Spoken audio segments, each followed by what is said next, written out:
This is Surrey County Cricket Club. Born in a tavern in 1845. The symbol of Kennington, we've seen London grow around us. Cricket's original champions, as Charles Alcock brought his vision to life and we cemented a reputation as a place of firsts.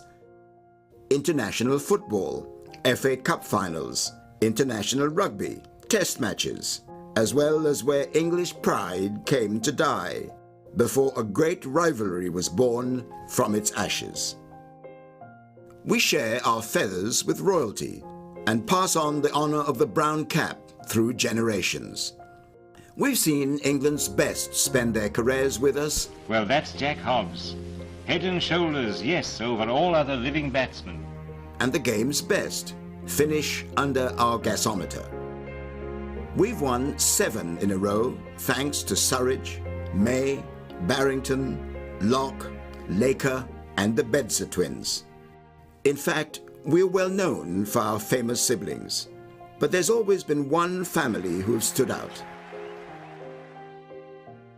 We saw the West Indies grip a nation on our doorstep, and a pioneer set records galore in the women's game. The end of the century brought a fresh take on Ik Dien, as Holyoake and his England teammates transformed us on the pitch. The changing of the oval skyline brought the greatest of finales. There it is. England have regained the Ashes. And an era of final test triumphs. Alistair Cook has done it. A century in his last. Well played. On our way to our own red ball century.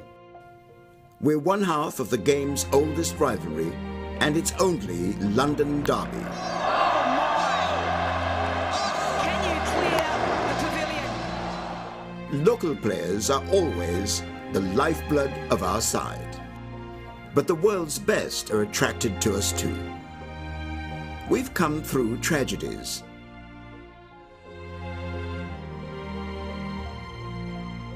Now we're home to world champions and cricketers of the year. 175 years have passed. There's much more to come.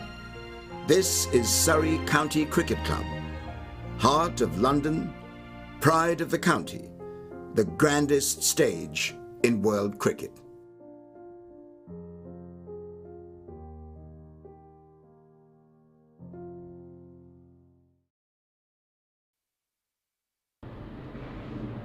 Well, a very good morning and welcome to the Kia Oval here on BBC Radio London, BBC Radio WM, BBC CWR and the Surrey live stream. And a very good morning to you all on a cloudy-ish morning here in South London. There was a bit of blue sky around earlier, but that's disappeared. And we do have cloud cover, but the forecast for today is good. It's warm again. And looking forward to this. Surrey coming off the back of that win against Essex 2 days ago. It was only 2 days ago, Friday, where Surrey beating Essex, and then Warwickshire off the back of a defeat to Kent by 117 runs. Of course, Surrey sitting top of the First Division on 187 points. This their 11th game of the Championship season. Hampshire second on 173, Lancashire third on 156. Warwickshire, who of course the defending champions, won the championship last year. They're actually third from bottom. They haven't had their best of seasons. This was the opening game for these two sides this summer at Edgbaston. A high scoring draw. And of course after this game we've got a bit of a break till September until we get started again on Championship cricket. Delighted to say Roland Butcher is with us for 4 days, which is an absolute joy. Jeremy Coney is with us for 4 days. Richard Wilford from BBC WM is with us, and also alongside me at the moment and for today before she heads off to do some training. Not that it's needed, because another win for the South East Stars on Saturday. Eva Gray is alongside. Good morning to you, Eva. It doesn't seem that long ago that we were last here, but from a Surrey point of view, you saw the first couple of days of that Essex game, and at the moment they are playing some very good cricket, aren't they? Yeah, morning Churchy. Yeah, a great win for Surrey last week. Yeah, I kind of last saw you on day 2, and we were saying this morning that a lot has happened since then. But yeah, really clinical performance, and they looked down and out really in that first innings, and then that magnificent 150 from Will Jacks, and yeah, and then backed it up in the field with an excellent bowling performance. So yeah, they'll be full of confidence, won't they? From a Warwickshire point of view, certain Ollie Hannon-Dalby, of course, in their side, Richard was saying 45 championship wickets this season for Ollie Hannon-Dalby. Now, he would have looked at this morning and thought, please win the toss, Will Rhodes, and we'll have a bowl. Please. Surrey have won the toss and we'll have a bowl, because there is a bit of grass on this pitch. It's a cloudy morning. We saw it against Essex for both sides. New ball, absolutely crucial here, isn't it? Yeah, absolutely. It'll be interesting to see who takes the new ball. Yeah, no Dan Worrell today for Surrey. So we'll see Kemar Roach, and then Conor McCur's replaced Dan Worrell, so either be him or maybe Tom Laws. Yeah, well, Dan Worrell, shoulder injury, I think this morning. So that's a blow for Surrey, because he's been absolutely outstanding and coming off the back of 11 wickets in the game against Essex. But no Dan Worrell for Surrey. I'll run through the two sides for you. And Warwickshire will line up with Dom Sibley, who of course coming back to Surrey next season, but very much has got his Warwickshire hat on for the next 4 days, and Alex Davis. Then Chris Benjamin, Sam Hain, who's been in outstanding form all season for them, and then Will Rhodes. Michael Burgess, of course, made that big 100 against Surrey in that opening game of the summer. Mr McAndrew is in there as well. Danny Briggs, then Brad Wheel on loan from Hampshire. So Brad Wheel on loan from Hampshire will make his first start for Warwickshire. Liam Norwell and Ollie Hannon-Dalby. So that's the Warwickshire lineup for you. Surrey lineup like this: Rory Burns and Ryan Patel, Hashim Amla, Ollie Pope, Ben Foakes, then Will Jacks off the back of that extraordinary 150 not out against Essex. Jordan Clark is back. That is big for Surrey.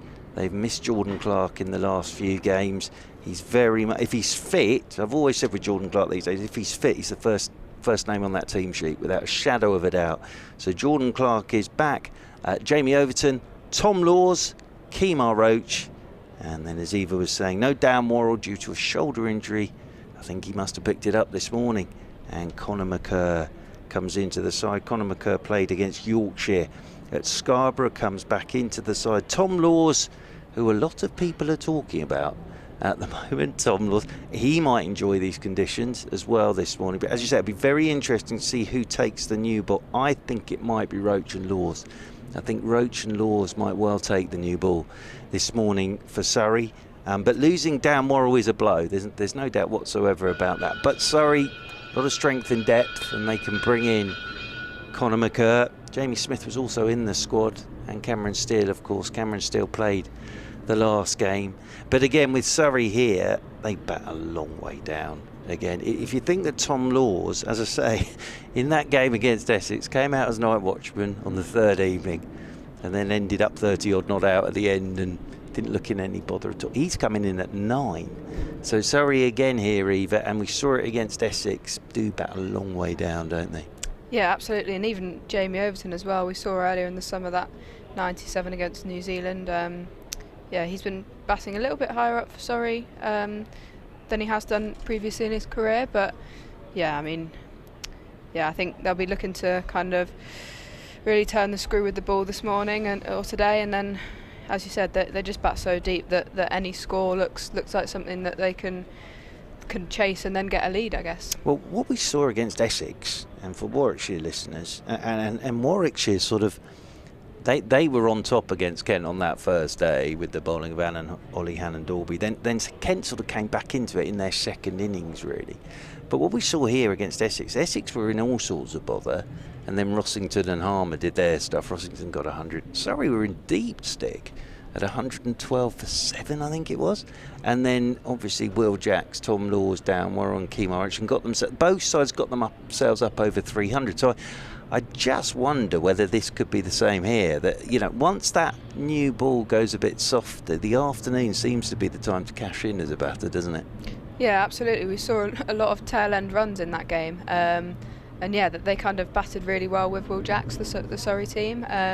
But as you say, that there must be something in the pitch and in the ball that says that after 40 or 50 overs it just gets that little bit softer. And we did see it swing for most of the day when Surrey were bowling last week in that first innings. But yeah, it kind of certainly got a lot easier to bat as you get kind of closer towards that second new ball, I guess. Well, anybody watching on the live stream, it looks a bit greener on the live stream than it actually is. In fact, if it wasn't for the sets of stumps, you might not be sure where we're playing, but it's not as green as it looks on the live stream, but there's definitely some grass on top, and the players are making their way down the steps and out into the middle, and then Messrs Sibley and Davis will make their way down the steps and out into the middle. Funny one this for Dom Sibley, in the fact that he knows he's coming back next season and he's here for this game. But as I say, Dom Sibley is a pro. He will sort of put that all to one side, and he would dearly love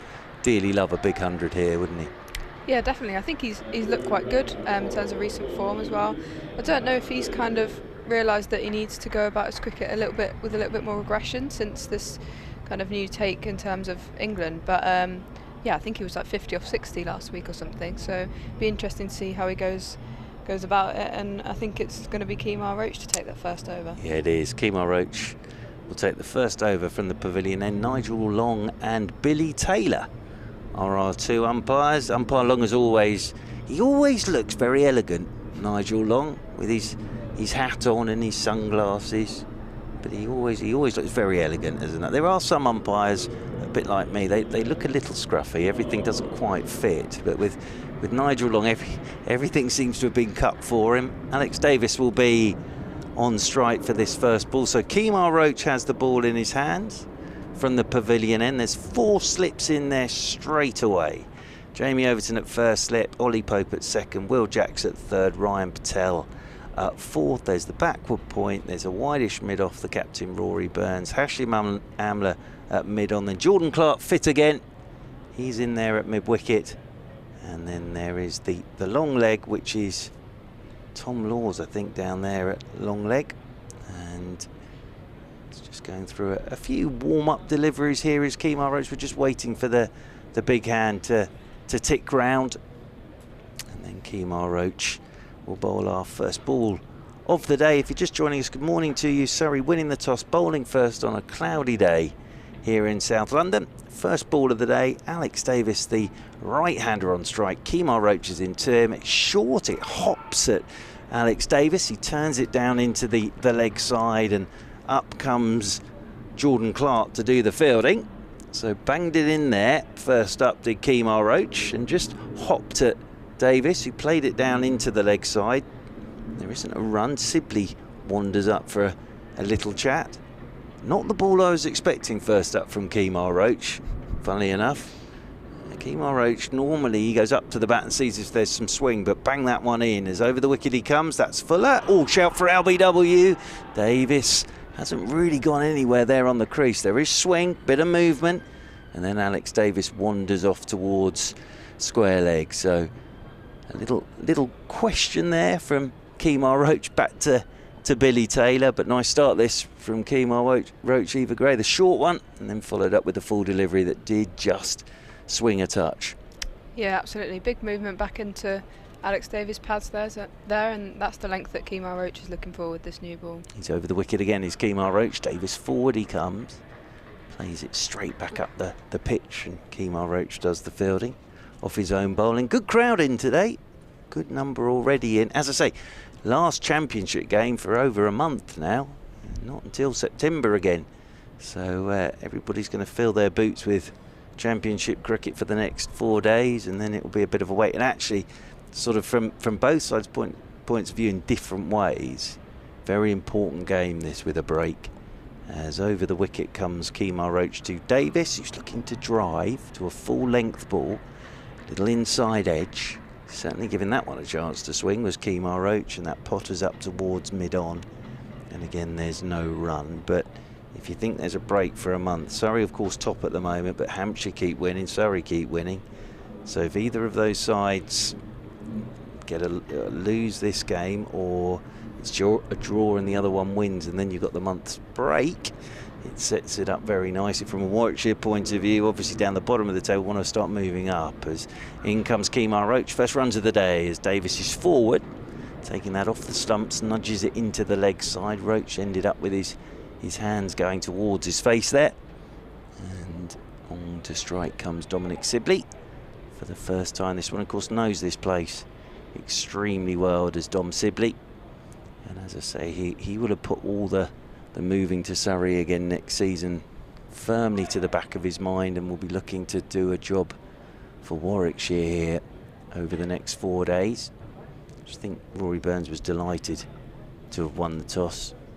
Pretty sure Warwickshire in these conditions with Oliver Han and Dalby in their side would have definitely, and Mr McAndrew and Mr Norwell and Mr Wheel, of course, on his debut, would have definitely liked to bowl this morning. As over the wicket then comes Roach to Sibley. It's down the leg side. Sibley gets nothing on it. Spectacular take from Ben Foakes, and we're underway here on BBC Radio London, BBC WM, BBC CWR. First over's gone. Surrey winning the toss, bowling first, single to Alex Davis. Sibley that one delivery down the leg side. And who's it going to be from the Vauxhall end? It's going to be Jordan Clark. They're going to go with Jordan Clark. So he's been out for a while as Jordan Clark, but Jordan Clark gets the new ball from the Vauxhall end. And this will be interesting because, as I say, he's such a big part of this side, but then picked up that injury in the T20. Jordan Clark's missed the last couple of championship games for Surrey, but he's got an outstanding record for Surrey. He was Surrey's bowler of the year last year, Jordan Clark. So got his batting average there on the live stream. But no, his bowling's pretty good as well. So it's going to be the right-handed Davis is the man on strike. Jordan Clark from the Vauxhall end will come right arm over with 3 slips, and his first ball's up there, and Davis is forward driving out into the offside, and there is no run. Yeah, very full ball there from Jordan Clark. As you say, giving it a chance to swing. We just see a little bit of away movement quite late from Jordan Clark, and I think these two will complement each other quite well. Just seeing Kemar Roach, I think he's going to target that front pad, try and get it swinging back in late, and yeah, I think that's something that might work for Dom Sibley. He's a bit susceptible with that front pad. Clark is in. Lets this one go. Does Davis outside his off stump. Of course, these two will know each other from Lancashire days, Mr Davis and Mr Clark. But yeah, Jordan Clark this season, and as I say, missed the last couple of Champo games, but 22 wickets this season coming into this. Dan Worrell is top of the wicket-taking pile for Surrey. 29 wickets for Dan Worrell. Jamie Overton 28 wickets this season. And Kemar Roach, of course, it's just his 3rd championship game last week against Essex, so 4th one. He's got 10. As over the wicket comes Jordan Clark, and this one's left alone. That climbs outside the off stump. Davis lets it go, but good bounce, good carry there, Eva Gray, into the gloves of Ben Foakes. Yeah, he's a tall guy, Jordan Clark, but yeah, just kind of finding that right length for him early on in his spell, and yeah, great carry there. I think he's more likely to kind of get them stuck on the crease and square them up a little bit, rather than your full blown get them coming forward on the drive kind of thing. So yeah, I think he'll just hold his length back slightly more than Kemar Roach, I think. Over the wicket he comes, Jordan Clark, and Davis forward he comes again. It's good length. And thickish outside edge really, that down towards backward point, and there is no run. Looking forward to watching Tom Laws have a bowl again this morning. These sorts of conditions, with the way that Tom Laws bowls, I think he could be a bit of a handful here today. You don't want to get too far ahead of yourselves. That's the thing with Tom Laws. He's only in his 4th championship game, but it's just the way he's gone about everything in the games he's played. He doesn't look in the slightest bit out of his depth. He just looks very comfy. As over the wicket comes Jordan Clark, and Davis is letting this one go outside his off stump. They like that in the slip cordon. Round of applause from the big figure of Jamie Overton.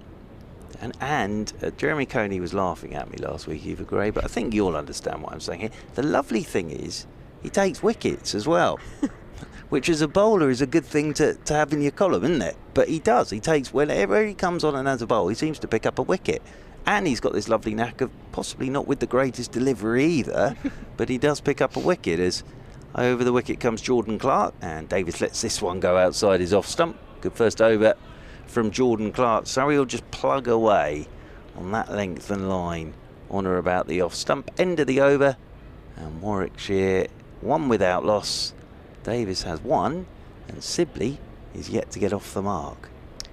Yeah, I think, as you said, it's quite hard to forget that he has only played four first-class games, and he's only 19. As you said, he just settles right in, doesn't he? And he doesn't look out of place at all on the field. And as you said, he's had a couple of spells where he's openly admitted he's been disappointed, but then he comes back and he responds well. And as you said, he does have a knack of getting that breakthrough when it's needed.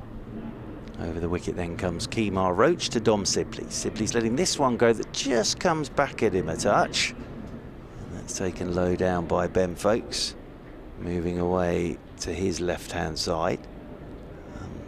But yes, it's interesting with Tom balls. There are certain players that sort of just smoothly, and you don't know a huge amount about them. You've heard the name, but they just smoothly sort of get into first-class cricket, and he's done exactly that. As Kemar Roach is over the wicket here to Sibley, and Sibley looks to work leg side, hits the thigh guard, rolls away into the offside, and there is no run. So as I say, good crowd in today. Lots of people sat in the Mickey Stewart Members Pavilion, and then down to our right as well. Yeah, I got the training this morning, and I actually saw quite a lot of kids Excellent. On the train with their Surrey training kit on. Just thinking, maybe is it? Yeah, it's first week of school holidays. It is. Yep, school holidays. Try and entertain the kids. As in over the wicket comes Kemar Roach. Oh, and turns Sibley round completely. That's going to go off a thickish outside edge and rush off down to the third man boundary rope for 4. You always know the bowler's had a bit of success with that delivery when Sibley looked out towards mid-wicket before he set off for the run, but he's off the mark with a boundary. But that just straightened on him. Nice bit of bowling from Kemar Roach, and Warwickshire move on to 5 without loss. Yeah, that's exactly the plan that I thought Surrey would go at with Dom Sibley. He's just been a little bit susceptible in his county and his test career to playing around that front pad. Forward he comes, plays this one back up the pitch, and there is no run. Sibley marches off towards square leg. So yes, school holidays have started, so it's now all about finding entertainment for the next 6.5 weeks. What's your plan? Well, at the moment there's film camp. Not quite sure what that is, but it seems to end up with me watching a YouTube production of last year. It was Starlight or something. It's actually rather good. As in over the wicket once again comes Roach. This one's left alone outside the off stump by Sibley. Fun fairs have been mentioned quite a few times already. Oh, yeah. We're still getting over the nail fiasco of last week. Apparently they're now coming off. I was going to say, yes. Are they still on? They're still on at the moment, but yeah, there's been a lack of sort of guitar playing and other things that were meant to be being done due to the length of nails. So just a warning there to all dads, if your daughter asks for nails, be careful. As in over the wicket once again comes Kemar Roach. Hello, that has gone. Off back of a length, has climbed on Sibley. He's played that really well, Dom Sibley, but that really did climb from back of a length. I think that's brushed his elbow, Dom Sibley. He's just looking at his elbow, but this is not a short ball by any stretch of the imagination. That has taken off. It's really well played by Dom Sibley. He doesn't want that any straighter, Dom Sibley. There is something there, as we suspected, either great. End of the over, Warwickshire are 5 without loss. Yeah, absolutely. That one absolutely flew off the pitch, as you said. Definitely just clipped his elbow. Wouldn't like to be on the receiving end of that. Nope. Especially if it was straight. As in over the wicket comes Jordan Clark from the Vauxhall end to Alex Davis, and Davis just lets this one go outside his off stump. But yes, if you just joined us this morning, no Dan Worrell for Surrey. He's picked up an elbow injury, so no Dan Worrell. Conor McCurr comes in, and for Hampshire, Brad Wheel signed for Hampshire, for Warwickshire, signed from Hampshire on loan. So Brad Wheel will make a Warwickshire debut in this game. So Brad Wheel gets a Warwickshire debut in this game as Jordan Clark comes in over the wicket to Alex Davis, and Davis drives out into the offside. Firm, crisp looking shot. Ryan Patel does the fielding away to his left hand side. Jeremy Coney is here. Good morning to you, Mr. Coney. Lovely to see you. And well, it's another star-studded lineup for this one.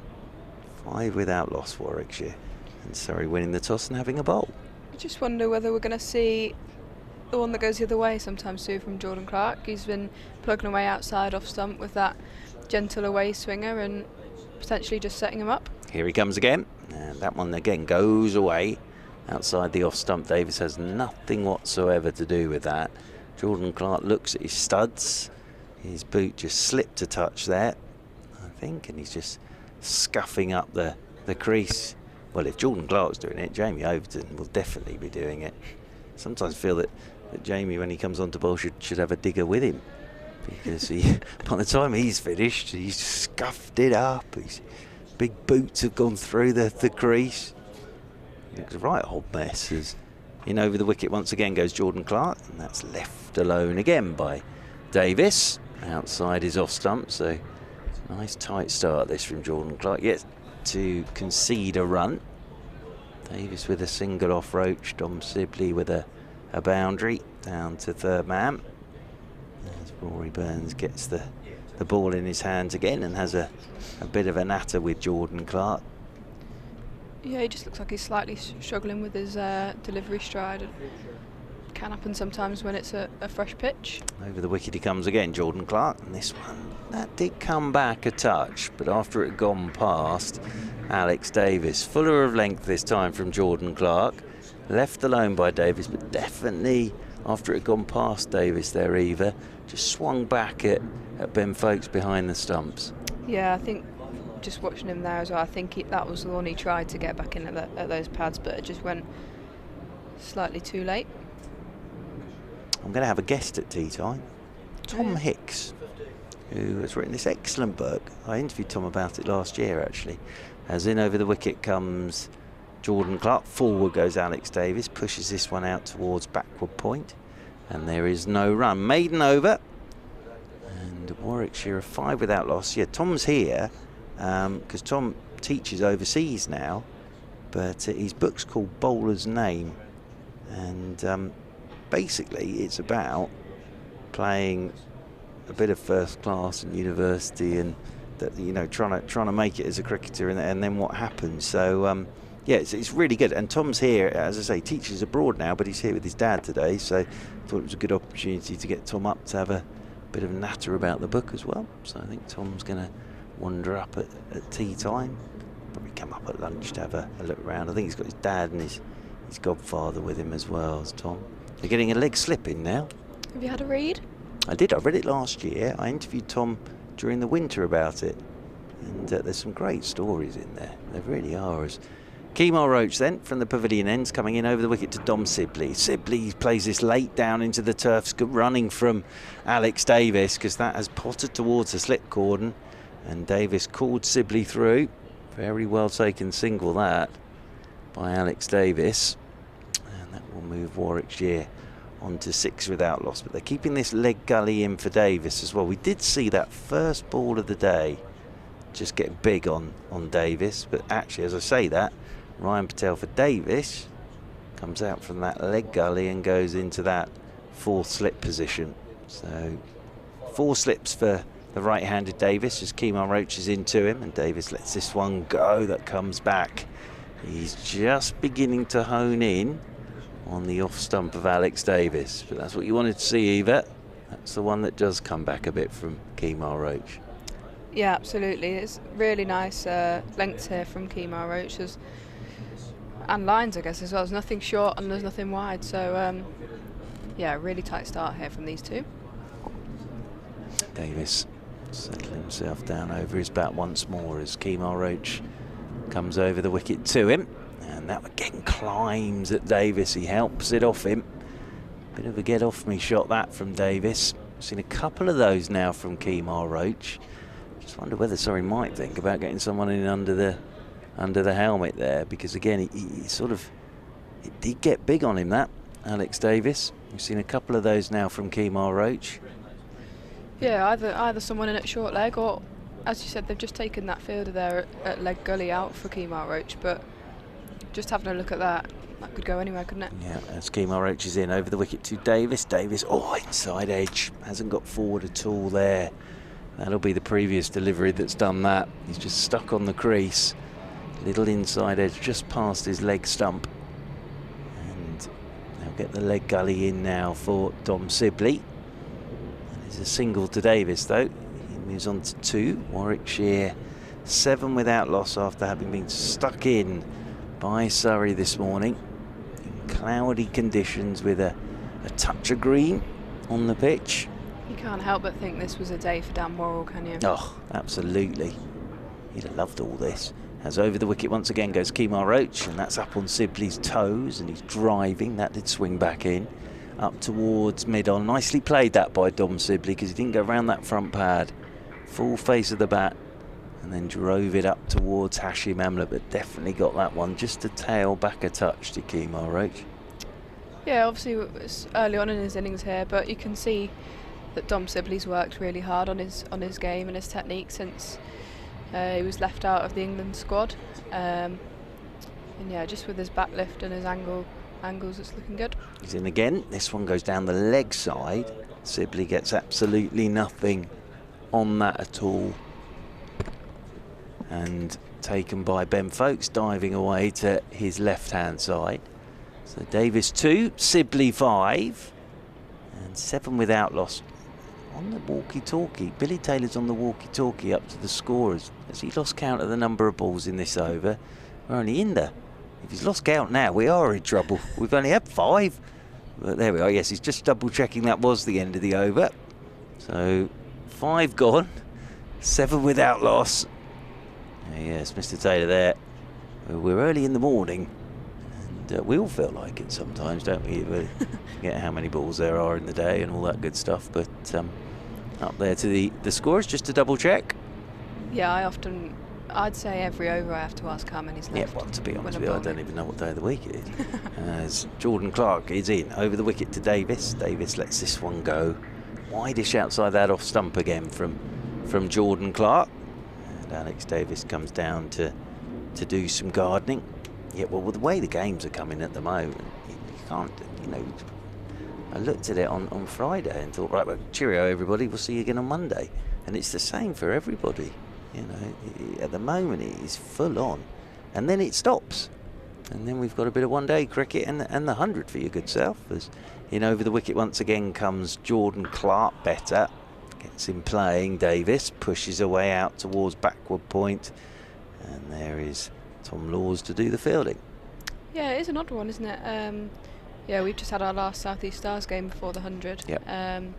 So now everyone goes off. Similarly for these guys as well. Yep. Everyone goes off around the country for their respective teams, and this cheerio, see you in mid-September. Yep, absolutely. Well, sorry, everybody's going virtually off to the 100.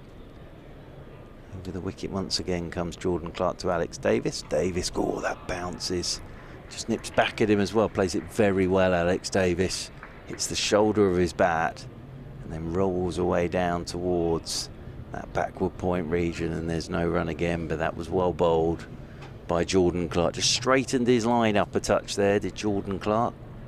He's your all-action cricketer, Jordan Clark. Very good to see him back, because as I say, he's a big part of this Surrey Championship side.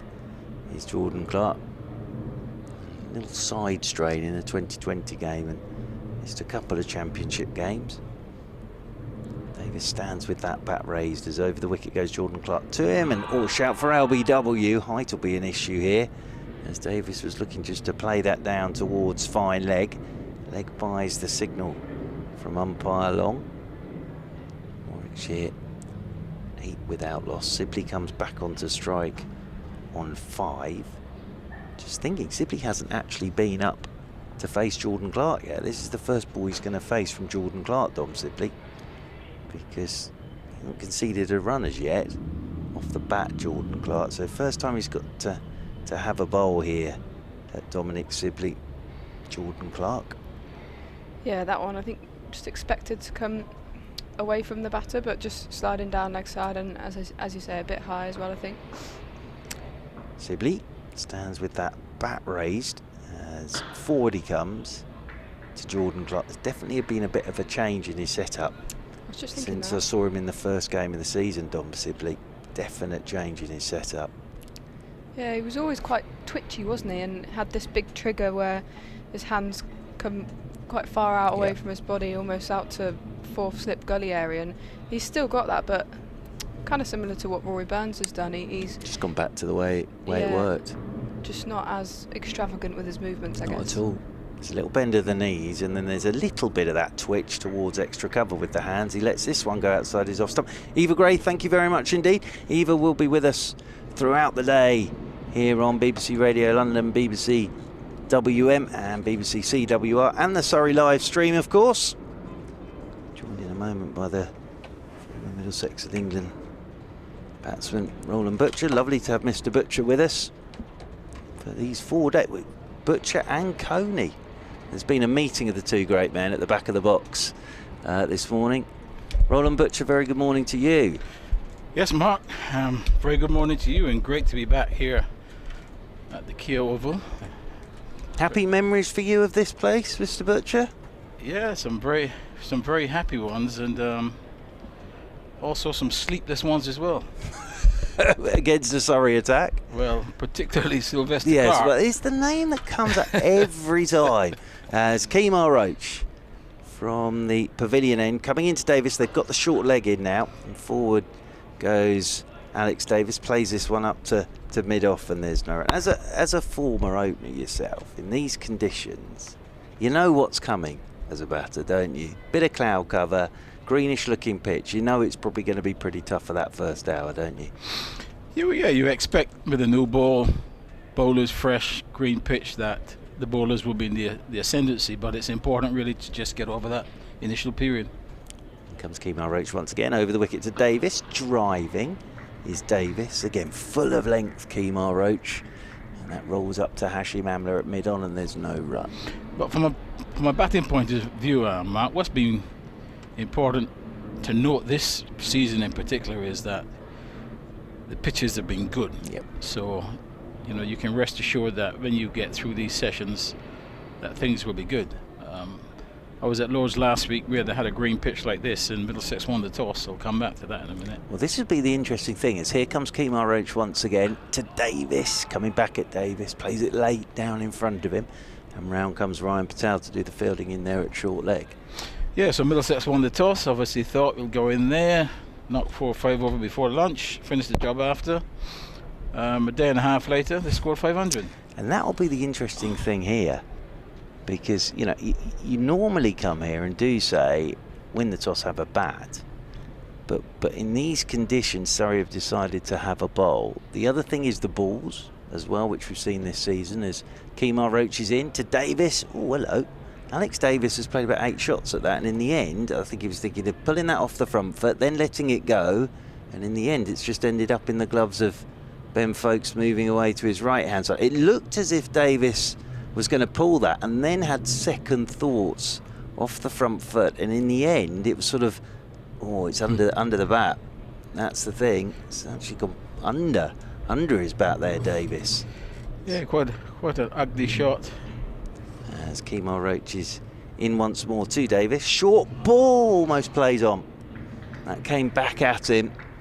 And again, he's looked to let it go, but actually he's hit the bottom of the bat and could have easily gone back onto his stump. So Kemar Roach here, Roland Butcher, just building up a little bit of pressure on Alex Davis. Yeah, I think Davis' biggest problem at the moment is that he's not quite sure which way the ball is going. You saw the pull shot, the previous delivery, expected the ball to come into him. That one just held its line. Kemar Roach is over the wicket once again to Davis. Davis forward and just tucks this nicely past a diving Ryan Patel in there at short leg, and Davis will pick up a single, gets a pat on the bat from Kemar Roach, and one more to the total, and Warwickshire 9 without loss. Yeah, that game at Lord's, we looked at it and we thought, wow, it's a big decision from T. Murtagh, the captain. especially with Mr. Pajara in the side as well. But I mean, to be quite honest, I right from the outset was not in favour of the decision, because it was the hottest. We knew it was going to be the hottest day of the year. There was no question about that. You know, late in the day, you were going to suffer in the field. Pitch didn't look bad at all. I mean, I was quite amazed actually when Middlesex put them in and not taking the initiative to bat first. Here is Jordan Clark from the Vauxhall end to Alex Davis. And Davis, our first boundary of the day, and it's very nicely played by Alex Davis. Jordan Clark just looking to get it up there to swing round about middle and leg, and just a turn of the wrist from Alex Davis, and that whistles off to the boundary rope for 4. Very nicely played. Yeah, Davis will feel a lot more confident after this shot. It's a full half volley leg stump. Still has to be put away, but held his position quite nicely and put it away for 4. Yeah, nice shot. Very nice shot from Alex Davis. Yes, but with the balls as well, what we've noticed is you get to about over 30, ball goes soft, batting gets a lot easier, as over the wicket once again goes Jordan Clark. And shout for LBW. Must have been tight. Again, it swung late at Davis, who didn't really go very far there. Possibly pitching outside. I think that might be or doing a little bit too much. We'll see in a second. Nicely bowled by Jordan Clark to Alex Davis. Just worked one through mid-wicket.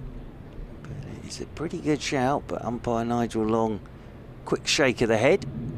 Rory Burns, the captain, looking fairly fierce with his sunglasses on as well under his cap. Having a chat there with Jordan Clark, as Clark is in to Davis, and Davis lets this one go outside his off stump. But yeah, the normal way of operating here is win the toss and have a bat at this place. And Surrey this season have scored huge first innings runs, but I think it is the conditions today, and we saw it in the game against Essex. Essex were in all sorts of bother. Then we got to the afternoon and Rossington and Harper cashed in. Surrey were all in all sorts of trouble, and Will Jacks batted out of his skin. But that afternoon again, that's when they scored their runs, as over the wicket comes Jordan Clark to Davis, driving, thickish edge, well fielded in there at backward point. Diving away to his left there is Conor McCurr, I think that is. Diving away to his left-hand side to do the fielding. And there is no run. Yeah, Davis seems, at the moment, the area to ball at him, I think, is just about off stump. Outside, he seems to just be heads falling over slightly. Obviously wanting to favour the onside. We saw that certainly evident with the 4 that he put away on the onside. Yeah, very strong off his legs as Jordan Clark's into him, turning this one into the leg side, and there's no run. He's always a player I've liked, Alex Davis, in the fact he's busy in whatever he does. Saw him score a lot of runs for Lancashire over the years, but he's very proactive when he bats. Positive player by nature. 13 without loss. Of course, Michael Burgess, that huge 100. These two met at Edgbaston opening game of the season, and Michael Burgess had an absolute field day. Of course, came through the Surrey system. Michael Burgess, it'd be nice for him to be back here, as this one's just back of a length. Bats pulled inside by Alex Davis. Ended the over, 13 without loss. Roland Butcher, I'm going to leave you. Mr. Rich Wilford's coming in to join you. But a few thoughts on what we've seen in this first half hour this morning, Roland Butcher. There is a little bit there for the bowlers this morning. Yeah, most definitely, as you would understand and expect. Overcast conditions to start with. Green pitch, the experience of somebody like Kemar Roach. You expect that he's going to do something with the ball. So far it's been quite difficult for the batsman to get bat on ball. And so good morning to you, Rich. Morning, Roland. Lovely to be here. I mentioned to Mark when I arrived this morning, first time I've been to the Oval for 20 years for all sorts of curious reasons, and enjoying it so far as Kemar Roach begins a new over and bowls just back of a length outside off stump, allowed to go through by Dominic Sibley, and there's no run. July 2002 was the last time I was here, which is actually quite a memorable Warwickshire win here, and a good battle between Jim Troughton and Sack Lane Mushtaq in the course of that game, but that feels like a long time ago. Richard, it's probably a similar time for me as well, since I've last been to the Oval. Great to see that these facilities, which of course aren't new to people who come here regularly, but used to work at the far end of the ground. That's Roach, that's a beauty. That just follows the defence of Dominic Sibley, passes the outside edge, and through to Ben Foakes, and that is the line and length that Kemar Roach is looking for. I mean, that's typical Kemar Roach. I mean, he goes in, and then gets one to hold its line and move away. That one didn't do a great deal. It just held the line outside the off stump. But what he does is to get the batsman looking for that ball to come back. And if it keeps straight, it can get an edge. He's just working away at Dominic Sibley's off stump. He goes onto the back foot and defends back towards the bowler. It is one of those mornings where if Warwickshire dig deep here, and they'll need a bit of fortune, then they could put themselves in good shape if they get through to lunch no more than 1 or 2 down. It's those sort of conditions today. It is. Obviously the ball inside would be buoyed by the early start in terms of weather-wise, but you're absolutely right. If you can just get through this initial period, then the grazing is good in the afternoon. Roach once more, that's too far outside off stump, and the most profitable shot you can probably play on a morning like this is the leave, and Dominic Sibley plays that. Somebody really stole my thunder on Twitter in the last week or so, because they put a picture up of the book that you wrote with Bridget Lawrence. and I was going to dig it out and bring it down because I've got that book. And I really enjoyed it, because I think cricketers telling true stories of their career in their own voice, I think, is really important. Yeah, a long time ago, eh? It was a long time ago. As once more Roach is in. Forward in defence is Sibley. He was hoping to push it past Rory Burns at mid-off there, but Burns scampers across. And again, there's no run. The score remains 13 without loss. Yeah. She did like an adjective though in that it was it'd be after a swashbuckling 32, after a well struck 28. It was stuff like that. Every innings had an adjective. Yeah, 1989. That was. Wow, was it that long ago? It was written. It was that long. You were a young man then. Roach approaches, and Sibley leaves the ball. That was just outside off stump. End of the 9th over. Watchful start for the visitors. Surrey probing. Warwickshire 13 without loss. You couldn't have been long retired when that book came out. Actually, I was still playing. Actually, I didn't retire until the end of 90. Okay. So the book would have been, I guess, written in 88. Came out beginning of 89. Yeah. Yeah, I finished at the end of 90. Okay. Yeah. I have fond memories of sort of my early days of watching Sunday League cricket. I mean, I loved the old John Player League. I mean, what a grounding that was for kids to get into cricket, particularly through the 70s and the 80s. And when you used to come up to Edgbaston with that great Middlesex team of the time, you know, watching the pace of Wayne Daniel coming into bowl and the cunning at the top of the order of players like Clive Radley and obviously Gat. It was and the year that you had Vincent van der Baal come up from South Africa. Yeah, Vincent and Jeff Thompson as well. Yeah. Poor old Vincent, wonderful bowler, but his fielding wouldn't fit in the modern game. I'm going to say that. But what I would say is that you saw Vincent van der Baal, and we all did at the end of his career. Yeah. He was a magnificent bowler. First change of the morning, Jamie Overton is coming on to bowl from the Vauxhall end, and his loosener is quite brisk. It starts out at around an off-stump line and just offers a little bit off the seam. Alex Davis watches it go by. He's one of those that because of apartheid, he didn't have a test career. He would have been one of the greats of his era, wouldn't he? No, without doubt. I mean, he was late 30s when he played, but you could see that he was different class. Just played the one season with us because that's all he could get off from work, but yeah, what an impact. Overton approaches very full, driven by Davis. It actually span a little bit as it bounced, but Rory Burns had it covered, and there's no run. He was about 6'8", and on a Sunday he'd bowled his 8 overs and he'd field down at long leg or third man and he would be a little bit stiff, but in the championship he was at times unplayable with that height. Yeah, you just had to wind him up and give him the ball, and he would just bowl, and you know, it was a captain's dream really, because he wouldn't want to come off. Yeah. Which was fantastic. Once more, Overton in, and that one is a straighter delivery, but Davis is able to ride it, drops it down towards point, and they turned down any thought of a run. It would have been extremely tight. So I couldn't help but start with some reminiscences, because it just, I mean, the talent in that team. Obviously, you had Embry Edmonds bowling the spin, Norman Cowans with the pace that he brought to the Graham Barlow at the top of the order. Yeah. Wolves Wilf slack. Don't forget Mike Selvey. Mike Selvey. I caught the tail. I think I probably caught the tail of Mike Selvey a little bit. What a terrific bowler in English conditions in particular. Oh no, that one's turned Davis around. It's not the first leading edge we've seen today. It was going to go down the leg side, and he's got a leading edge that's gone out through extra cover. Sliding stop by Rory Burns, and they come through for 2. Alex Davis has been caught playing slightly across once or twice, and just that little bit of nibble is going to cause him a problem. He's 9-15 without loss. Yeah, because he has a problem balance-wise at the moment. After his first movement, his head goes so far to the off that he then plays around his front pad. So sometimes if the ball is not quite full enough, exactly what happened there will happen. Puts his head down as if to sort of redouble his concentration here, Davis. Forward defensively, an appeal for LBW. Roland's given it not out straight away here.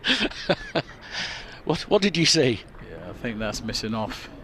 Got a good stride in, but where the ball was pitching, it looked as if it just carried straight on. I don't think it came back, and if it did, it didn't come back enough to cause the umpire to make a decision. I think Overton, even within his first over, has done a good job of just varying his length and putting a seed of doubt in the batsman's mind. He's got that extra pace when he pitches it in short. And he's in again, number 88 on his back. Driven into the offside, much better looking shot from Alex Davis, and it should just about make it to the rope. It's going to tease the fielder most of the way, but a second boundary of the morning for Davis. He's to 13. It's 19 without loss, but more often than not on this surface, first hour of play, if a bowler's going to err anywhere, he's going to err on the side of bowling a little bit too full, like Overton did there. And so he should, because that's the length you're more likely to get edges so early in the day. I don't think Davis was in control of that shot. He certainly wasn't hitting it in that area, but got it in the middle of the bat, and that's an indication as to how this pitch will be at a later date.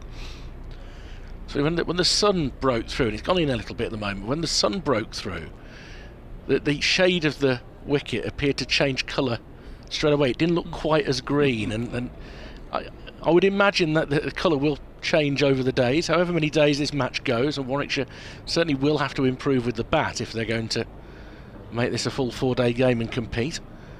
As Dominic Sibley on 5 prepares to face the start of a new over from Roach, and he turns it neatly off his hip. There is a leg gully in place because they know that he likes that shot, and they run well here to get back comfortably for 2. Set out quickly, Dominic Sibley. He goes to 7, 21 without loss. Yeah, good running by Sibley. The moment he played it, it's to the left of that leg gully fielder, and he knew the final leg had a long way to go, so he immediately challenged his partner for the second run and got there quite easily. It's a sort of trap that's been set for Sibley in international cricket, this. There's a short square leg, really, rather than forward short leg. He really is very square, and then the leg gully. But there's the kind of the double bluff element that Roach will still look to nip around that off stump. That one's a little bit too wide, and Sibley leaves it alone. Yeah, it's a bit chancy trying to get him caught in the leg gully position. You've got 3 slips in place, and Roach is experienced enough to know how to bowl at Dom Sibley. He's had a problem in that area, in that the ball particularly outside of his legs. Probably again slightly inclined to overbalance. Comes forward, gets a thick inside edge that scuttles through to the leg gully.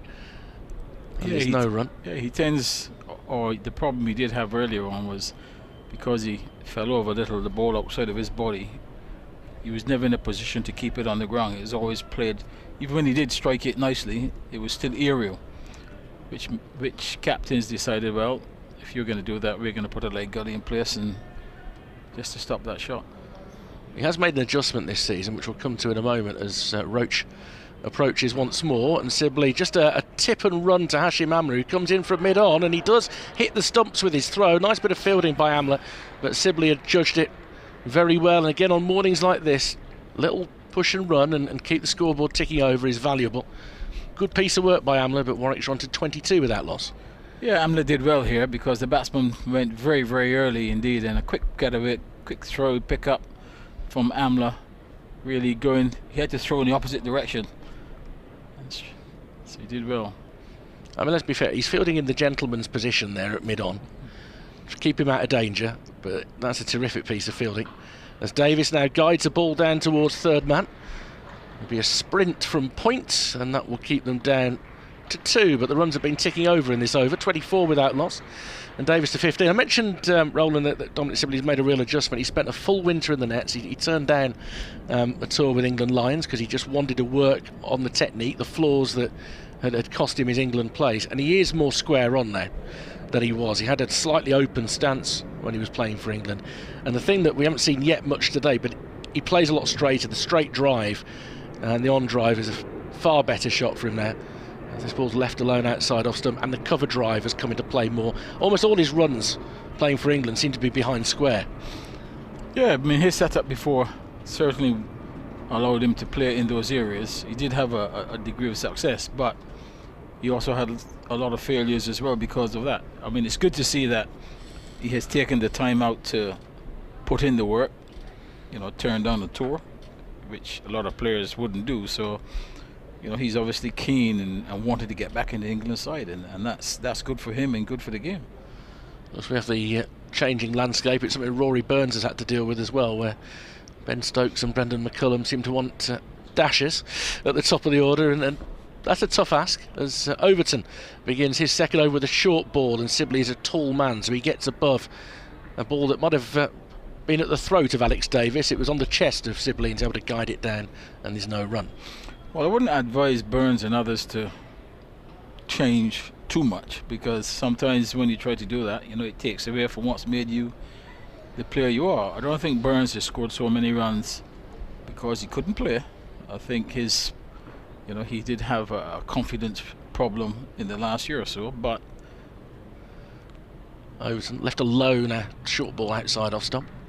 But certainly, you know, the runs he scored suggest that, you know, he can bat. So while there may be, or might want to make minor changes, I mean, this whole idea about being much more positive, you know, that's the talk right now, but all of that will come to be tested when you play against the good sides, and then we'll see just how much that is a new thing.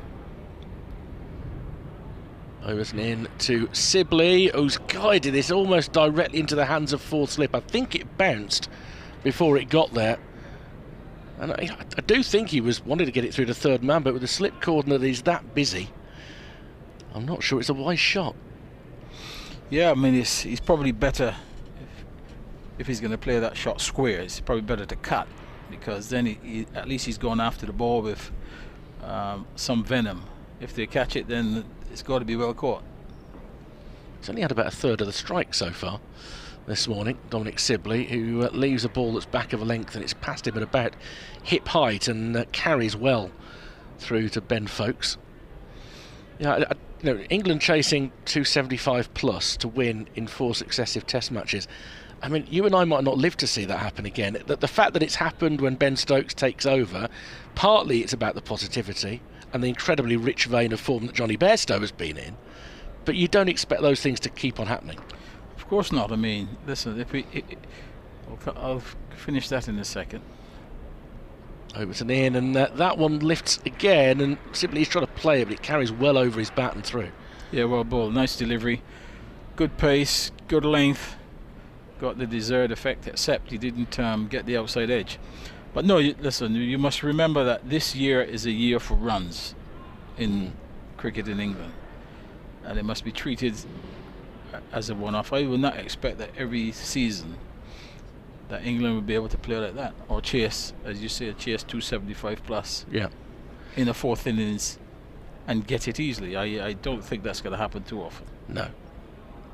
Overton in once more. It's been a challenging over, but it's a fuller delivery, and Sibley plays forward in defence. End of the over. That's 12 gone, 24 without loss. Warwickshire after being put in. Davis on 15 and Sibley on 8. Any of us who've watched a lot of our cricket this season at Edgbaston were not quite so surprised that they could chase over 300 in the 4th innings. The wicket does tend to get flatter and lower and slower as matches go on, but still an extremely impressive performance. Change of ends for Jordan Clark here. He's going to come on to bowl from the pavilion end. Yeah, just giving Kemar Roach a bit of a breather. The last over wasn't very penetrative, so I'm sure he'll get another spell later on.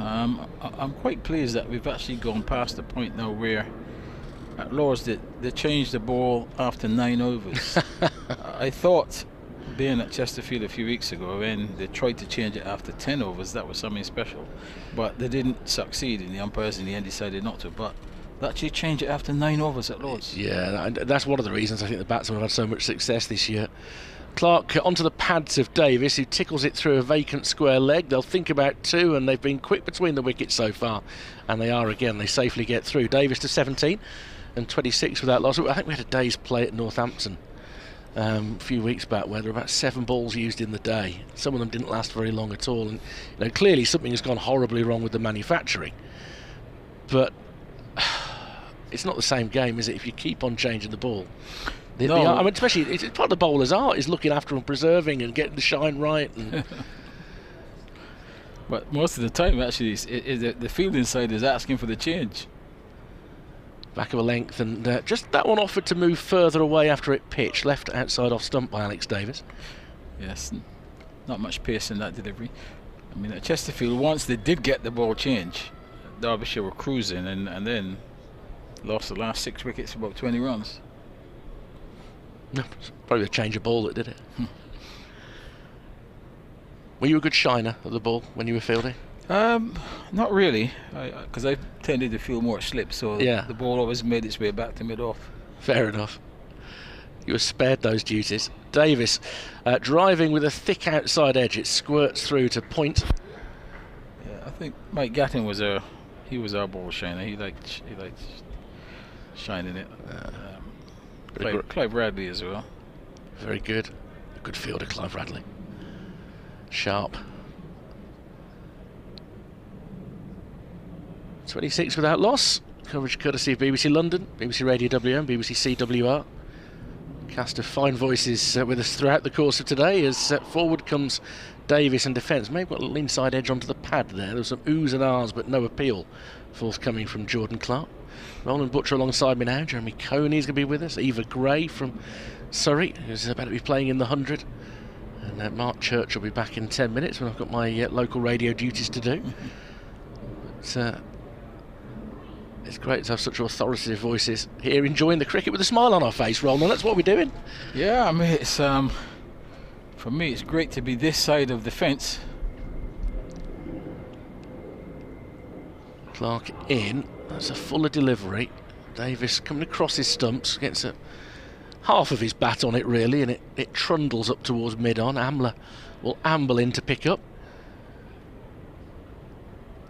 For Warwickshire, it's nearly 50 minutes of play, nearly 13 overs that they've seen through here. Slightly shorter batting order than usual. They've brought in an extra bowler for this game. Kind of both teams have to some extent. Having been put into bat, it's a morning of preservation, I think, as much as anything, as Davis follows a ball outside off stump from Clark, and again there are oohs and ahs. It goes through untouched though to Ben Foakes, and Surrey will be a little bit frustrated, and they're getting the ball in some good areas, but at the moment they can't find that breakthrough.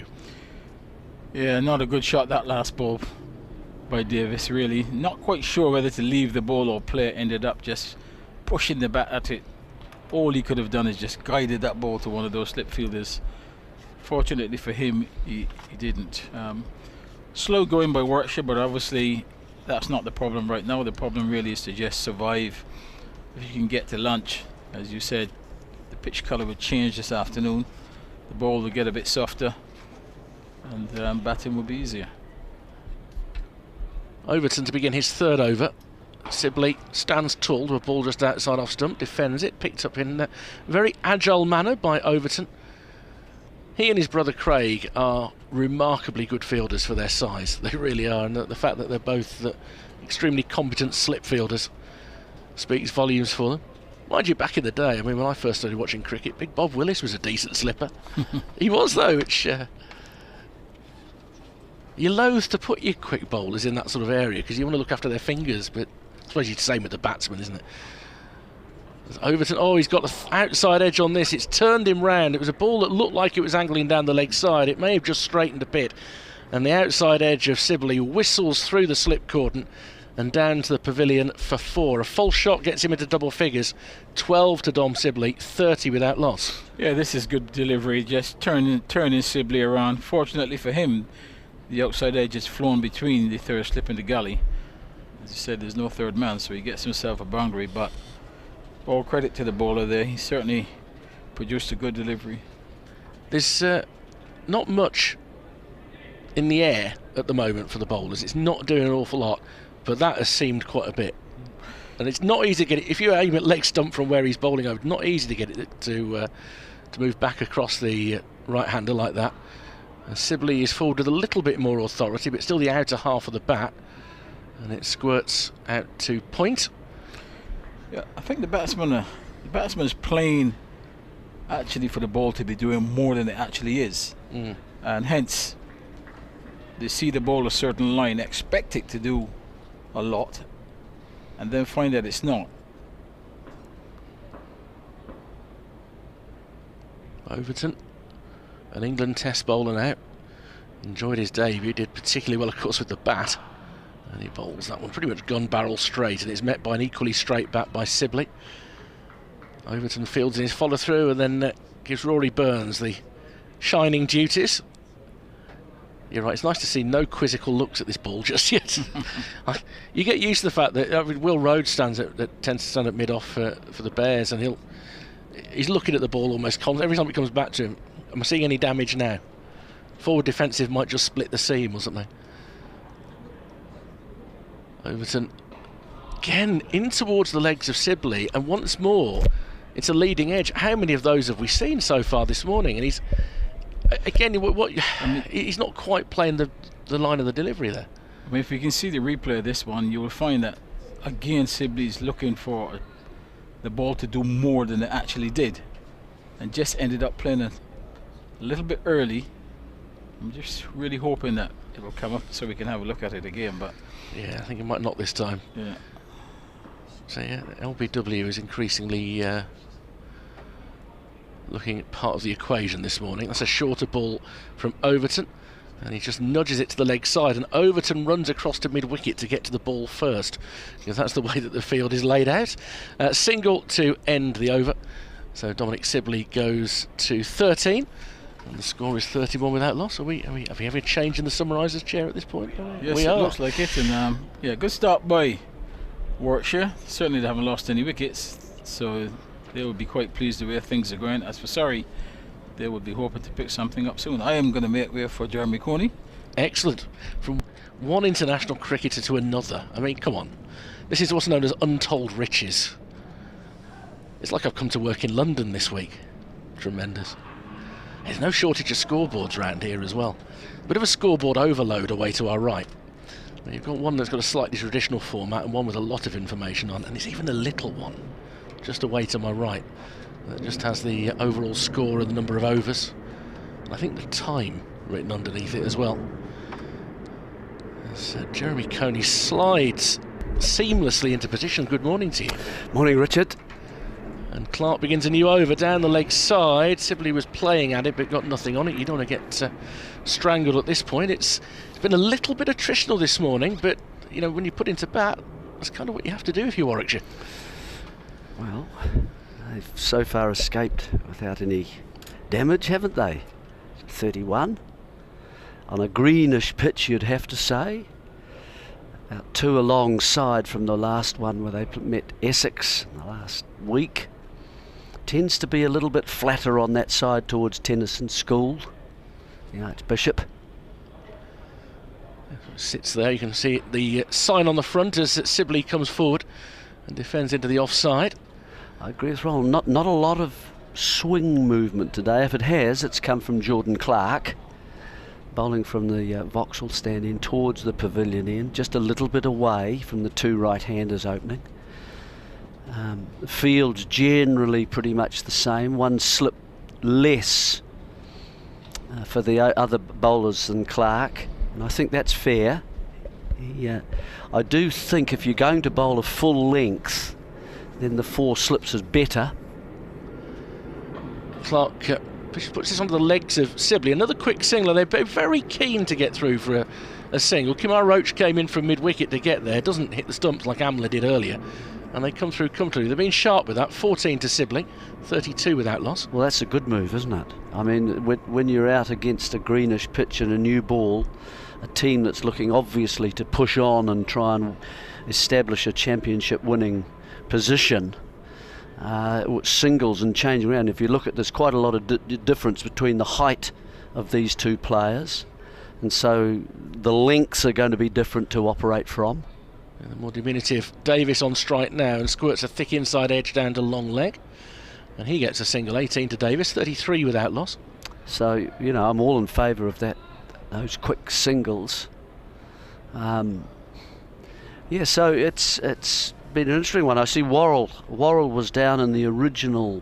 I just had a quick look yesterday to see what the squads were for these two sides, and I saw Worrell was down there, but obviously something either happened this morning or he had a little slight shoulder. He was rubbing his shoulder in the second innings, certainly in that Essex match.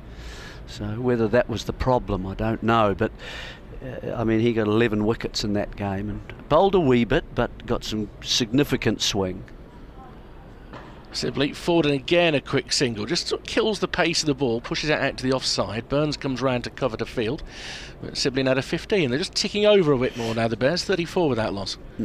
Neither have played really aggressively, have they? So I think what I'd do if I was going to be a cover point or a mid-off, I think you could afford to yourself at the moment to be saying, I'm going to take 2 paces in here and be much tighter and try and prevent those singles being scored. And I'd do the same on in the mid-wicket area too. If the bowler wants to come slightly straighter, get in reasonably tight. Final ball of the over, left alone. Oh, it's going to be a no ball. It was left alone by Alex Davis, but it's called a no ball. So 36 without loss. I'm going to depart after this delivery because I've got other duties to do at midday, which means, I mean, I started with a reminiscence with Roland Butcher earlier, Jeremy. I will, when we coincide later, bring up the first time I saw you play when I was a 13-year-old. Oh, you're just passing through the ground. Just a quick visit. Actually, you had a good day personally, and your team as well. But we'll come to that later. That was my attempt at a tease. As Clark is into Davis, half turns him around, he defends him up towards mid-on. Amla will do the fielding. Warwickshire 36 without loss as we come towards the end of the first hour. Mark Church will be back after these thoughts from Jeremy Coney. Yeah, steady start for both sides in a way. As I say, we haven't seen Conor McCurr bowling. Who's a tall, kind of, I would say, 6'6" South African player. Came over, and I think he started at Derby for just at the top of my head, and then got some wickets, and then of course he was able to, in 2018, I guess, watch Morné Morkel a little bit in his operation, so that wouldn't have hurt. I don't think a young, tall South African bowler watching Morné Morkel bowl. Jamie Overton it is from the Vauxhall end, coming into Dom Sibley, and Sibley picks him up and whips him down to the fine leg boundary rope for 4. Nicely played by Dom Sibley. Plays it very well off his legs, of course, Dominic Sibley, and that whistles off to the boundary rope. Sibley's on to 19. Davis and Sibley have done very well here for the first hour. Yeah, they have. It's that's an area you keep away from for Dom Sibley. Well, we were both stood at the back of the box, and you were saying, and I sort of noticed it straight away with Sibley as well, is that his shoulders aren't pointing as much down the pitch in his setup now. He's much more sideways on in his setup as Jamie Overton is into him, and he's letting this one go outside his off stump that climbs into the gloves of Ben Foakes, but he's definitely far more sideways than he was. Yes, he is. Yes, and he has that little, it's almost a push of his hands towards cover, but that's not as pronounced now as it was either. Yeah, he still fights himself a bit, doesn't he? Yes, he does. Just bring the back shoulder round a little bit. Great thing about Dom Sibley is he loves batting, though. He loves batting. He's another one of those greedy ones, Dom Sibley, which I always enjoy watching. As in over the wicket comes Overton to him. Short ball, outside edge. Oh, put down at 4th slip. Diving away to the left. I think it's Conor McCurr in there. Diving away to his left-hand side. Or is that young Mr... Hang on, that's Cameron Steele in there. So that looked like Cameron Steele in there. Diving away to his left-hand side.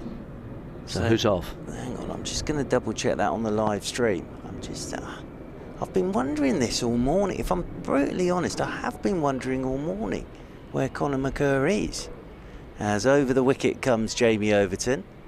And that's a short ball. Sibley ducks underneath it. Pretty sure that's Tom Laws at mid-wicket. And I have been looking. Well, Conor McCurr... He's not out there. No. And I'm not sure he's been out there since the start. So is he not in the team? Well, he is, I think, but maybe he wasn't here. With the It's a ruse. Well, no, with Worrell in the warm-up going down. I'm just wondering whether Conor McCurr was here, because that's definitely Cameron Steele in the gully, diving away to his left-hand side there. But I was wondering that when I was watching this morning, as round comes Overton off Sibley's own bowling, plays this one back up the pitch, and there's no run. So that is definitely Cameron Steele in the gully. Got a left hand to it, diving low down to his left-hand side. And that's our first sort of chance of the morning. Been a heck of a catch from Cameron Steele. But that's definitely Tom Laws out there at deep mid-wicket, so I don't think Conor McCurr's out there. Now, he's in the 11. Just wonder if he wasn't here. Late change, as in over the wicket once again comes Overton. This one's tucked away off the hip of Sibley. Out there too, Tom Laws. Deep backward square, and they'll pick up the single. One more to the total, because Worrell went down, I think, in the warm-up this morning with that shoulder. So I'm just wondering whether Conor McCurr is hot-footing it here. Where would he be? I'm not quite sure. Okay. He's not out there. He's not a second 11. It might have been off to a second 11 game, I suppose. But he's definitely not out there, and I'm not sure he's been out there all morning, to be fair. So that's Cameron Steele at backward point, and that's Tom Laws down there at fine leg. So, interesting. 41 without loss. Warwickshire, Davis 18, Sibley 20. And it's going to be Jordan Clark from the pavilion end coming into Dom Sibley. And Sibley's tucked this one down the ground. Below us, off his hip. Likes it there as well. As fielding's done by Laws, they'll pick up a single. And that'll be one more to the total. 42 without loss. And Alex Davis comes back onto strike. But these two have done a very, very good job this morning. Stuck in. Hour and 4 minutes of play. And your two openers still there with 42 on the board. You're pretty happy with that if you're Warwickshire this morning. Jordan Clark, over the wicket he comes to Davis, who lets this one go outside his off stump. And that's into the gloves of Ben Foakes, moving away to his right-hand side. It's only two, as I say, only 2 pitches away. If you think of that last match against Essex, Mark, it wasn't seam, really, was it, that created the problems for the batsman. It was movement prior to pitching. It was the swing that was the issue. And of course, any ball that swings, once it pitches, it carries on in that same kind of line. Over the wicket goes Jordan Clark, wider of the crease this time. This is a shout for caught down the leg side as Davis was looking to nudge it down towards fine leg. Surrey are convinced he's got something on that. Umpire Billy Taylor with a shake of his head.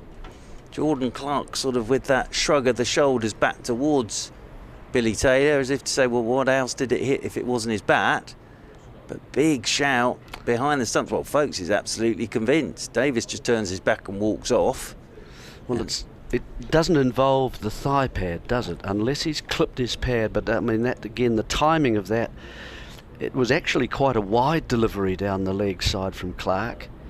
And he looked to catch up with it, basically, and get it down to fine leg.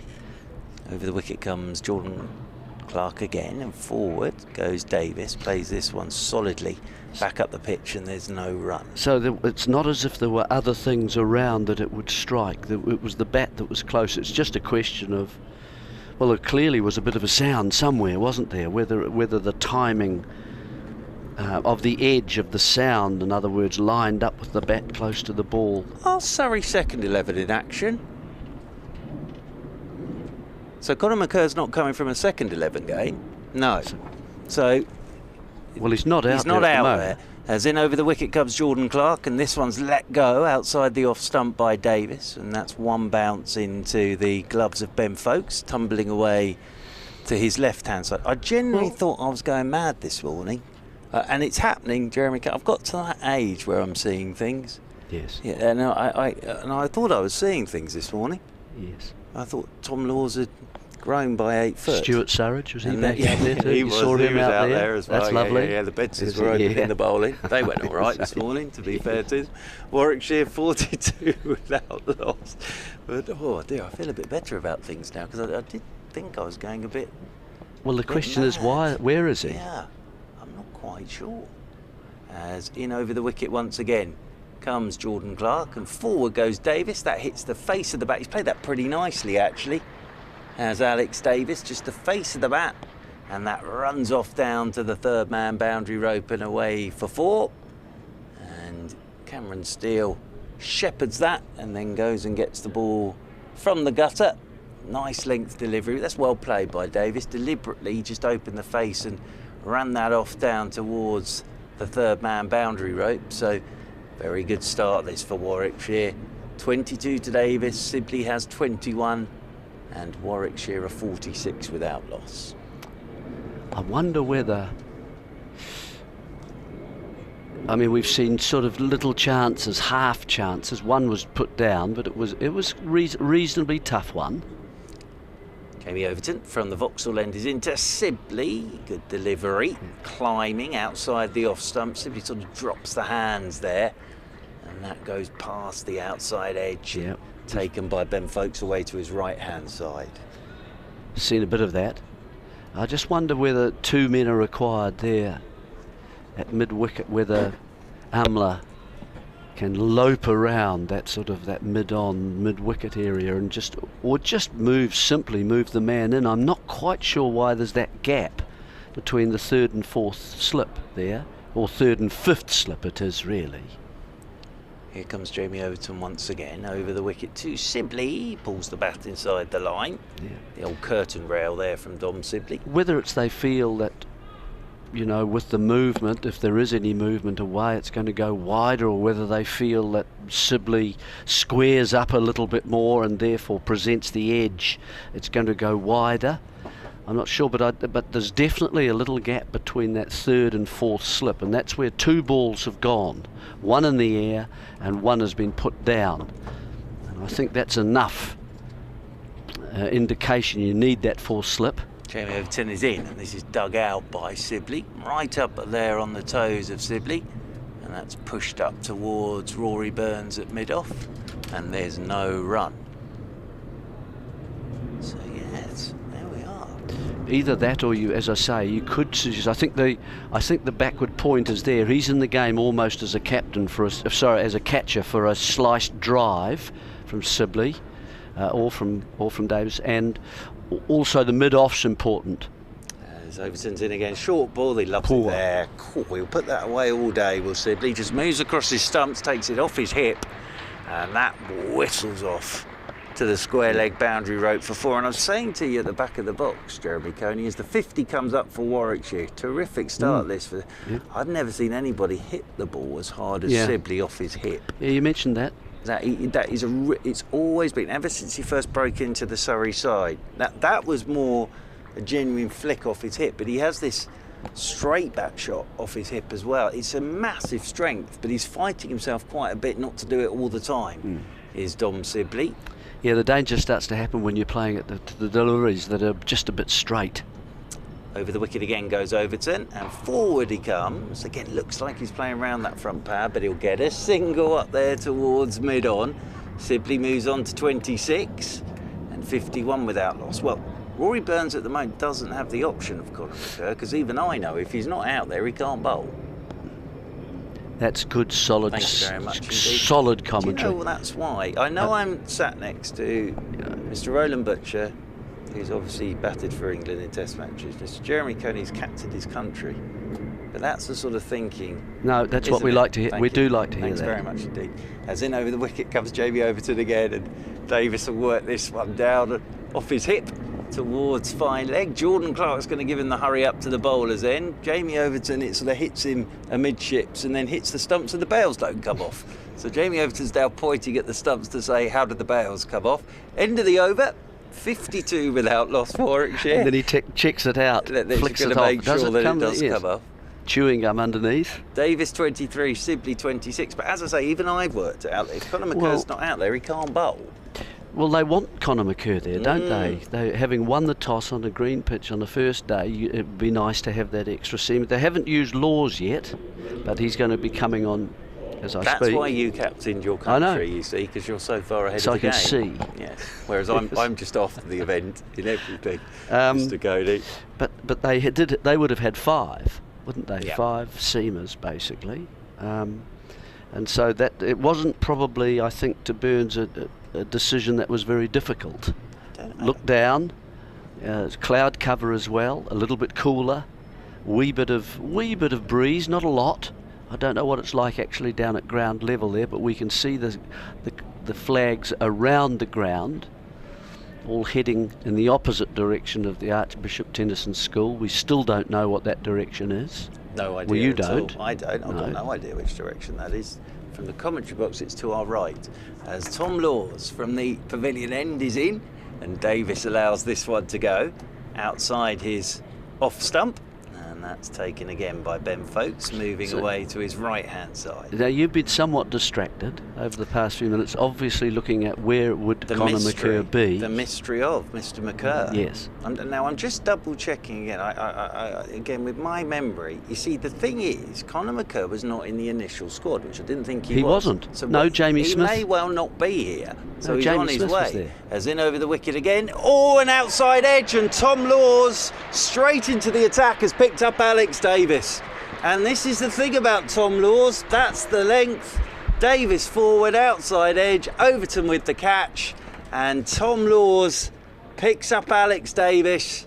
Davis goes for 23, and it's a good one. It's a really good delivery from Laws, and Overton with the catch. Davis is sort of that horrible thing as a batter where you've played what you think's a perfectly good defensive shot, but it's a good delivery, and you end up just holding the pose. And the catch taken by Overton. Surrey have their first wicket. Davis goes for 23. It's Tom Laws with that wicket, and Warwickshire are 52 for 1. Yeah, my impression was it was actually a delivery that looked as if it was more leg side, and so that's why I think Davies has sort of just looked to play that initial line a wee bit, and of course that's the difficulty with seaming, isn't it, the ball seaming. I don't think there was a load of movement in that ball in the air, but it was sort of angled towards leg stick, and then it sort of moved from there, and he's just held the pose and the initial line hasn't sort of adjusted. It's very difficult to adjust when the ball seams, and it's also bounced a little bit, hasn't it, so that it's taken a healthy edge to first slip, and Overton has sort of pouched that about sort of, I don't know, just between knee and hip height comfortably with 2 hands. So yeah, that's the sort of dismissal you'd expect on a morning like this with a new ball. Absolutely, and it is again Tom Laws, only his 4th championship game and 2nd ball of the day, and then he picks up the wicket of Alex Davis. Well, you have your theory, don't you, that he takes wickets. See, that's what I like about him as a bowler. He takes wickets. That's his currency. I've just almost garroted myself there with the microphone. So, Chris Benjamin is out there in the middle. So Tom Laws has the wicket. I think Conor McCur must be on his way here then. That's the thing. Because he wasn't in the original squad. Worrell goes down in the warm-up. Maybe in the Algarve. Swimming back. Here comes Tom Laws then. First ball for the right-handed Benjamin. And it's an extravagant leave by Chris Benjamin outside his off stump. Would you not want another, just to sort of augment the slip cord? Do we need, in fact, a cover? I think I'd quite like that cover open, actually, just for a batsman to push, to take a single into that area, and then, of course, if it does move, it brings the cordon into play. So while the ball is new and bouncing a little bit more, take him away. Tom Laws is in, and Benjamin lets this one go again outside his off stump. Again, it's an extravagant leave, almost a violent leave, that, yes. from Benjamin, isn't it? Very lavish or Yes, lavish. absolutely. And, yeah. And Smith. Yeah, well... But at least there was no run. We didn't hear that, did we? I think Marnus has admitted, hasn't he, that he stopped sort that of the now influence, the influence of Mr. Smith on his career is in over the wicket once again is Laws, and Benjamin looks to get off the mark, working a ball through the leg side, hits the thigh guard, rolls back up the pitch, and there is no run. What I enjoyed about Laws, and I think I mentioned it the other day too, that he just seems a very natural cricketer. Yes, he if does. I could put those sort of in it's sort of speech marks, that he just looks, he's naturally running in. It's not like Nortje, who tends to be very mechanised in the way that he kind of runs in, you know. Over Very the wicket natural. he comes again, and Benjamin is forward and plays this one straight back up the pitch, and it's a wicket maiden to start from Tom Laws, and a very good start. Jeremy Coney, you have a break there, sir. We'll bring in Eva Gray. Back of the box. Good to have Eva, but some sense coming into the commentary now too, isn't it? Need it You know. today. With Yeah, the we way do. it's going. I've been seeing things. 52 for 1. Goodness, Mr. Butcher's here as well, but I'm glad because I genuinely thought I was going mad. I came out to stand with Eva and I went down, I was peering over the top thinking that doesn't look like Conor McCurr. And Eva Gray is back alongside. Jamie Overton is going to continue from the Vauxhall end of the ground, coming in over the wicket to the right-handed Dom Sibley, and Sibley lets this one go outside his off stump. Eva Gray, welcome back, and Tom Laws in the wickets again.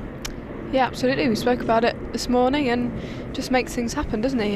Second ball, I think it was, and yeah, he'll be really pleased to make his mark early on the game. He's already got 14 wickets in his 4 first-class games, so It's a good start. big things coming. Well, he's just sort of settled into it, like a duck to water, as they say. Is in over the wicket comes Overton, up on his toes goes Sibley. Short ball, just tucks this into the leg side. We'll take a single, and that'll be Hashim Amla to do the fielding. So when I saw you out on the balcony, I didn't want to say anything, but I thought I was going mad because I couldn't see Conor McCurr out there, and he's not out there, and it's actually Cameron Steele that's out there as well. So that first 20 minutes I was thinking, sure that's not either Conor McCurr shrunk overnight, so I think he must be on his way here. Yeah, he's Conor McCurr. quite recognisable, isn't he? Yeah, he is. But that's reassuring that you're not going mad. Well, exactly, because I came and sat with you and I looked over the balcony and I was trying to see. I definitely need my eyes tested, though. I was saying that last week. So Benjamin comes on to strike for the first time here to Jamie Overton. 53 for 1, Warwickshire. As Overton's into Benjamin, that's very short. Very, very short. And that balloons over the top of Benjamin. And that's taken by Ben Foakes off his feet, going away to his left-hand side. So Alex Davis and Dom Sibley, after Surrey won the toss and stuck Warwickshire in under cloudy skies. I've noticed the ground staff are all sat by the covers away to our left. Have a little look at some other scores from around the country during this over, but there is a bit of rain, about no play at Old Trafford this morning because of the rain. As Overton is in, he's looking for the Yorker there. It's a full toss, which Benjamin just tucks away into the leg side, and they'll pick up a single, and that will be 1 to Benjamin to get him off the mark and bring Sibley back onto strike on 27. Essex and Somerset. Essex 49 without loss at Chelmsford. Yorkshire and Hampshire at Scarborough. Yorkshire 29 for 5. 29 for 5, so Hampshire have already squeezed that gap to 13 points. Gloucestershire 71 for 2 against Northamptonshire. Derbyshire and Worcestershire in Division 2. Worcestershire have Derbyshire 51 for 5. As over the wicket then is Overton to Sibley, just turns him into the leg side. He'll take a single.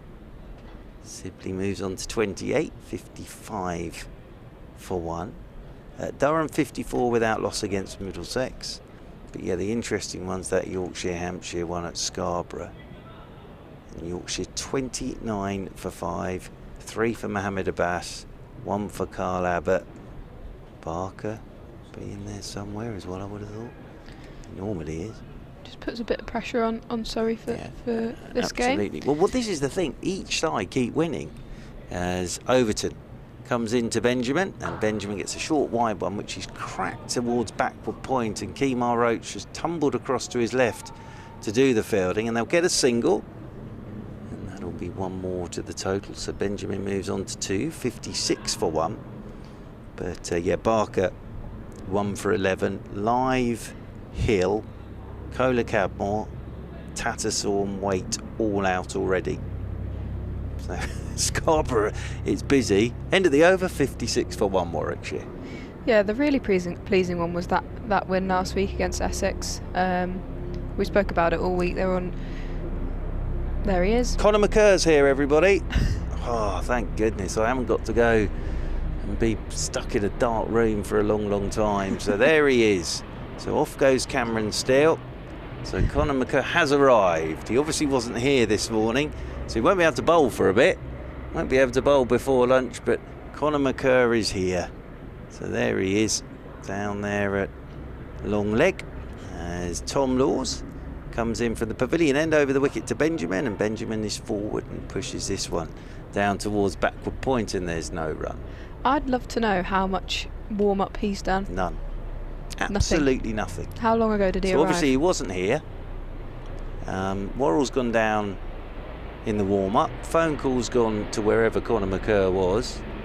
He'd have driven here. Good luck with that. We've got the train. He's got change and he's out there now. So no, he won't bowl before lunch. He won't be allowed to anyway. As in over the wicket comes Laws, and this one's left alone outside the off stump by Benjamin. Yeah, that win against Essex, I think, just kind of shows a bit of character, doesn't it? Essex coming off the back of 3 wins in a row after a bit of a shaky start, and yeah, just kind of where they were on day 2 with the bat, just grinding out results, a sign of a good team, and a team that's in a habit of winning, if anything.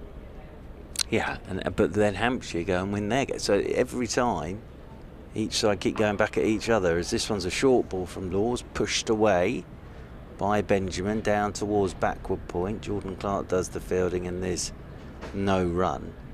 But they don't meet each other again, Surrey and Hampshire. They've just that's their one game that we've already had, which Surrey won by an innings, I think it was. And from a Surrey point of view, it's Yorkshire here, Northamptonshire at Wantage Road, and last game of the season, Lancashire at Old Trafford. As Laws is into Benjamin. Benjamin drives outside edge. Is that dropped? Wow, Jamie Overton's felt that at first slip as well. Ooh, that's hurt Jamie Overton. And he's not one to make a huge fuss, is Jamie Overton. And immediately Ben Foakes is signalling as well to the dressing room, because he's driven at this, and oh, it's one of those low ones on the bottom of his finger. Jamie Overton. And Ben Foakes immediately calls for the physio. It doesn't seem to be huge concern, I have to say. If there's huge concern, you see players sort of turning around and running off and, ooh, that looks horrible. There doesn't seem to be any of that at the moment. It's definitely hurt Jamie Overton. It's all go out there. Well, Conor McCur's using this to measure out his run now, using this break in play, so they brought the tape measure out. I've seen it all now for Conor McCur, so he's now measuring out his run. We saw that in the England-South Africa ODI. I think it was Pelaqueo went off of concussion, and Pretorius came on and marked his run up in the middle of the drinks break with the tape measure. Very nice indeed. Well, it's good that they've got the tape measure handy. So Jamie Overton's getting... This is carnage out there at the moment. There is Jamie Overton getting treatment on his finger. Conor McCur with a tape measure, marking out his run and putting his bit of paint down to show where his run up is.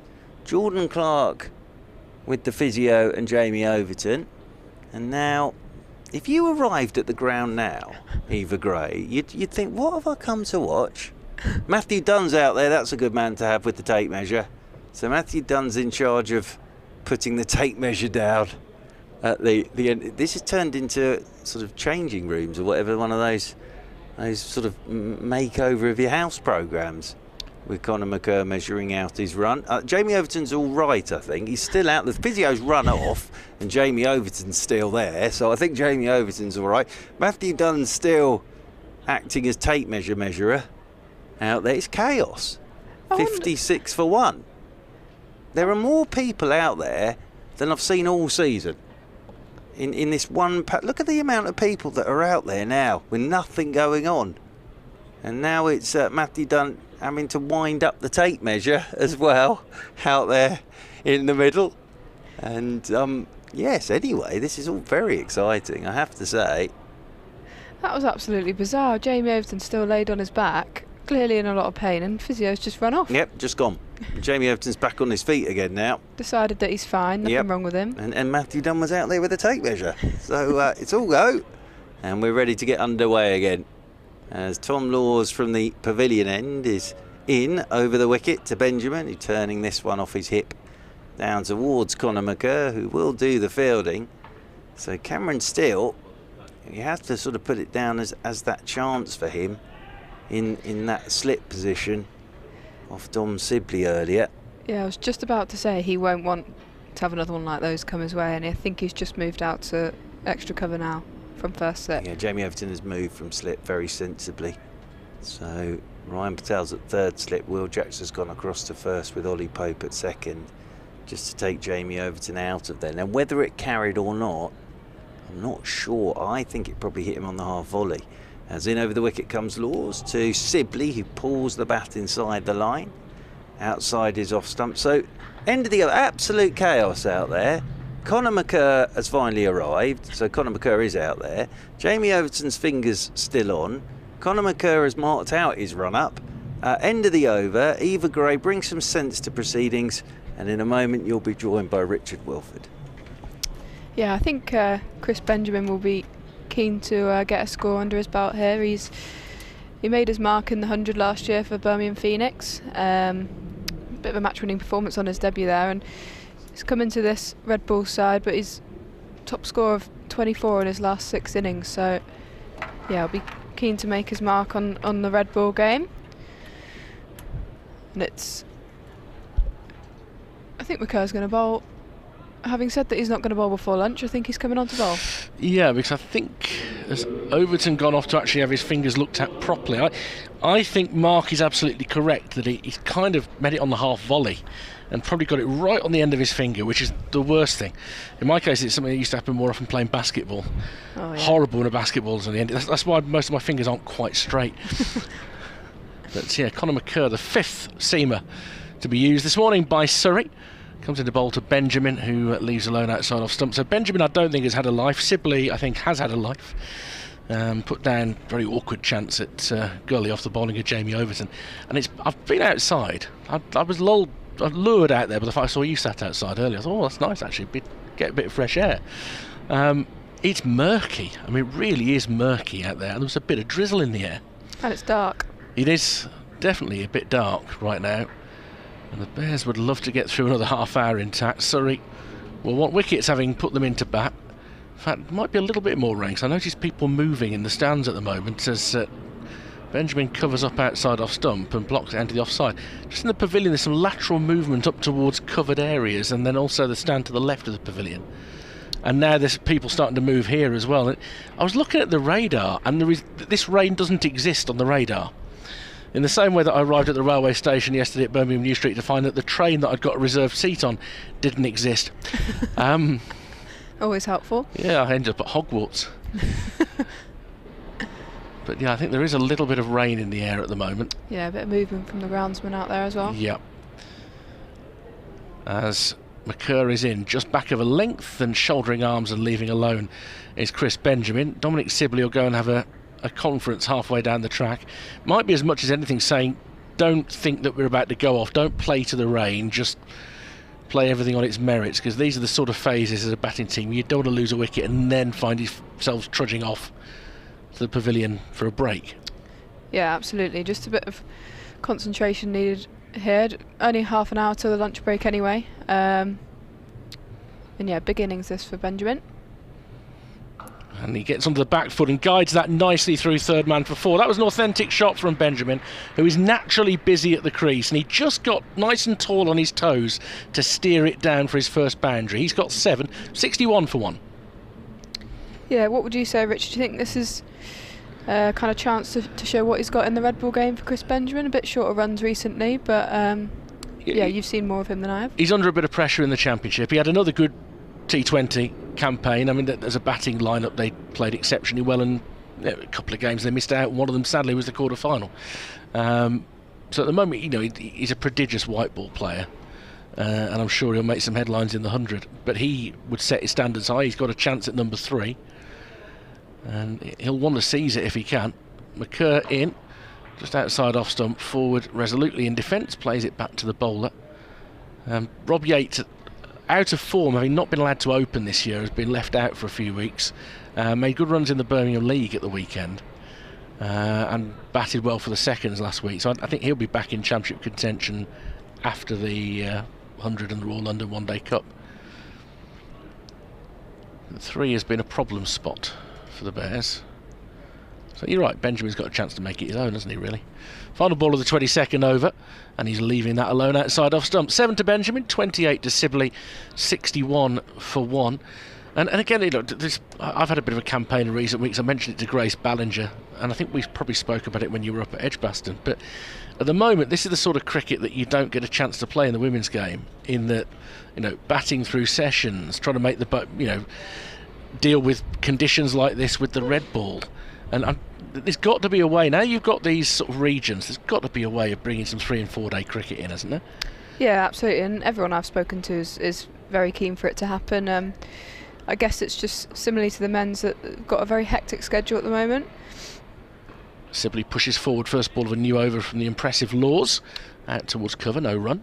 And we've just got to find a way of kind of, undoubtedly we can fit more cricket into the schedule that we've got at the moment, but especially in terms of the England girls, if there's that expectation that they will take full part in the 100, unlike the men's test players, then it kind of becomes where do you fit it in if they've got all of August dedicated to that, 2 white ball series either side of it, Commonwealth this year.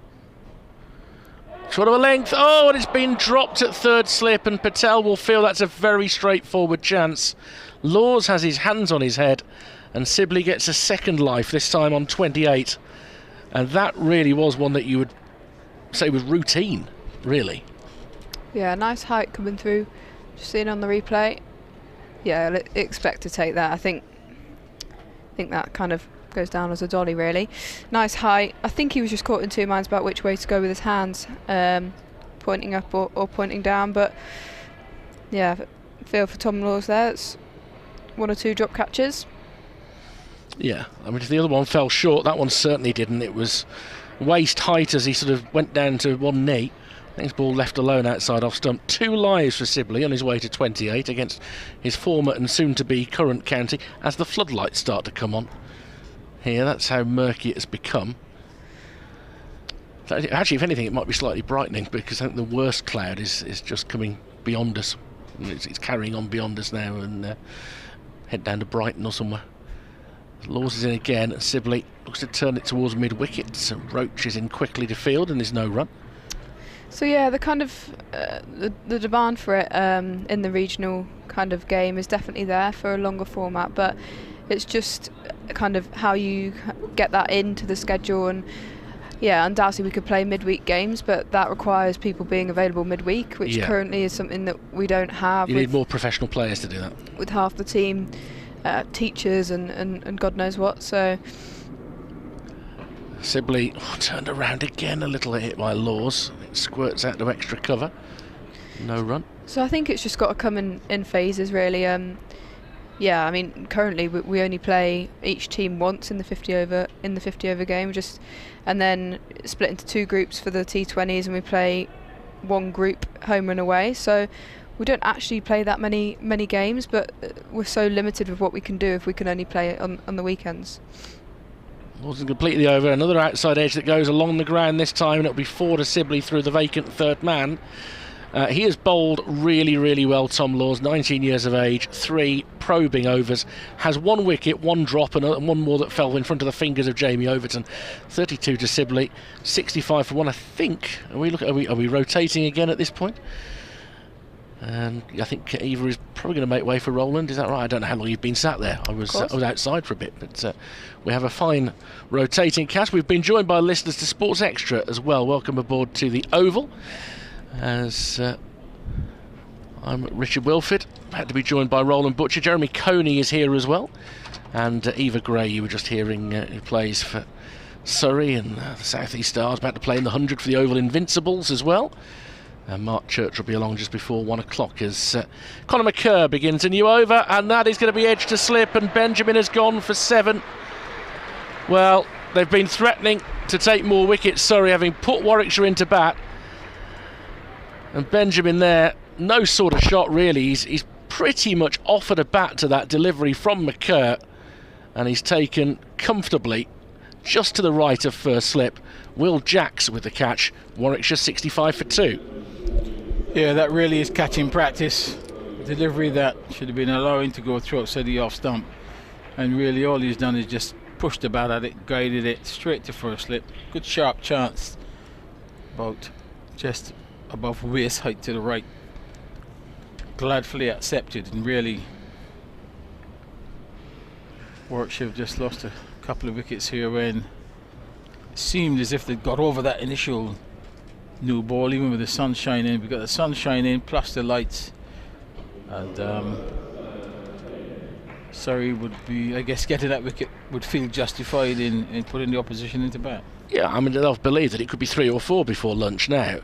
And that's what you need when you put a side in. For those joining us on Sports Extra, there's plenty of green on the surface that's being used. It's over to the right as we look down from the media centre at the Vauxhall end of the ground. But there hasn't been an awful lot of movement in the air, even with pretty overcast conditions. There has been a bit off the seam, particularly from Jamie Overton, who's currently off the field, having damaged his finger trying to scoop up a catch a couple of overs ago. And I think he's caught that right on the finger end. He stayed out for a little while, but at the end of the over, having had treatment that held up play for a few minutes, he disappeared. And having already lost Daniel Worrell just before play today, he was scheduled to play. Conor McCurr had to race across to join us a bit after the start of the match. Surrey will be quite anxious that Overton's okay. Of course, because he's part of their attack. But I just can't help but feeling that Warwickshire have played as if the ball is doing a lot more than it has. Even though when it hasn't seemed that much. It's just been slightly, and they're actually playing the original line of the ball, particularly when it's pitched up leg stumpish, not allowing for the ball to actually move. Sam Hain is the new batsman. Good season in the red ball game in particular so far this year, and he steers his first ball down towards gully, bounces well in front of him. Out for 99 last week in the first innings. And what was a disappointing performance from the Bears against Kent. Having taken 5 wickets in the first hour of the match on Red Hot Tuesday, they didn't press home that advantage. They come here in relegation trouble against a Surrey team that are viewed by many as champions-elect now. I think it's not unfair to say that, the quality of cricket that they've played throughout the summer. As McCurr comes in, Hain walking into his defence there, up towards mid-on. Roach does the fielding. It remains 65 for 2. Yes, and Surrey very much on top of their game right now, expecting a wicket every ball. It's a very strong slip cordon of 4 catches in place, and this passage of play really is one of survival now for Warwickshire, having lost those 2 wickets.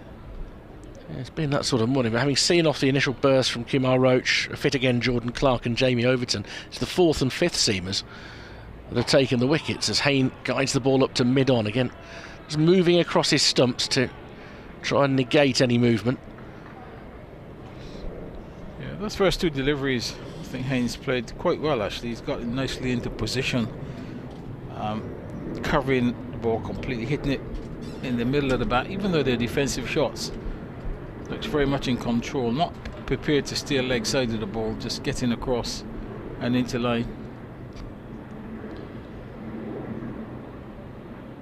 McCurry, it was a race to the ground, wasn't originally going to be in the 11. Daniel Worrell's shoulder wasn't up to play. They decided at the last minute. He's sent that one well outside off stump, and Haynes shows no real interest in it.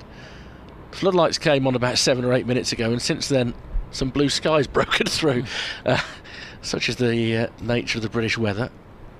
We're supposed to have 4 clear days this week for this game. Touch wood or whatever this is. Oh, I don't think it'll go down as wood. Makes a satisfying knocking sound, but probably some of Tommy Walsh's much loved MDF or something, I don't know. Once more, McCurry's in and leaving the ball alone. As much as anything on length is Haynes, just shoulders arms. He's yet to score. Dom Sibley's had 2 lives on his way to 32. He was put down on 19. Sharp chance at Gully off the bowling of Jamie Overton. Much more straightforward opportunity though in Tom Law's last over when Ryan Patel put him down at 3rd slip, and it really was a waist height. I mean, Roland, you'd have had that one with one eye shut in your day. Well, I would have done that now. After being retired for this length of time, it really was a straightforward chance. Just went about knee height, easy chance. Really, at this level, you've got to take those chances. So Sibley's had a bit of luck, and he may make them pay. Well, he's on strike now to start a new over from Laws. Straight delivery on middle and leg, and Sibley pushes forward. Interesting mindset situation this for Dominic Sibley, who we now know is returning to Surrey, his home county, for next season. He's done really well since he arrived at Warwickshire. You know, he got a regular starting spot at the top of the order. He turned that into a barrage of runs and gave himself a 2-year England career so far. He'd love to get back in. And so he gets another leading edge, not the first by any time stretch that we've seen that. And it goes out to point, and there's no run. Goes along the ground. But this game against the county you're going to be playing for next year, who are in charge of the championship title race at the moment, but with Hampshire, Lancashire and Essex all chasing pretty vigorously, and he's got to come out here and try and make runs for Warwickshire. It's an odd one, Roland. It is, but there should really be an interest in getting a big total. As he's wrapped on the pad here, and he may have had a bit of bat, and Point is diving at it full length. Jordan Clark, and not able to get his hands under the ball. So there were all sorts of strangled appeals going on there. One for leg before, which I think they discounted for themselves because there was an inside edge, and then one for a catch. Had it just carried another 1.5 foot further, you could see on the replay that Sibley was anxious. Yeah, didn't quite get far enough forward. Sibley half forward, struck on the pad. This young man Tom Laws has been really impressive since coming into the attack. He's driven now up towards mid-on. Happy to bowl at a full length. Amla fields. But Sibley has a extra incentive to do well here, just to show your team that you're coming to that, you know, I'm ready and deserving to come back. So he will be really worked up trying to get a big score. Has made 2 championship hundreds this summer. As he awaits Laws again, and he drives firmly up to mid-off this time. Rory Burns stoops to pick it up, and again there's no run. Talking about runs this summer, it certainly has been a run feast in terms of batsmen scoring runs, but still a fraction of what would have happened in 1947. Oh, crikey. Yeah, there's been some golden summers with the bat. There's Sibley clips the ball towards mid-wicket. Roach is across very rapidly. End of another over, another maiden for Tom Laws. We've got through 25 so far with 15 minutes left in the opening session. Warwickshire having been put in a 65 for 2. Yeah, nice tidy over there by Laws. Troubling Sibley on a couple of occasions. But yes, I guess some people will have to look to the wisdom and other means to establish what went on in 1947, but what I can tell you is that 3 players between them, Compton, Edrich and Robertson, scored over 40 centuries between them that season. Oh, I mean, they played a lot of cricket in those days, but my word, First ball of a new over from Conor McCurr, well outside off stump, left alone by Sam Hain. Yeah, you sort of had like someone scoring 3,500, 3,000, 2. Yes. About 40 centuries between 3 players. Wow. All in the same team. But yeah, I mean, in those days, a batsman might get 50 first-class innings in a season. Whereas the way things are going, you might take 4 years to get that in the future. and you know, as all the discussions are going on about the game, I've never met a cricketer who gets better by playing less. As ball is short of a length, and trying to cut was Hain, hit over the top of it. Goes out to Burns. And I need to qualify that remark a little bit, because yes, I also appreciate that you can be overworked, and particularly that can be true of bowlers. But in terms of practicing your skills, nothing beats practicing them out there. Well, that's the ultimate test. But that summer, of those 3, I think the least of the batsmen had got 15 centuries. Unbelievable. You get bored of raising your bat, wouldn't you? Back of a length, left alone by Hain. Through once more to Ben Foakes. I don't think the guys batting 4, 5, 6 and 7 would have enjoyed that season at all. You know, with the surfaces we've seen this year, there have been a lot of times where a team might only bat once, either in a high-scoring draw or if they get an innings victory. And with the amount of championship cricket we've got, okay, you might bat 20 times, potentially. Used to play more matches than that. Used to play more than 20 games in the championship. I mean, when I was young, it was 24.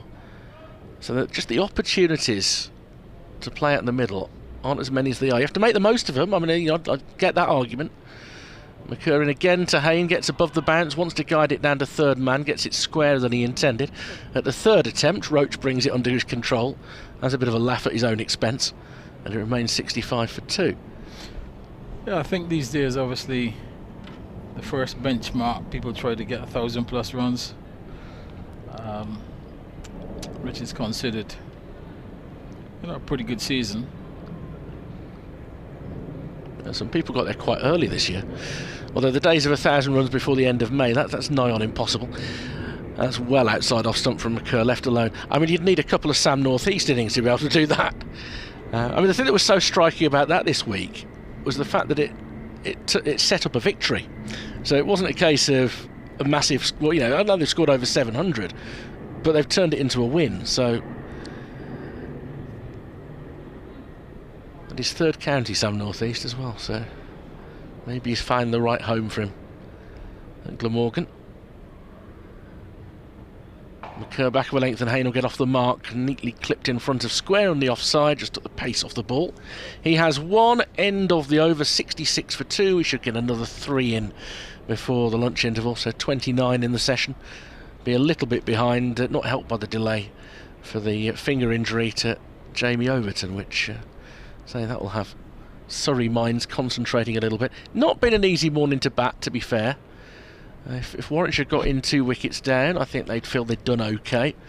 If another one falls, then Rory Burns will feel that his decision on the toss was justified. Yeah, absolutely. If they can just lose the 2 wickets up to lunch, then I think they would have done certainly pretty well in trying conditions. Live commentary courtesy of BBC London. Mark Church will be back with you for the final over before lunch when I've got other duties. BBC Radio WM and BBC CWR. In the company of Roland Butcher currently, Jeremy Coney and Eva Gray with us as well through the day. As the start of a new over from Laws. That was going to go above stump pipe, but it's pretty straight, so Hain defends it up towards mid. And what do you make of this teenager bowling at the far end? He's a little bit shorter than the other bowlers in the attack. He's got it coming through pretty well so far. Yeah, he looks quite promising. You know, no great pace at the moment. Yeah, I think Roland's looking for express pace from people. This is bowled just back of a length outside off stump. Jabs down at it, does Hain, but can't beat the cover fielder. And there's no run. I think that the little I've seen of Hain so far, I'm not surprised that he scored so many runs actually. I think he lines the ball up quite nicely. Busy player at the crease. Looks well organised. Well, he's been a man they've had to rely on quite a lot this year, Sam Hain, as he's forward in defence, picked up left-handed by Laws in his follow-through. He's really redoubled his efforts to make bigger scores this year. He's got 3 championship hundreds and a 99 last week, having had a great reputation the last few years for what he's done in white ball cricket, although made his first T20 century this year at Trent Bridge. But he has been far more consistent in the championship, but he's going to get an edge here that drops short of Patel, catches it on the half volley, and Laws has found the edge of the bat pretty regularly since he came in to the attack. This is his 5th over, and he's just asking questions. Yeah, he's driving this one on the walk. Didn't really have a solid base. He was on the move when he actually played the shot. Took a little step down the wicket, but didn't have a full stretch out on the front foot. Played the shot while still moving and was very fortunate.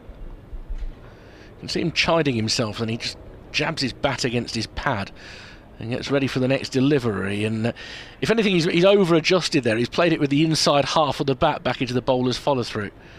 And Dom Sibley's coming down just to give Sam Hay a bit of advice with 1 ball left in this over. Sibley with his pair of gloves both in his left hand at the moment as he lets a bit of air get to his hands. Quite muggy today, as much as it's been overcast. Pretty warm outside. This is onto the pads of Hayne. Tries to dig it out past mid-on. Amla does the fielding. End of the over. 66 for 2 Warwickshire, with Sibley on 32, Hayne on 1. And again, a couple of overs left before we reach the interval. Yeah, another good over there by Laws. Figures are 1 for 5 at this moment, and sun breaking through again once more as we approach lunch. And I think at the moment a fairly even session. Bat and ball, obviously a little bit more difficult for the batsmen than for the bowlers, but to have lost only 2 wickets, I think that represents quite a good effort.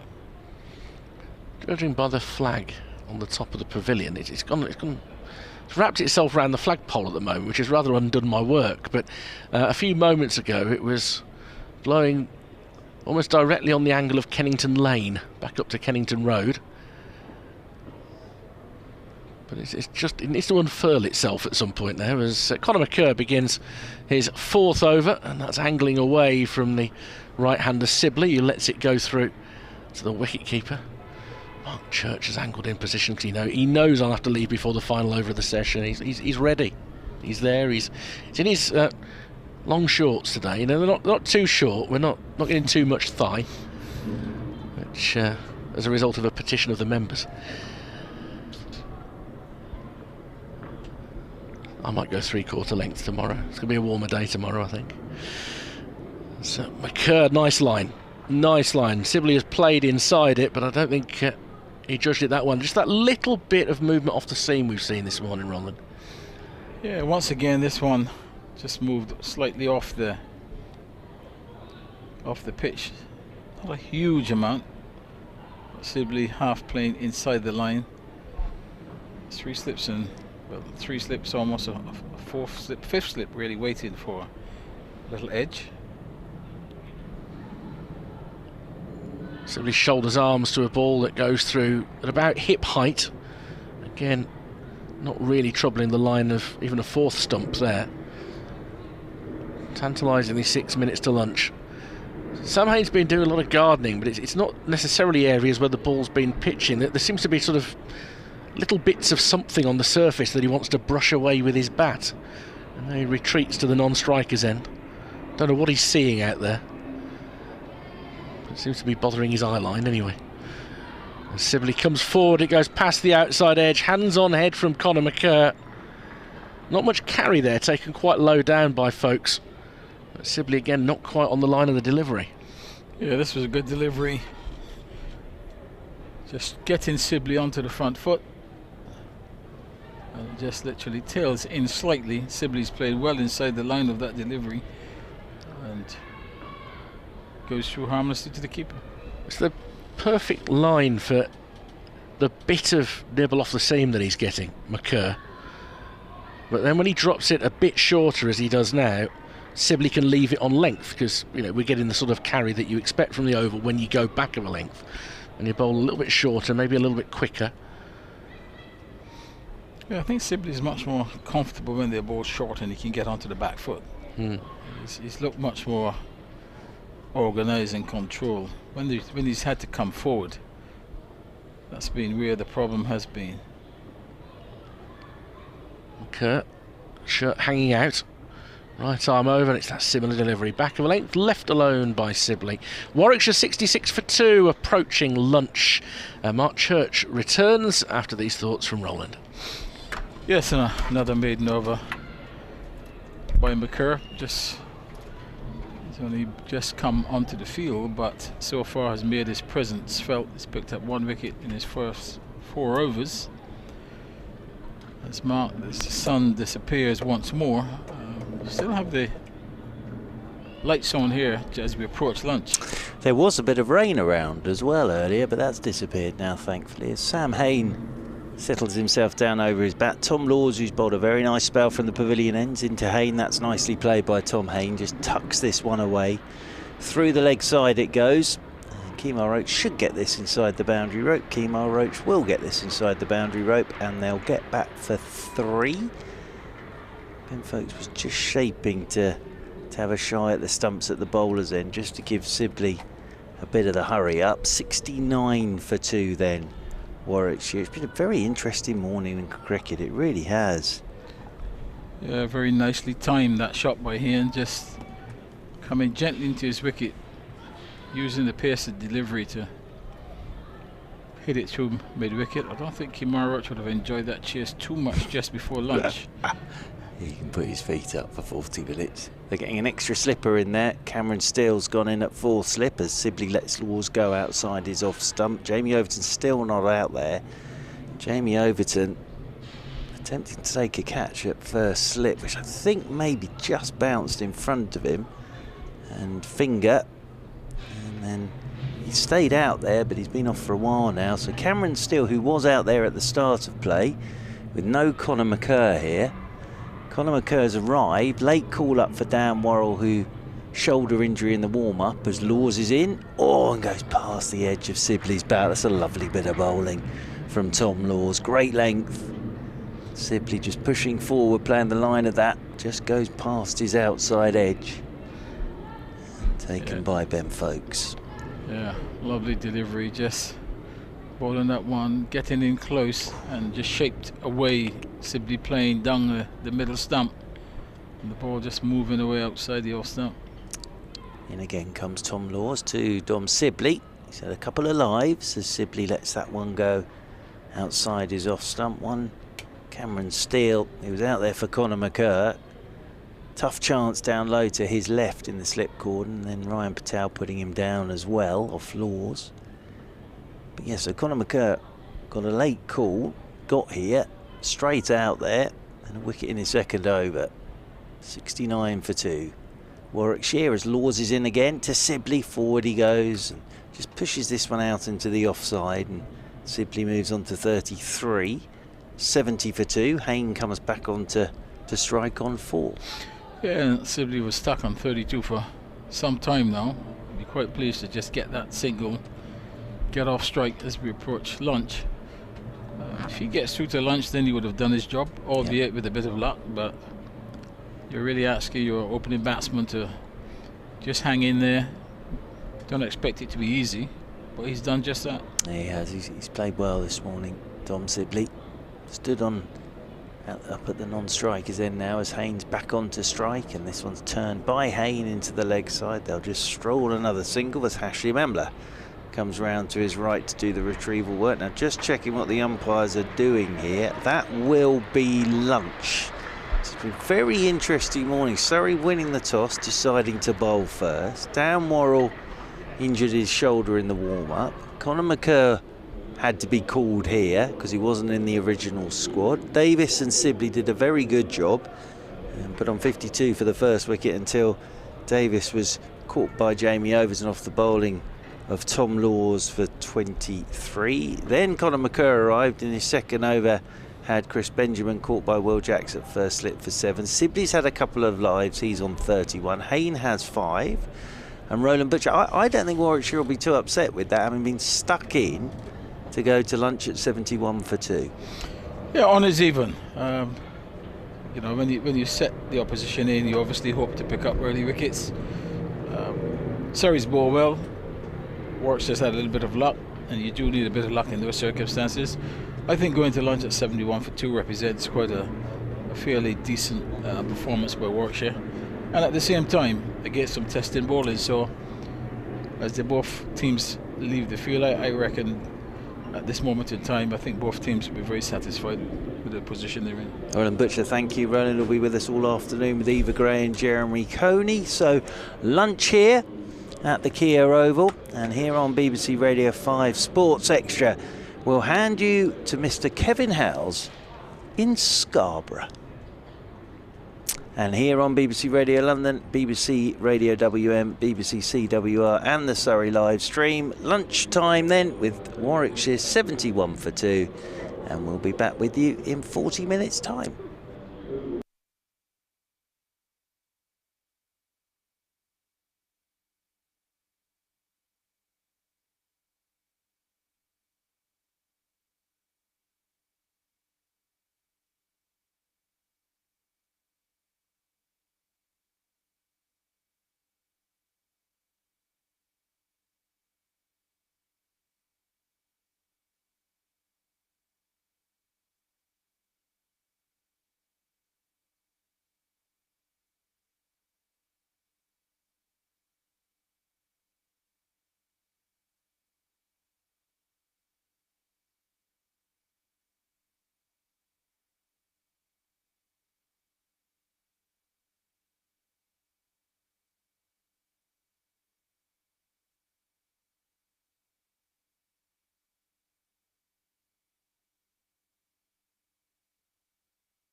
Whereabouts?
A very warm welcome back to the Kia Oval here on BBC Radio London, BBC Radio WM and BBC CWR and the Surrey live stream. Lunch break is over on this opening day of the Championship match. First Division, of course, between Surrey and Warwickshire, and at lunch, Warwickshire 71 for 2. Sam Hain on 5, Dominic Sibley on 33. Surrey winning the toss, deciding to bowl first.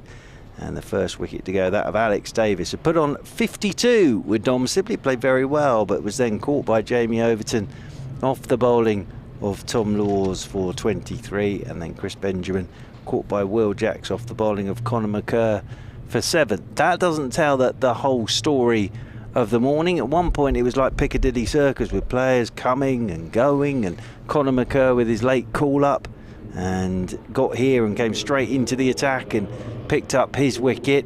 Just having a look out there at the moment, still no sign of Jamie Overton, because Jamie Overton, in trying to take a catch, went off with a damaged finger.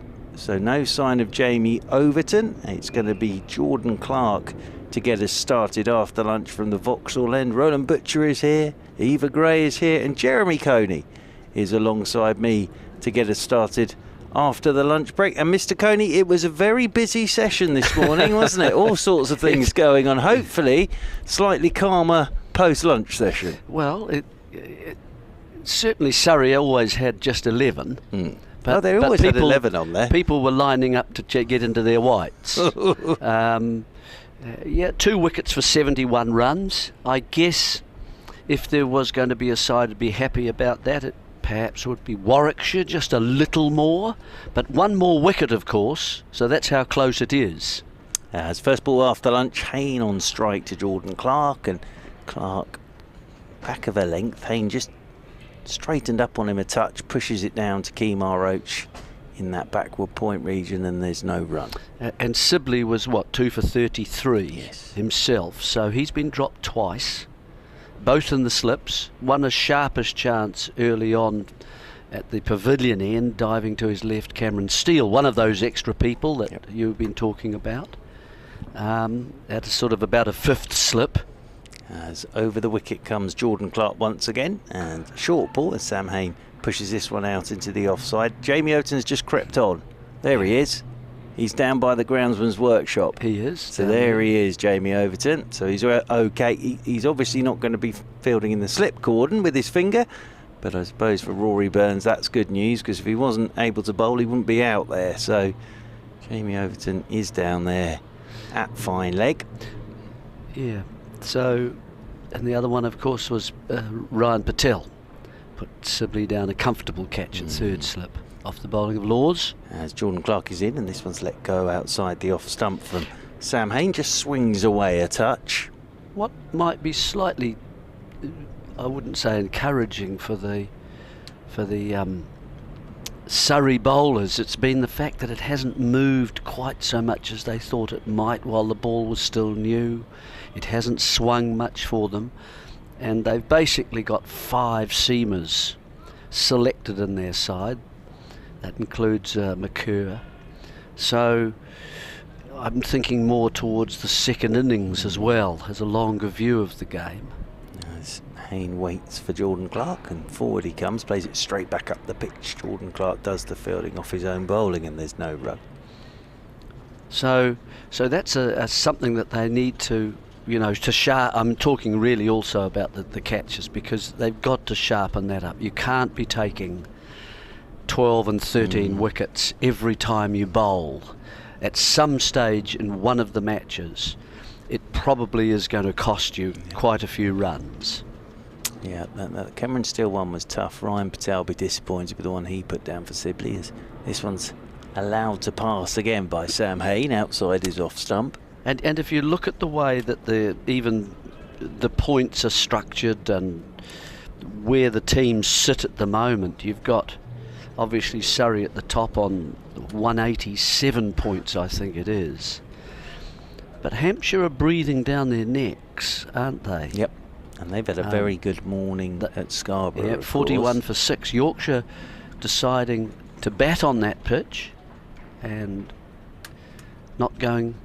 Well, it wasn't the best session they've had. No, not this season. As in over the wicket once again comes Jordan Clark. Forward goes Sam Hayne. Plays this one up towards mid-on.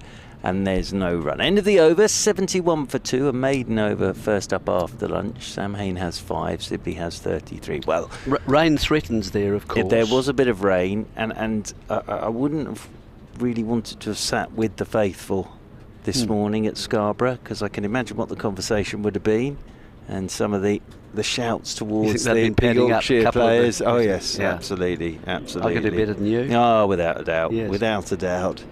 Shouts of bring Jeffrey back would have probably been going around Scarborough, but so as you say, it's so tight up there at the top. Yeah, and if you look at the fixtures that are yet to be played this year. Kemar Roach to get us started from the pavilion end after lunch. Forward goes Dom Sibley, plays this one up towards Hashim Amla, stood up there at mid-on. Or this season, I mean, Hampshire have a slightly easier, would you say, finish to the season with Northants, Kent and Warwickshire. And two of those, yes, 2 games at home. Says, I think they would be quite happy if they could actually manage to win this game at Yorkshire. Yeah, or they'd be over the moon. Absolutely over the moon. And I think it's important, as over the wicket again comes Kemar Roach, and that's let go by Sibley outside his off stump for Surrey as well. And for all the teams, you've then got a break of a month until you start playing championship cricket again. So if you don't have a good end to this batch of games, you've got to wait a month to get started again, and you won't be playing any, unless you're playing test match of course, you won't be playing any of the Red Bull stuff at all, because there isn't any until you're back into it for September when it's the run-in. And the other thing to mention here is, from a Surrey and Hampshire point of view, they don't meet each other again in terms of the championship. They've had just the one game, disappointing, here this season.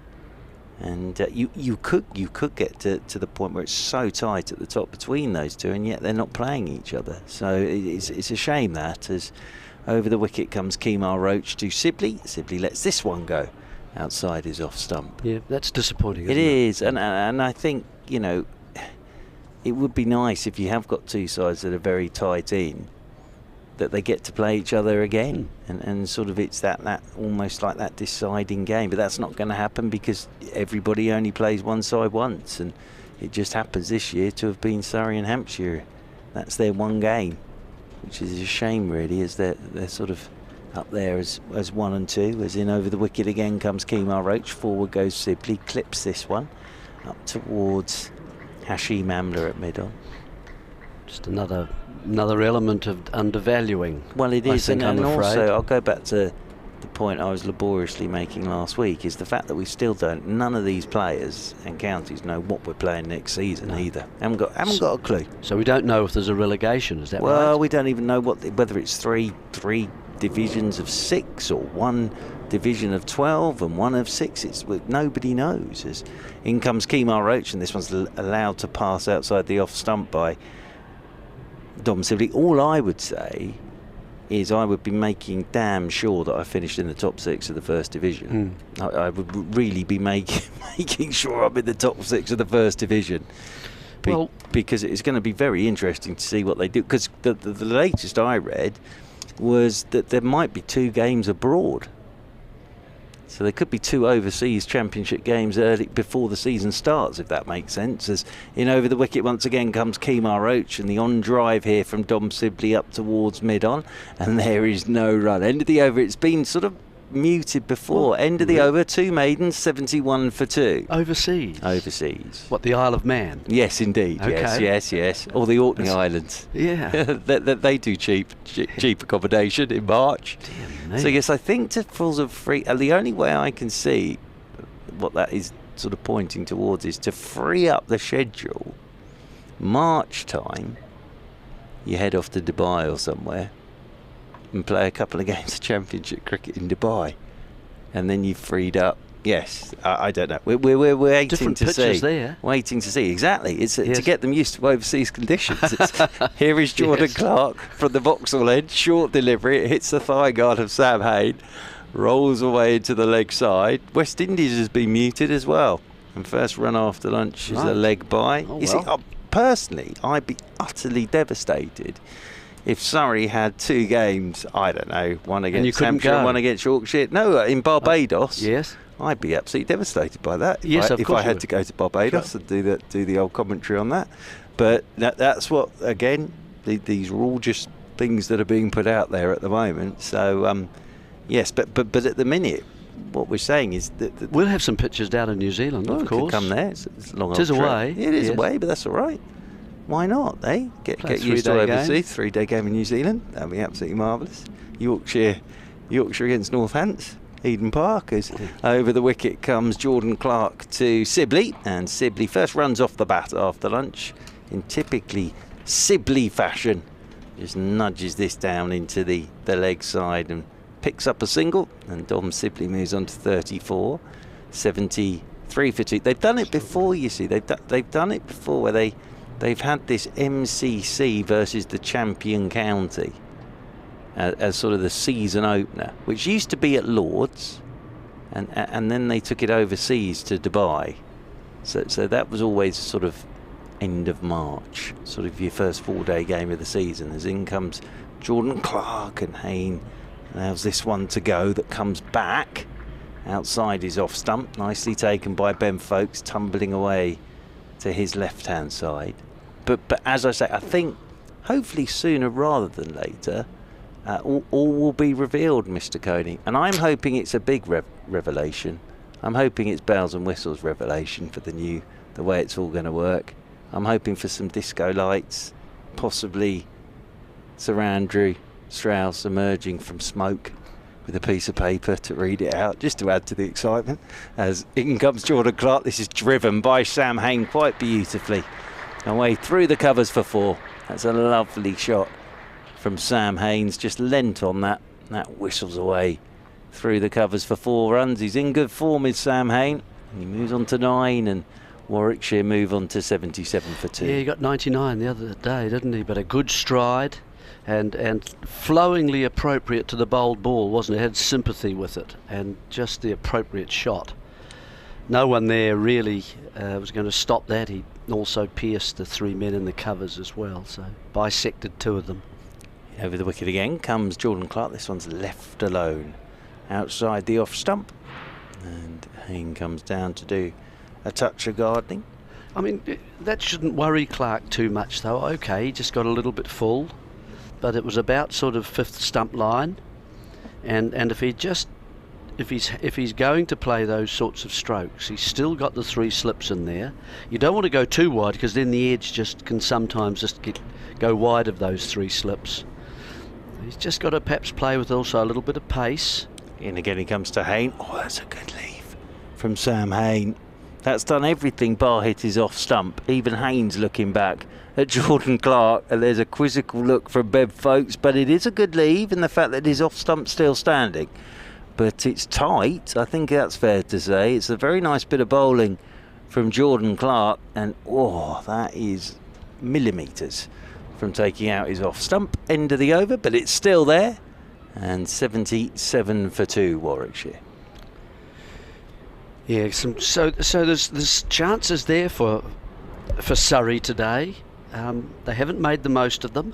That's some good bowling from Clark. He's done that this morning as well, actually. He's got the ball of all the bowlers. I thought actually Laws might get it to move away, but he didn't really do that in the air, whereas I think we've seen from Clark. Again, from the Vauxhall stand end, it seems to be the end. For some reason, it's moving more.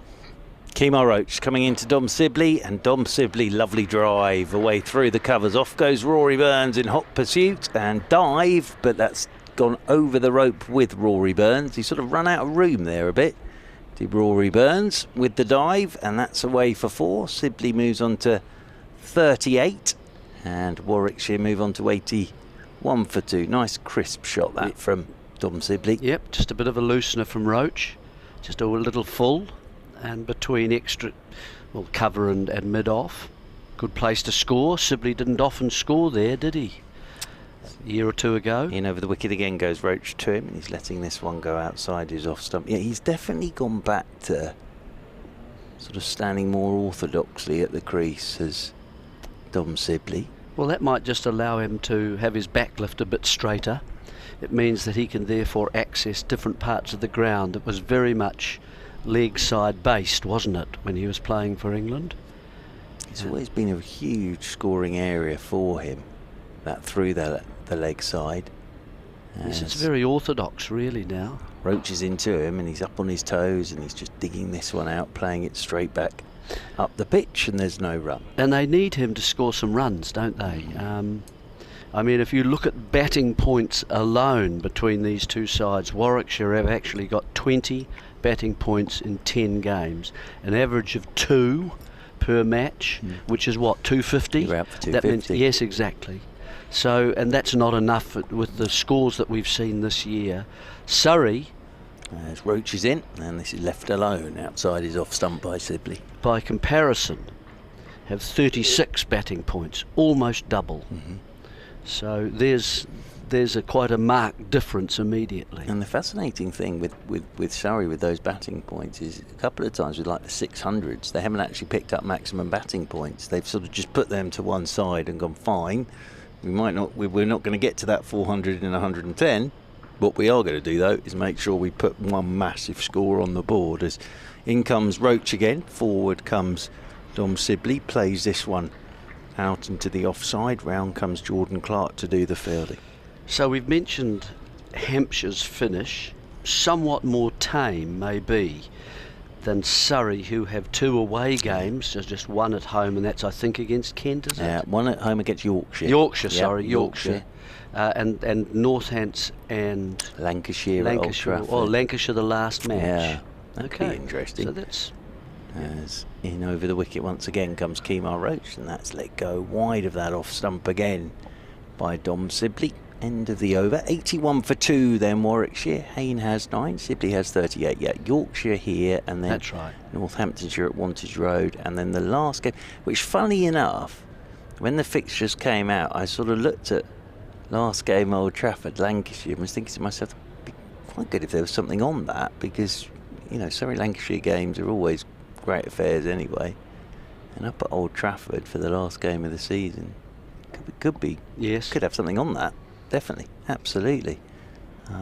But as I say, for all the sides in this round of games, they've now got to wait until September after this for any more Championship cricket, as Jordan Clark is in and Sam Haynes up on his toes, punches into the offside. Tom Laws dives across to his left hand side to do the fielding as the sun comes out. Good bit of work from Tom Laws.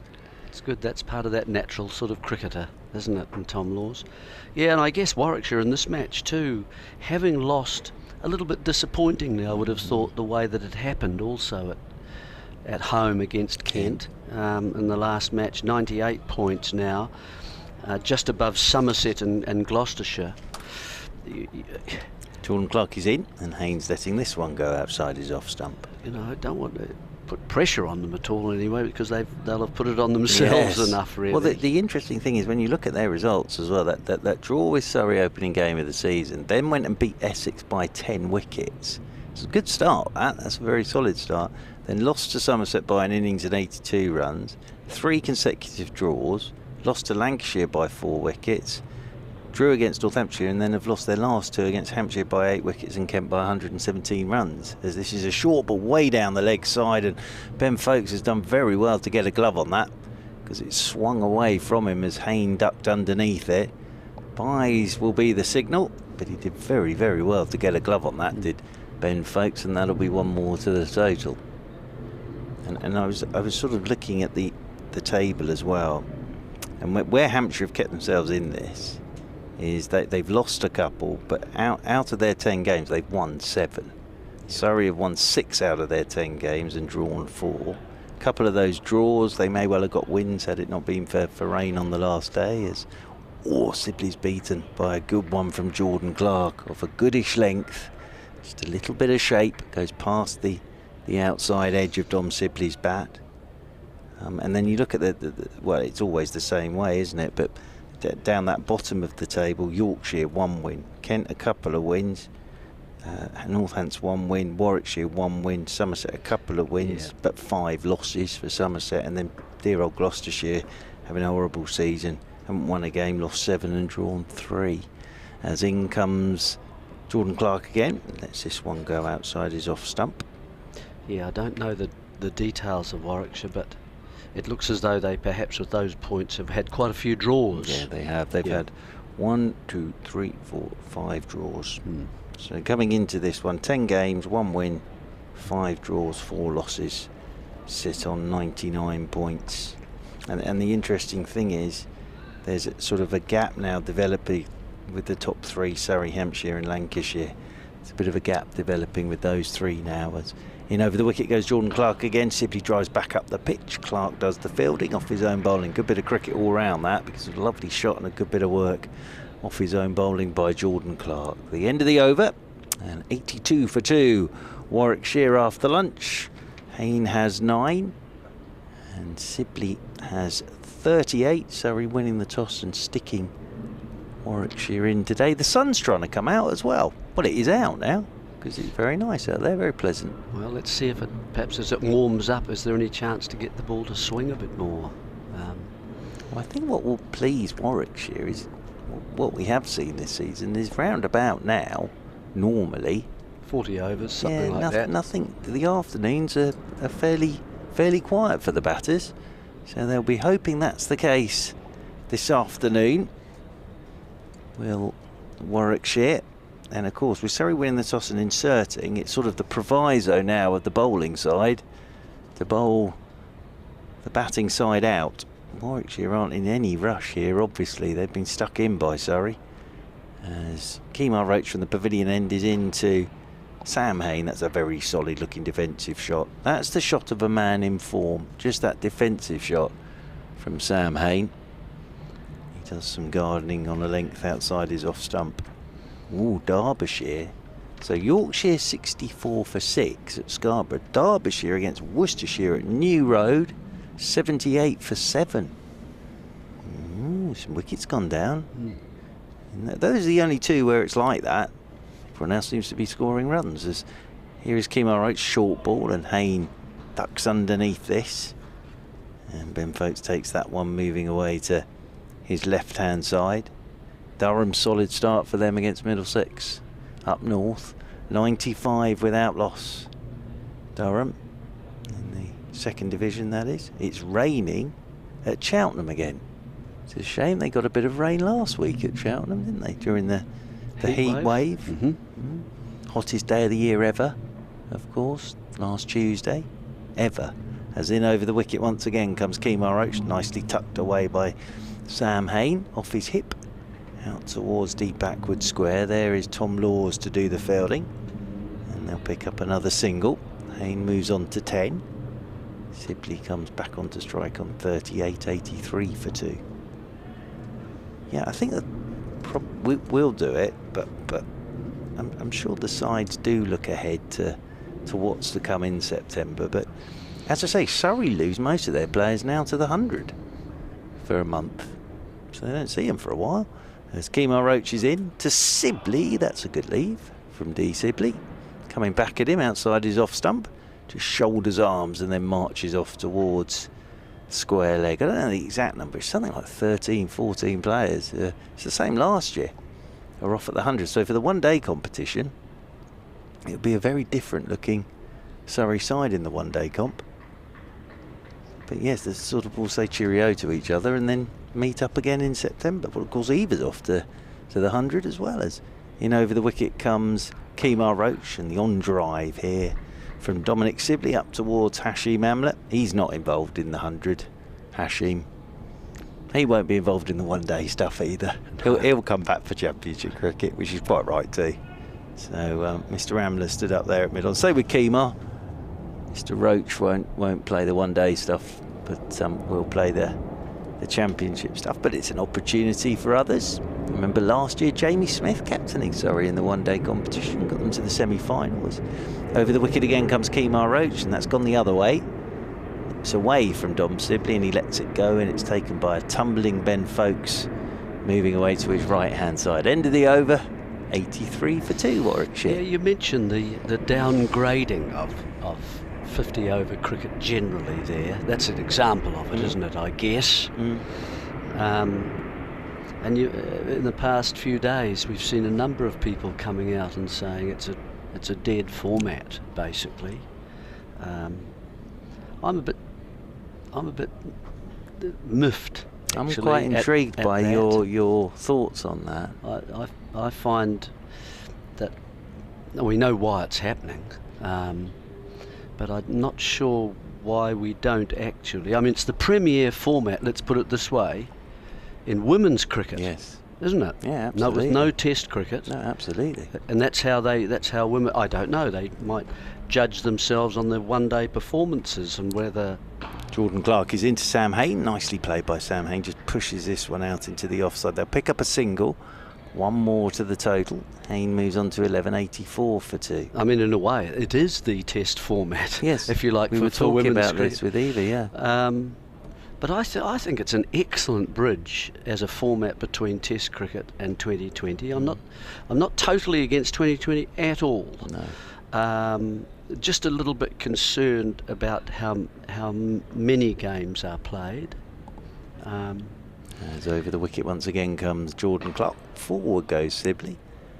And that one just straightened up a bit on Dom Sibley as he pushes it up to Rory Burns at mid-off. And because it's a longer format than the 2020, I think the one-day game, it allows a side to stumble a little bit at the start, and yet there's still more time to actually recover, and you've got a game still.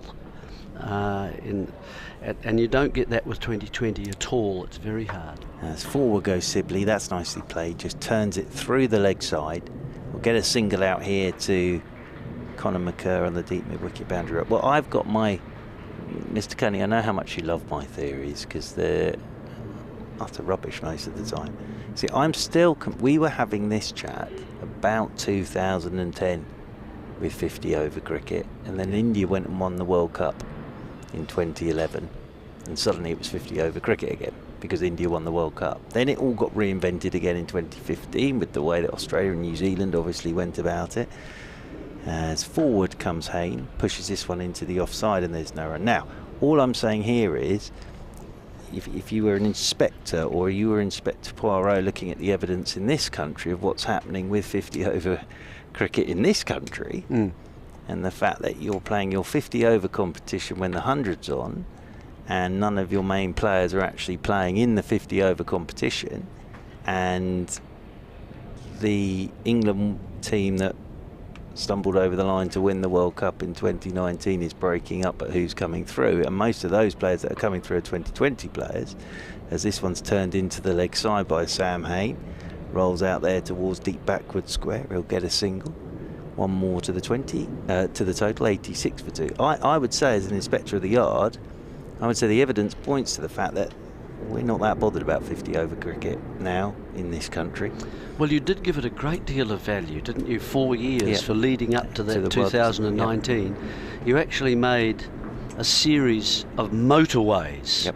around various parks. Oh, absolutely. As in over the wicket once again comes Jordan Clark, and this one's left alone outside the off stump by Dom Sibley. End of the over, 86 for 2. Some would say to the detriment of the Test team. Well, and some would say to the detriment of domestic cricket in this country as well. But that was and fair play. That's what they always said was set out. I personally think that might always, you might look back and think that was the peak from England in 50 over well, cricket. what it did, it was that it allowed the batsmen to develop their power kind of hitting that they did right throughout those 4 years, and they needed to develop a habit of doing that. So they played very aggressively during those 4 years and got better and better at it. Kemar Roach is in here to Hayne. That goes past his outside edge. That's a beauty from Kemar Roach, but Hayne gets nothing on it. Lovely bit of bowling that from Kemar Roach. The converse of that is, of course, is that it doesn't do much for the bowling. It might lead to perhaps spinners a bit more, and it might have been with, the Moeen and the leggy as well. But you need, I think, in a slightly longer contest, you need to have something a little bit more for the bowlers. Now, whether you only want one ball so that it reverses at the end, or whether you want two balls and it nips about a wee bit more at the start. As Kemar Roach is in, right up on the toes of Sam Hayne, plays this one away out into the offside. I just think that it's still got a value. It was the golden goose, let's not forget, for years. Absolutely. 50 over game. Very exciting to play at the start. Where I did and probably Roland did as well. Absolutely. Terrific format. I'm making these the sign of money to you, Mr. Cody, because I think in international terms as well, we've seen Ben Stokes knock it on the head now. Yeah. I think there is so much of it now as well. As in over the wicket comes Kemar Roach, and forward goes Hayne. Nice shot. Down the ground it goes. And Rory Burns won't get to that. That's to the shortest boundary. So that's nicely played again by Sam Hayne. Hasn't driven that. He's just sort of met that with a full face of the bat. And that's whistled off down to the long off boundary rope for 4. And Hayne will move on to 16.90 for 2. But there's, look, it fills grounds out. I get it. I understand all of that. But I think now you're going to destroy players. And Stokes has shown, and he won't be the last. I'm absolutely convinced he won't be the last. With the amount of international cricket with 50 over 2020 and Test match cricket there is now, as in behind this one goes Sam Hayne.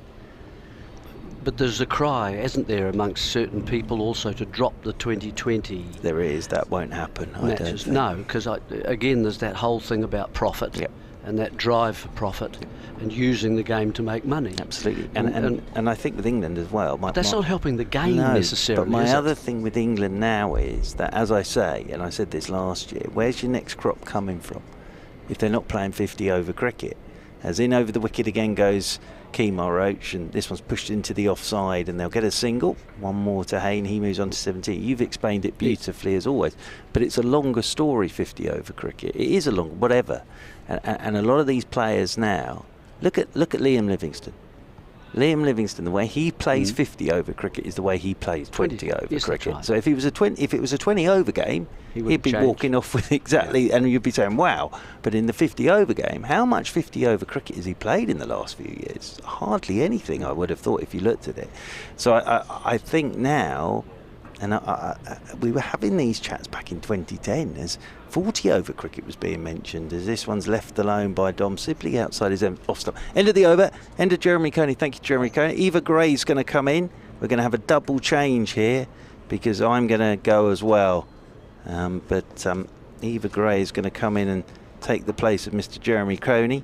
But yes, very interesting all of this at the moment. And as I say, it's sort of all, it was Ben Stokes retiring that really got everybody talking about this. And I'd love to know what Joe Root and Johnny Bairstow are thinking at the moment as well.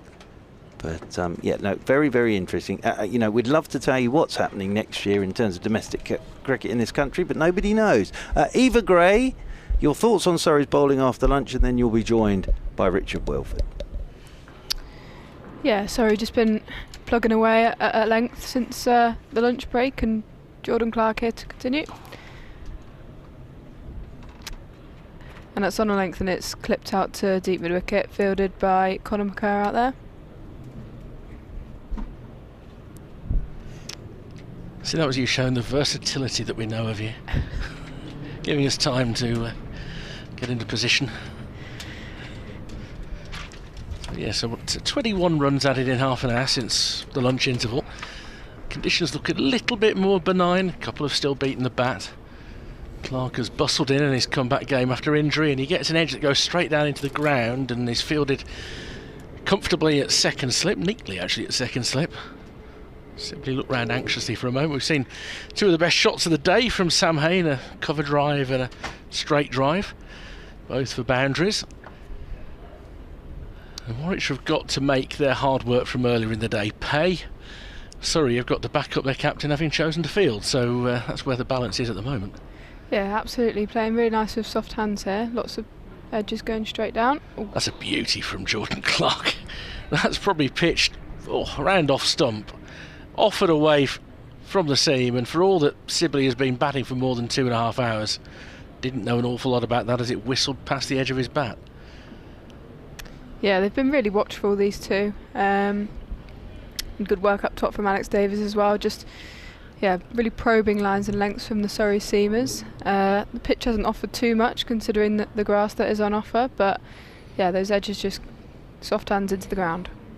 And that's another beauty. That time he's probably set it off just outside off stump, and Sibley is playing down a line inside the ball, but not with any comfort at all. 2 little jaffers in a row from Jordan Clark. Yeah, he really has held that line all morning, really.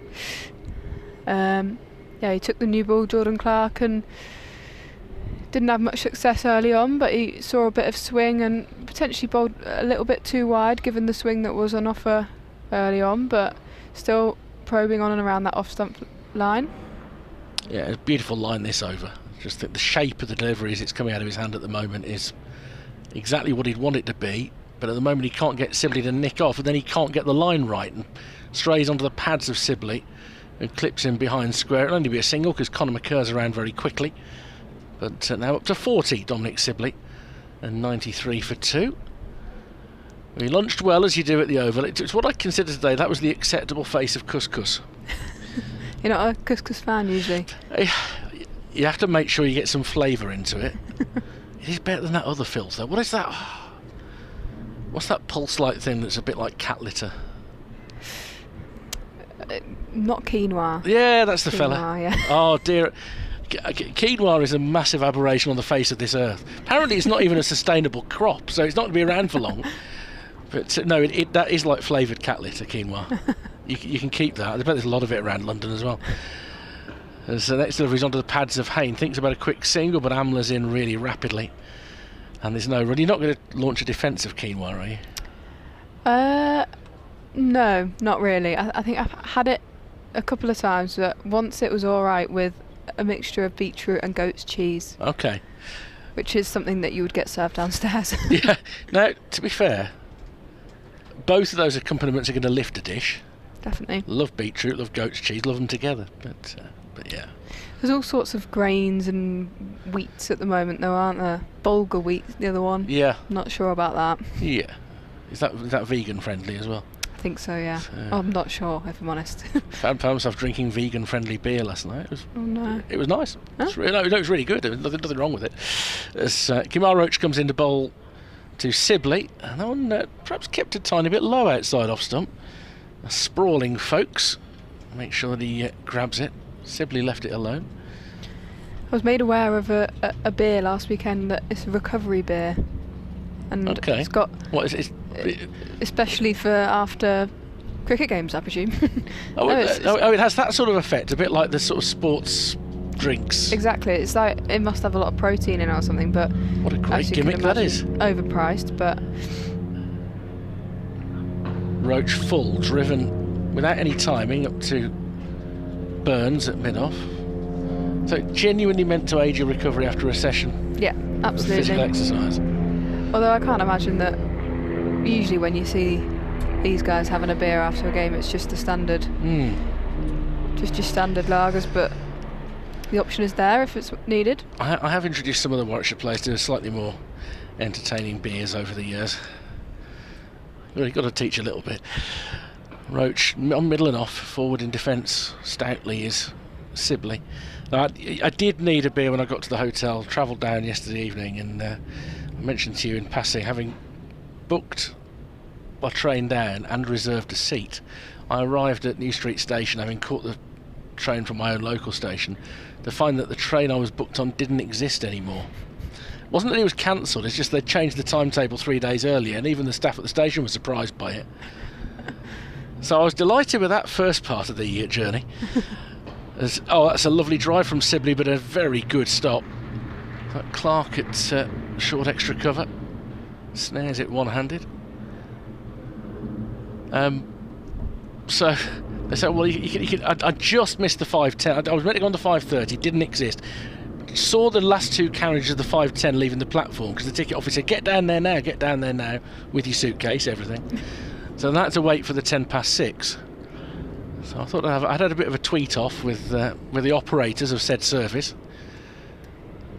As Rufus turned up towards mid-on, Amla, another sharp piece of fielding, but Sibley comfortably through to a single. He's 41, and they arranged, they through via Twitter, very good customer service. They arranged for a reserved seat, so I've got all my radio kit and stuff like that in vision. I can see where it is on the luggage rack. Seat A17. Train comes in, between all the people who meant to be on the 5:30 and all the people who knew they were getting the 6:10, I couldn't even set foot on carriage A.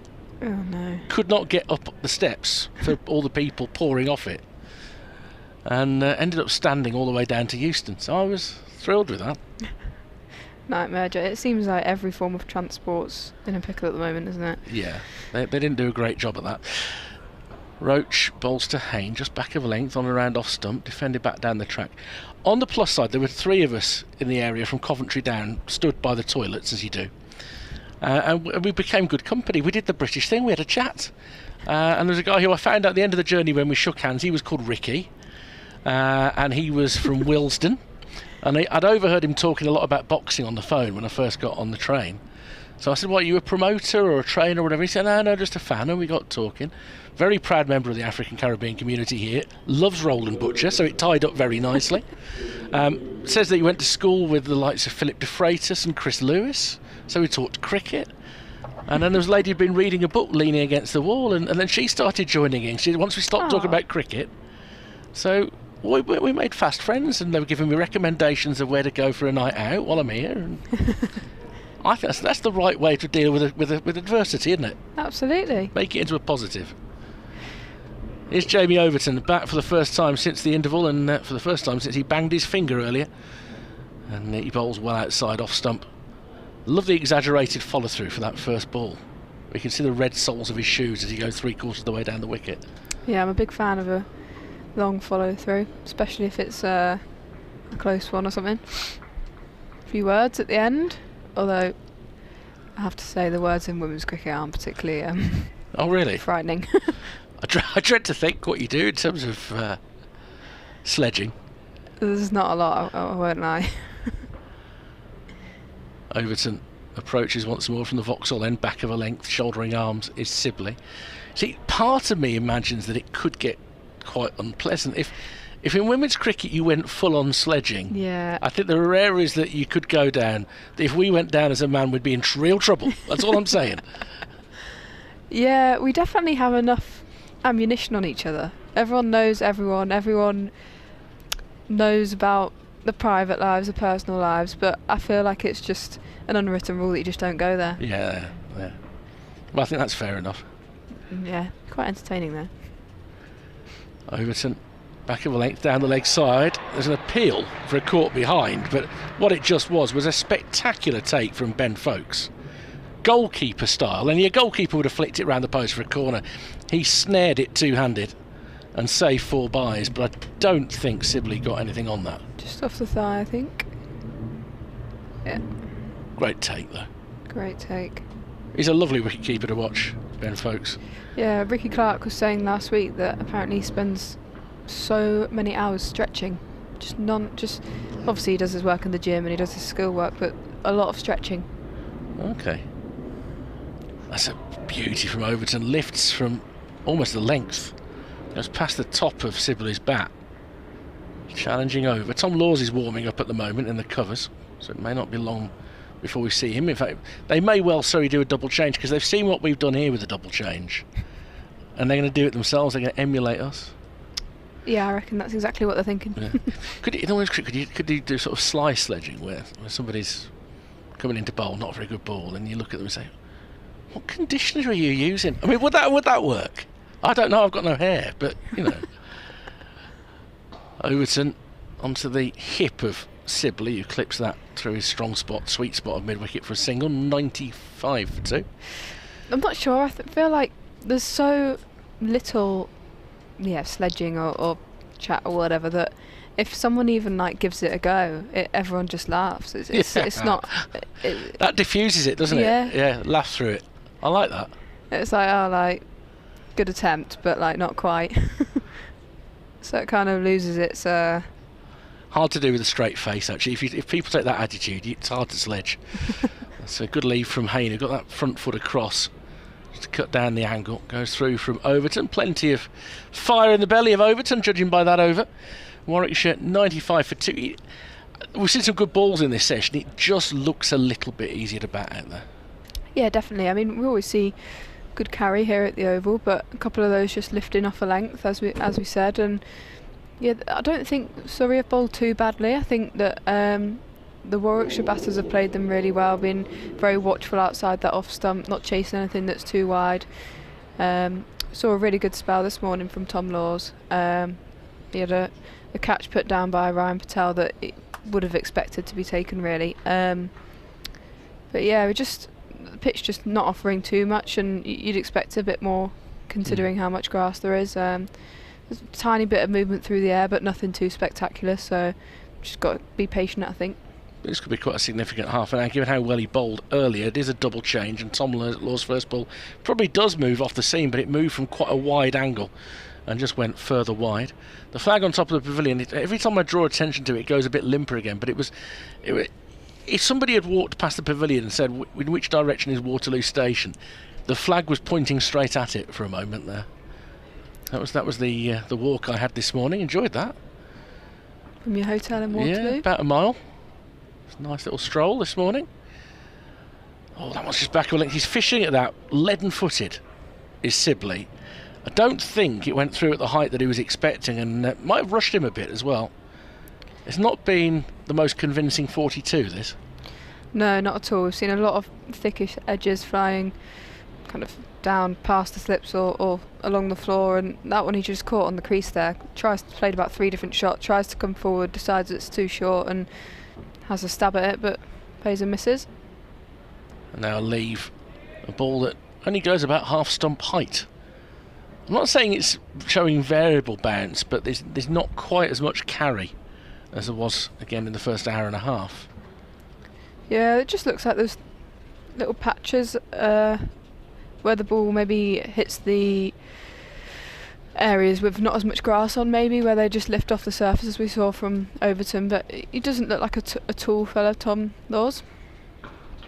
Sibley forward, thought about a quick single, but that's a sharp piece of fielding by Laws. I think either way it would have been a bit dicey because cover was coming in really quickly. The score remains 95 for 2. I made the choice of turning early to come round this side of the ground rather than trying to get in by the pavilion. And I didn't realise quite how annoying the works around the big supermarket were going to be, making me cross the road twice. And Sibley is wrapped on the pad. Shout from Laws, and he seemed to lose interest in the appeal himself there. Sibley berates himself for not being in good position. But Laws, it's almost like he withdrew the appeal to Nigel Long. What do you make of this one? Probably just sliding down the side, a little bit high maybe. Might have been. I mean, I presume he didn't get a little nick on it, because if he didn't, there was some merit in the appeal. Yeah, big appeal from behind the stumps. Yeah. Whereas Laws went 3/4 of the way and then kind of changed his mind. Bowls on Midland leg turned in towards mid-wicket by Sibley. End of the over, the 41st of this Warwickshire innings. They were put into bat by Rory Burns this morning. Then 95 for 2 with Sibley 42 and Hayne 18. Yeah, it's a bit of an odd walk down from Waterloo, isn't it? You come through a variety of different areas, come down South Bank, along some quite fancy apartment buildings, and then through the park over to our left. So I'm going to try different routes. Today I went route A because I had quite a lot of weight to carry, whereas I haven't, and I don't mean just my size, but in terms of the equipment that I was bringing, and whereas tomorrow I won't have much with me, so I might go Riverside, whereas today it was really straight down Kennington Road and onto Kennington Lane, turn left at the supermarket. That was my theory. Overton to begin a new over. On his tiptoe in defence is Hayne to mid-off. And no run again. Can't tell if he looks a little frustrated at himself or in pain, Jamie Overton. Maybe a bit of both.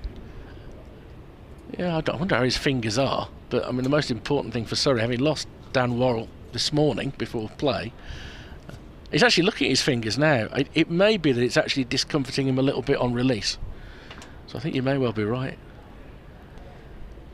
The analysis of Eva Gray is on the money, I think. So he bowls onto the hip. Yeah, he's wringing his hand. He's bowled onto the hip of Hayne, who's turned that through square for a single. And Jamie Overton is struggling a little bit here. 96 for 2. But as soon as he bowled, he withdrew his hand. You know how when you go out to first outdoor nets in like March, and when you bowl, your wrist starts to freeze? Yeah. It's like he's getting that with his fingertips at the moment. Yeah, this is a complete wild guess, but given how he went down and how quickly they called for the physio, I wonder if those knuckles at the end of your fingers are really easy to dislocate, and they're, again, very easy to put back in place. So I wonder if... Well, he's had it pop back in? Yeah, maybe, and it is, as a bowler, it's quite frustrating. It is on his right hand, as we've just seen, and you're not allowed any tape on your fingers, so... No. Let's keep an eye on the rest of this over then. As he comes in now to Sibley, who's forward in defence. Does the fielding with his left hand. Does the fielding with his left hand, and just look at the way he's holding his right hand at the moment. I'm not sure we'll see much of him beyond this over. And a bit of a grimace on the face as well. Well, this would be a shame. I'm a big admirer of the two Overton boys. I think Craig has been very harshly treated. Spent far too much time carrying drinks for England and not enough time bowling. And Jamie getting his chance this year. Bowls one outside off stump and back of a length, and again holds the right arm quite high up in front of him as he continues his follow through. So yeah, not being able to take those fingers probably doesn't help. No. I think in the field you can just, I mean, you see it everywhere, don't you? I mean, David Warner most famously always has something on his hands. Yeah. But yeah, it just makes it more difficult. Must be one of his two fingers down the seam though. Looks that way, doesn't it? Keep a close eye on him. Bowls back of a length outside off stump, left alone by Sibley. He looks down at his feet and now he puts his right hand in his left hand. He's got one more ball in this over and I wonder whether he might nip off. He might alternatively think, oh, if I can get through 4 or 5 now in this session, then I'm doing a job for my team, but I don't think he's got the control that he normally would have. Yeah, absolutely. I think we might see a bit of Conor McCurr if he's got to go off and get some treatment, or if he just can't continue today. And even without Worrell, Rory Burns has got 5 full-time seamers to use, as looking to push a single into the offside was Sibley, but that was very rapidly through to Burns coming in from mid-off, end of the over. Overton is going to go back into fielding position, but he's not a happy soul just at the moment. No, absolutely not. There's been odd innings from Dom Sibley, hasn't it? 42 off 123. Not seen too many flush off the middle of the bat. A lot of thickish outside edges. But yeah, they're just challenging and trying to square him up with the length that they're bowling at the moment.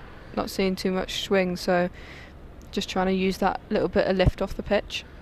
The second of his 2 centuries in the Championship this season started a bit like this, only probably without the chances. As Laws continues, short, up onto his toes again is Haynes, stabs it into the leg side but finds Kemar Roach. The century at Northampton was very slow. I think it was only 3 boundaries in his first 50. And then he got out as soon as he got to 100, which was frustrating. His first one up at Old Trafford was a much more fluent innings and showed the increased ability he's got to play the straight drive. Hasn't been a very straight drivey sort of day so far. Surrey have kept their lengths pretty well. It's a ball around off stump. Again, not quite a full length. It's defended into the leg side by Hayne. Yeah, potentially just of the mindset that they've been stuck in by Rory Burns, and obviously needed to get through to lunch, and to get through only 2 down, probably be slightly the happy of the two sides. Sibley will probably naturally then stick in that one pace for his innings. First gear. Yeah, well, maybe 1.5. Keeps the automatic in low gears. This next ball is left alone outside off stump. I'm trying to learn to drive an automatic at the moment. What do you mean, learn to drive an automatic? Well, if you've driven a gear shift car for 30 odd years, it's really quite weird. Your left leg doesn't know what to do with itself. I think it's like driving a go-kart. I was never very good at that. Yeah, that might not be good news for the condition of the body of the car. But, in comes Laws, looking to push it out through the covers. Hayne very quickly across his Jordan Clark, and again no run. Yeah, I've always driven a manual, but the car failed its MOT last week, so I had to get in my mum's, and I think it's 23 years old, a VW Golf. Wow. Automatic. Wow. And I rocked up here for the London Cup and got a few odd looks on my way in. Turning up in your mum's car is never the look that you're after. It's too far outside off stump. Hayne just leaves alone. I had to take mine in for a repair last week, and the courtesy car they gave me was an electric, fully electric car. I was quite interested for the experience of it. I don't think they've got enough range yet for me to buy one, but it's the lack of noise that freaks you out a little bit. Yeah, obviously this isn't the way to cross a road, so don't do this, but my main source of whether to cross a road is the noise, and then you look round and there's an all-electric car coming around the corner. One of these silent cars about to mop you up. Yeah. Jason Roy was sat in a station charging his car on his way to... Very short bouncer goes over the head of Sam Hayne. End of the over, the 43rd. 96 for 2, Warwickshire. Yeah, I saw a video on Instagram this morning. Jason Roy parked up with his feet up, just waiting for his car to charge. And I don't see that as a valuable use of time. No, it doesn't take too long, does it, these days? I think the theory is that they do fill up quite quickly. It's the theory. So if I am going hybrid. I have got hybrid on order, so I'm going halfway there. I'm meeting them halfway, so I am going to have an automatic. This is the point. Right. So I am having to get used to it. My left arm, particularly when slowing down to go around a bend, my left arm wants to come into play, and I'm having to tell it not to.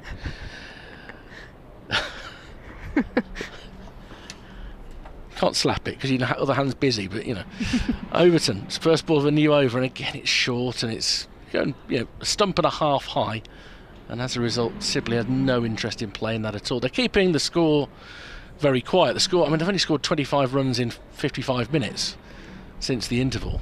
There's not a lot of free hits out there. No, I think the Surrey seam attack have realised that they're not getting too much out of the pitch, and so the way they're going to get these wickets is by, phrase used so often, as being boring and just...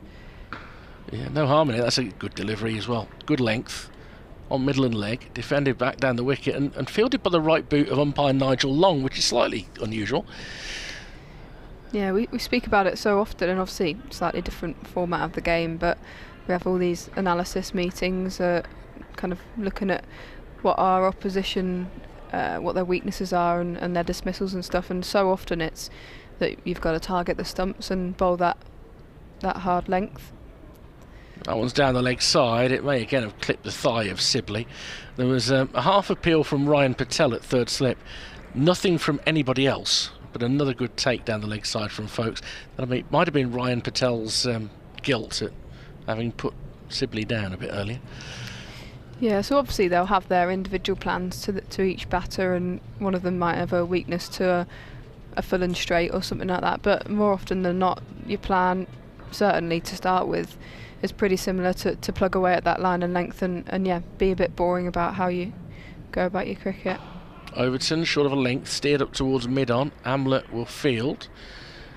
Overton hasn't been paying quite as much attention to his right hand during this over. At the end of the last one, when you were just chatting, he was walking back to his fielding position, and you'd done the 2 fingers across the seam thing, and he did exactly that to Ben Foakes, as if to say, I'm struggling to get the grip with. So you spotted it.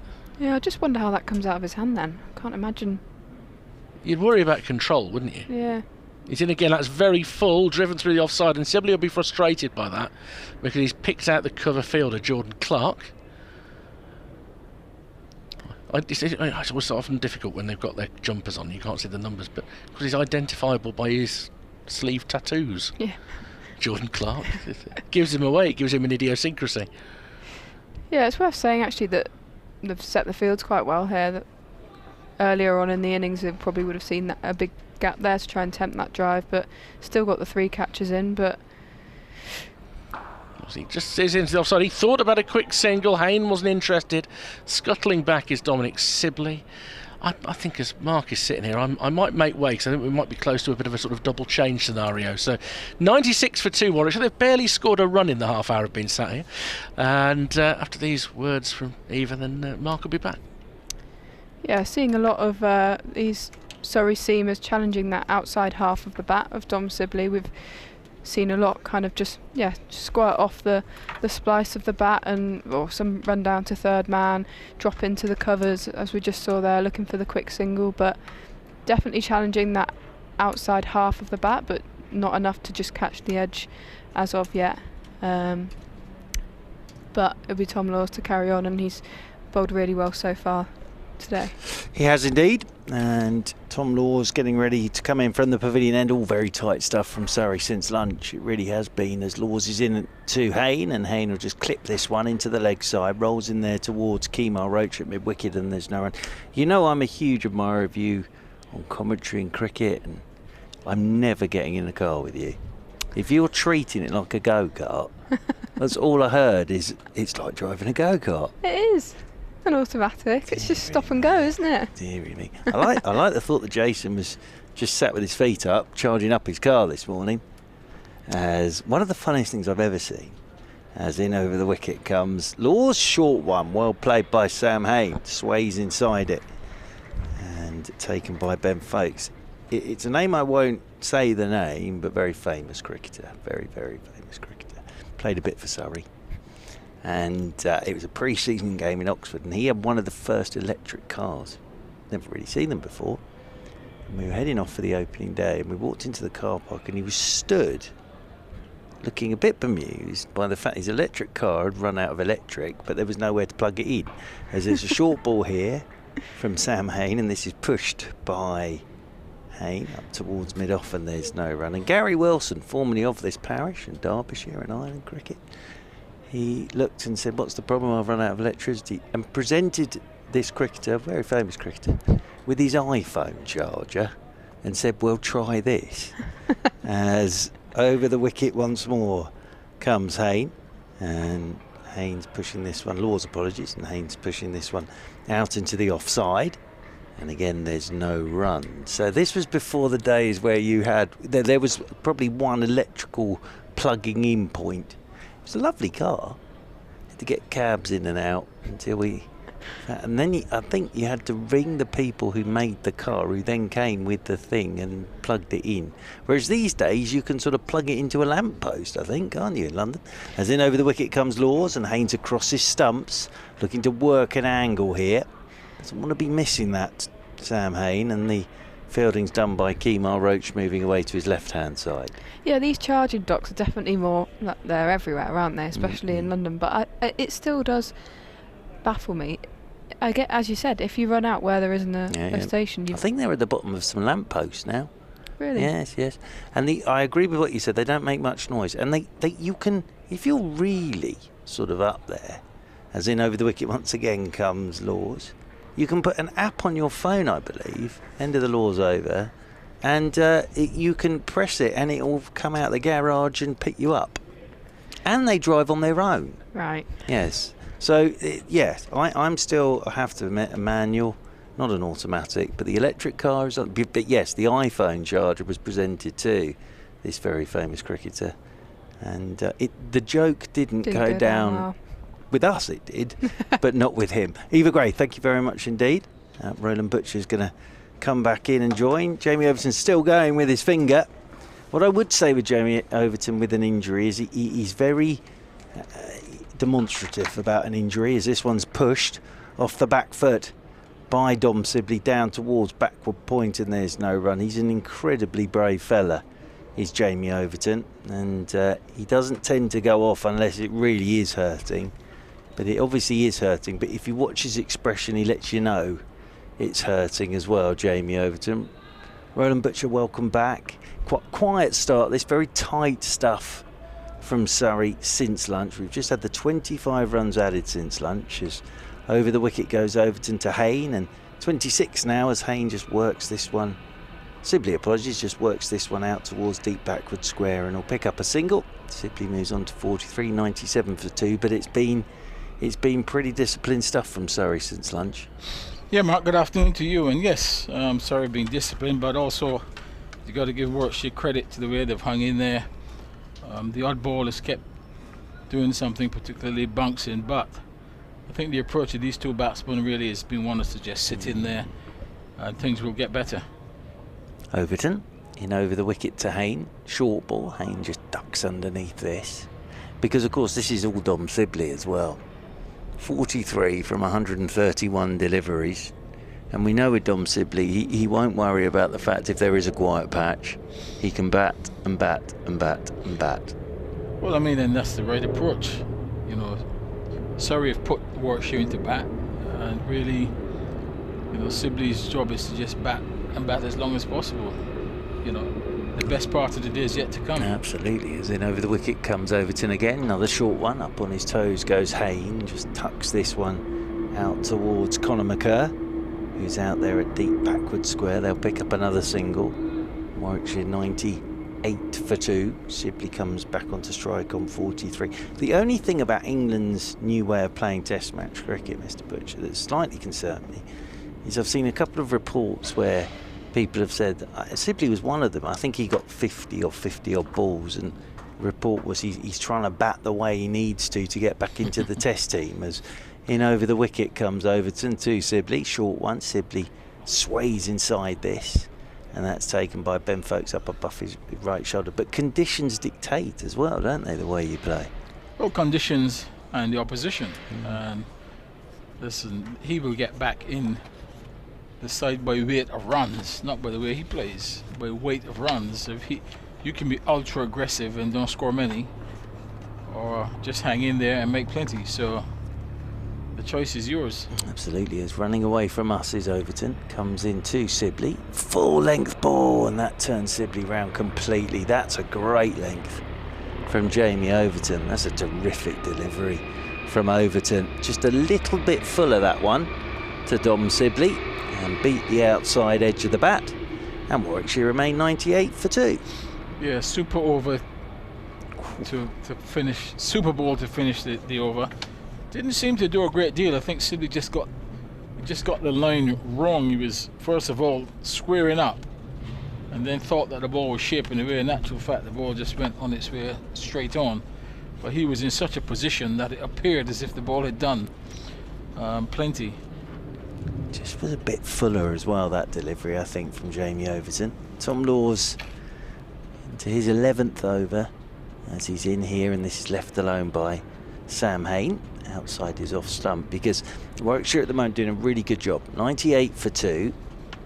We're in the 47th over, but it's that old adage, if Surrey did pick up a couple of wickets now, that would all look very, very different. So in many ways, Hayne and Sibley here, they've added 33, but both sides will still fancy their chances this afternoon, as Laws is in and Hayne's in behind this one, plays it up towards Hashim Amla at mid-on. And as we said, normally the afternoons are the good time to bat, aren't they? Yes, I mean you've seen off the new ball, so to speak. You've got to lunch, afternoon session. As you said, any moisture that would have been there has disappeared from the pitch. Something's still happening because of the greenness, but batting is good.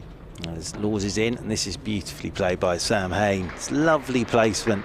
It's just worked that between Kemar Roach and Hashim Amla, and Amla goes back from mid-on to do the fielding, gets the ball inside the rope, and then as he throws it, he slips over in dramatic fashion.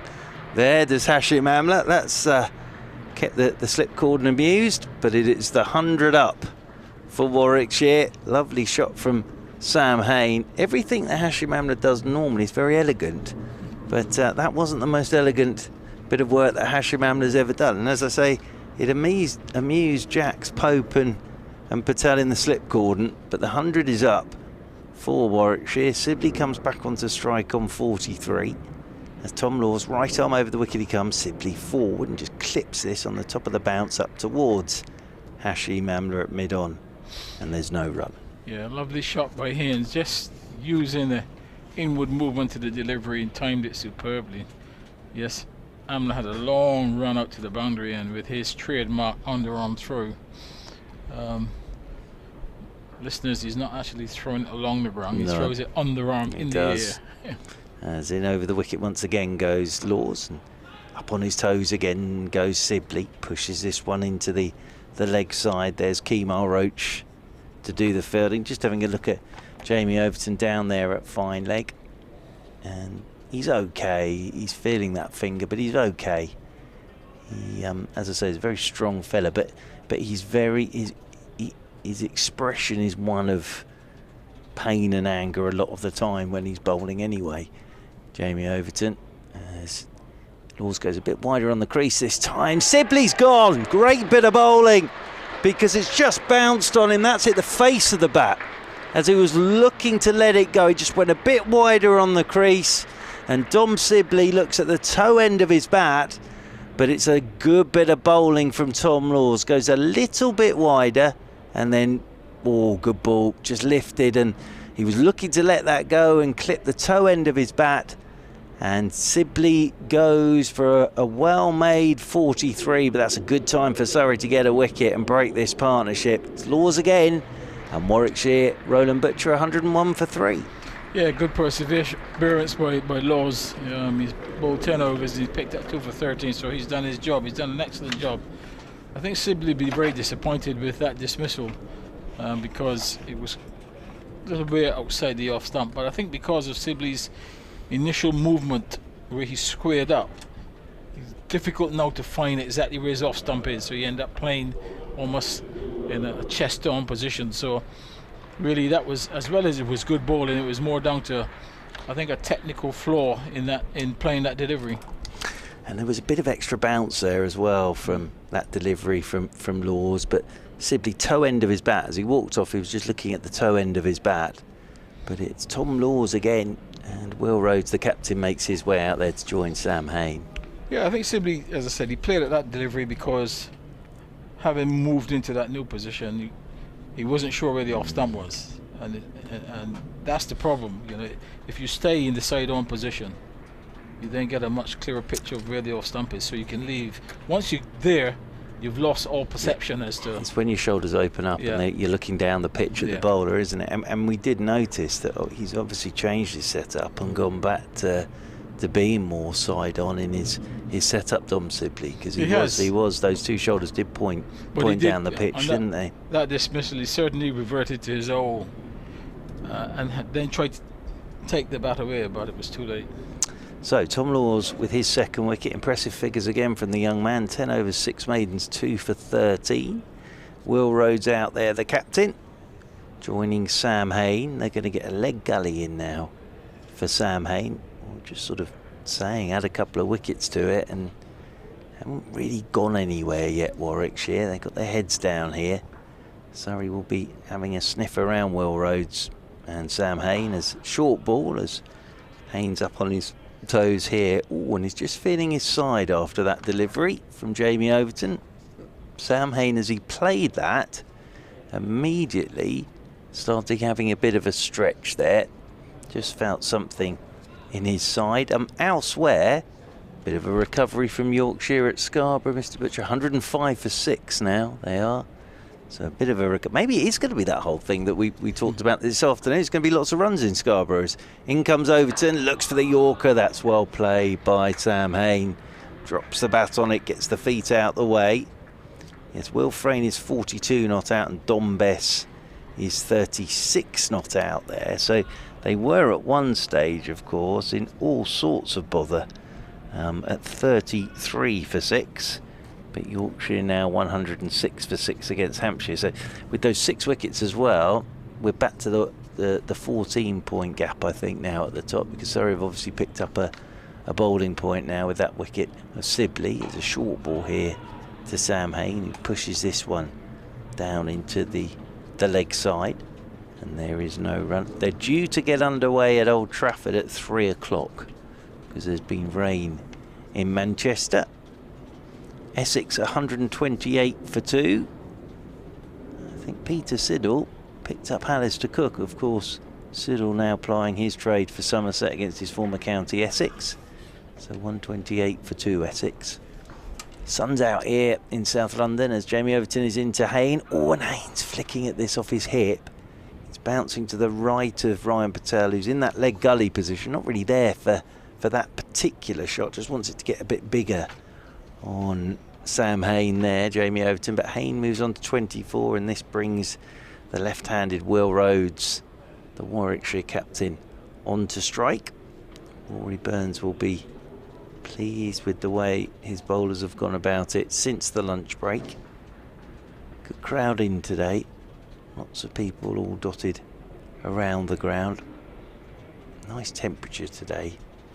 Last week, when it was the hottest day ever, I was a bit concerned. There were 4 or 5 people who spent the whole day just sat with no shade whatsoever, which I thought was brave. As Overton coming into the left-handed Rhodes, and Rhodes' first ball he lets go outside his off stump, just snakes back towards that off stump, and Will Rhodes just wanders off towards square leg and just indicates to Sam Hain that that's come back at him a touch. Yeah, pitched that delivery. It looked as if it probably came back after it had gone past the stumps, so perhaps finished up closer than you know, initially you thought it probably was close to the stumps by virtue of where the wicketkeeper took it, but I think the movement was late. In he comes again, Overton to Rhodes. Rhodes is forward, playing this one out into the offside. Conor McCurr comes round to do the fielding, end of the over. 102 for 3 then, Warwickshire on this first afternoon. You face some of the most fearsome bowlers ever to play the game. You mentioned Sylvester Clarke. You played test matches against the West Indies. I'm just saying with Jamie Overton, he must be quite an intimidating bloke to face as well, because he's a big old fella at the best of times, and then when he follows through he ends up standing right next to you. So just his whole physique is pretty intimidating, isn't it? Yeah, he's a big chap. I think different to the West Indian bowlers there you mentioned, in that obviously he doesn't bowl. He bowl a fuller length more often than not.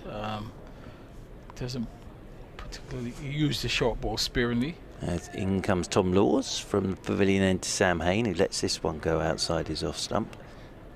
He did use the short ball an awful lot until this season, and then Azam Mahmood got him to cut his run down in pre-season. He's got a much fuller length, and I don't think it's any surprise that he's made his test debut with the success he's had with that fuller length. But he's just a big fella, he really is, charging in at you, and you know when he's feeling good about life because he ends up stood next to the batter on his follow-through. Laws is into Hain. Hain's almost had a nibble at this one outside his off stump. I think Hain thinks that was very wide. He's just looking down towards Billy Taylor, taken by Ben Foakes, moving away to his right hand side. He was initially thinking of cutting. The ball just kept going further and further away. Laws is Nice approach, and over the wicket he comes to Hayne, who's trying to work around that front pad there. Interested behind the stumps. Absolutely not a squeak from Tom Laws. And I think, again, Hayne's just checking with Billy Taylor that was going down. It obviously was, because he's still there. But they were very interested behind the stumps. But yeah, just going down, I think. It wasn't a bad shout at all. It wasn't a bad shout, because it hit the knee roll as well. I thought he got hit about middle. It's just about whether the ball would have continued on its way. And over the wicket again goes Laws, short one this time.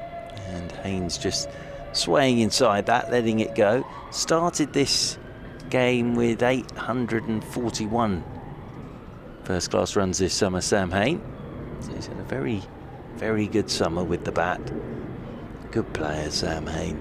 He's been in and around sort of England Lions for quite some time now. Sam Hayne. Will Rhodes down there at the non-strike is then shadowing some shots as in comes Laws again to Hayne, who covers up the right-handed Hayne.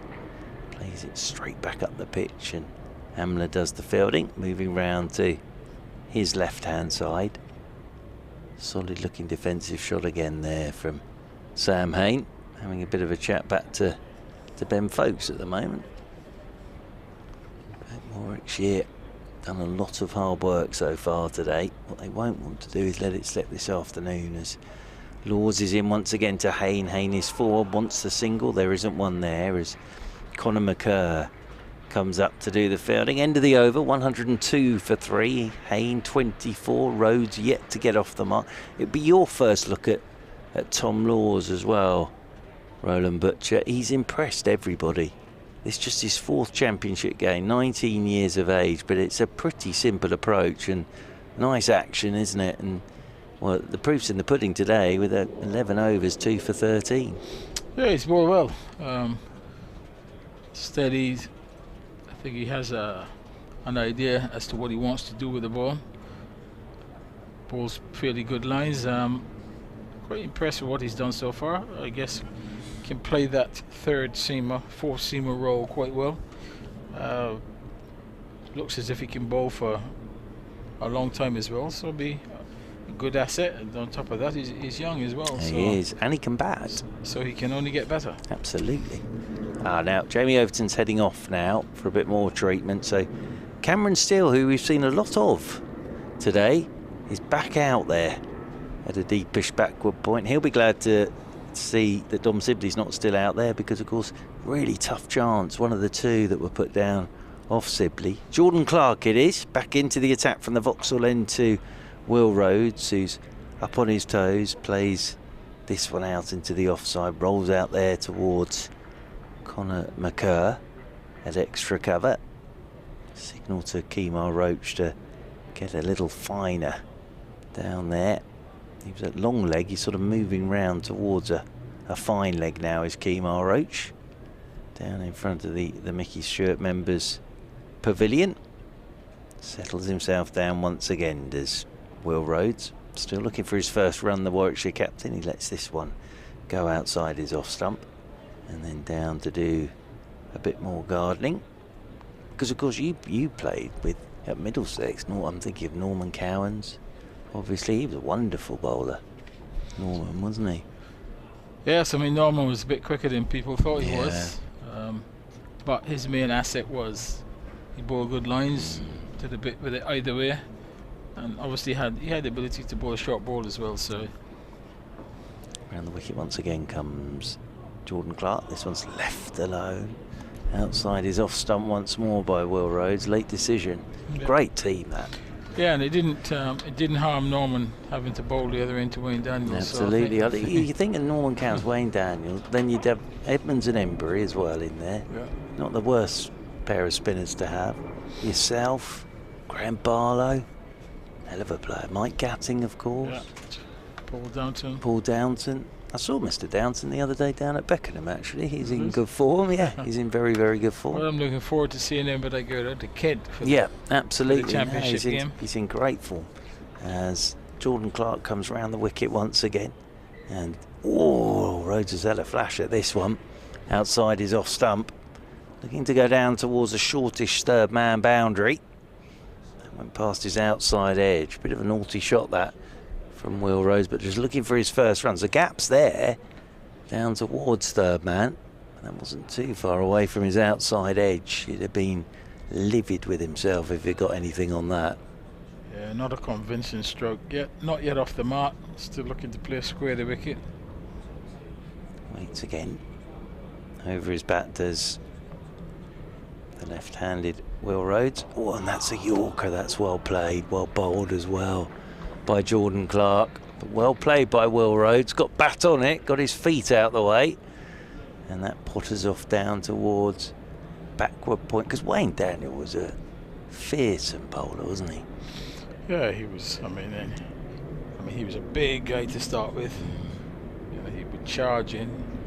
So he was a bit of an awesome sight when you stood at the far end. He was physically so strong, wasn't he? So strong. As Rhodes is in behind this one, and Jordan Clark will do the fielding off his own bowling. End of Jordan Clark's first over, back into the attack. 102 for 3, Hayne 24. Rhodes yet to get off the mark. Hayne and Rhodes have a bit of a natter about everything out there. Yeah, slow progress, but you'd expect that the seam is being rotated around. I think the workload being equally shared amongst them. Haynes still hanging in there. He's facing 77 deliveries, but he's got to certainly aim to get through to tea. Especially with Sibley having gone now as well. Picked up by Tom Laws, a second wicket for Tom Laws, as Laws from the pavilion end comes in over the wicket to Hayne, and Hayne will just tuck this off his hip down towards Jordan Clark below us at fine leg, who hurls the ball back towards Ben Foakes. He'll just be... Jordan Clark's a strong old boy at the best of times, but he's obviously been out for a few weeks, so he'll just be getting used to being back out there for this length of time. It is that whole thing of sort of being out in the field for a long, long time.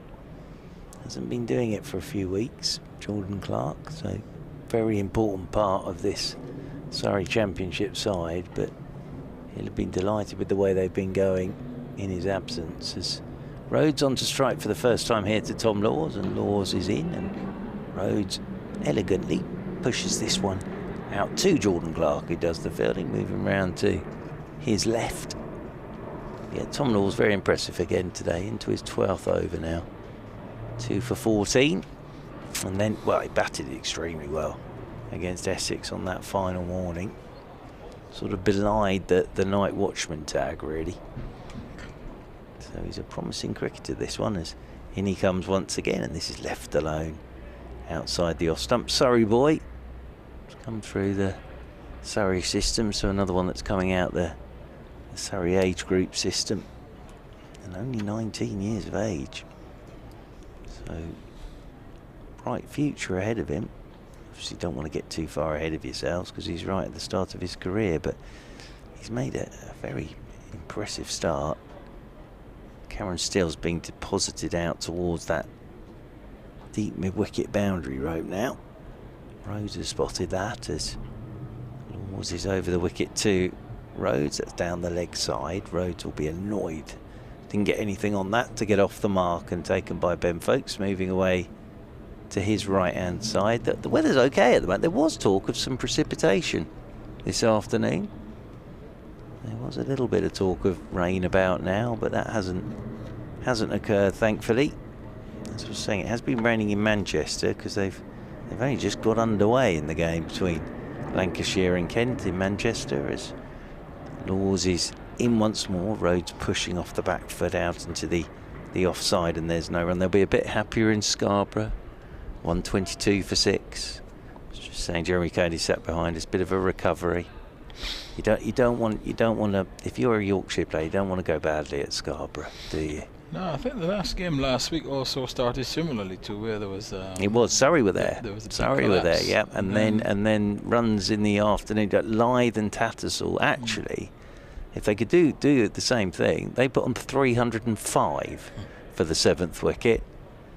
Surrey still managed to go past them and win the game, as Round the wicket once more comes Laws. This is tucked away by Rhodes out towards deep backward square. They'll pick up the single, and that'll be one more to the total, and Will Rhodes gets himself off the mark. Yeah, if I can find the game in my copious notes, in my dreadful handwriting, but yeah, it was a partnership of 305 between Lyth, who made 183, and Tattersall ended up 180 without loss. But yeah, at one stage they were in all sorts of bother, and then those two, just great recovery.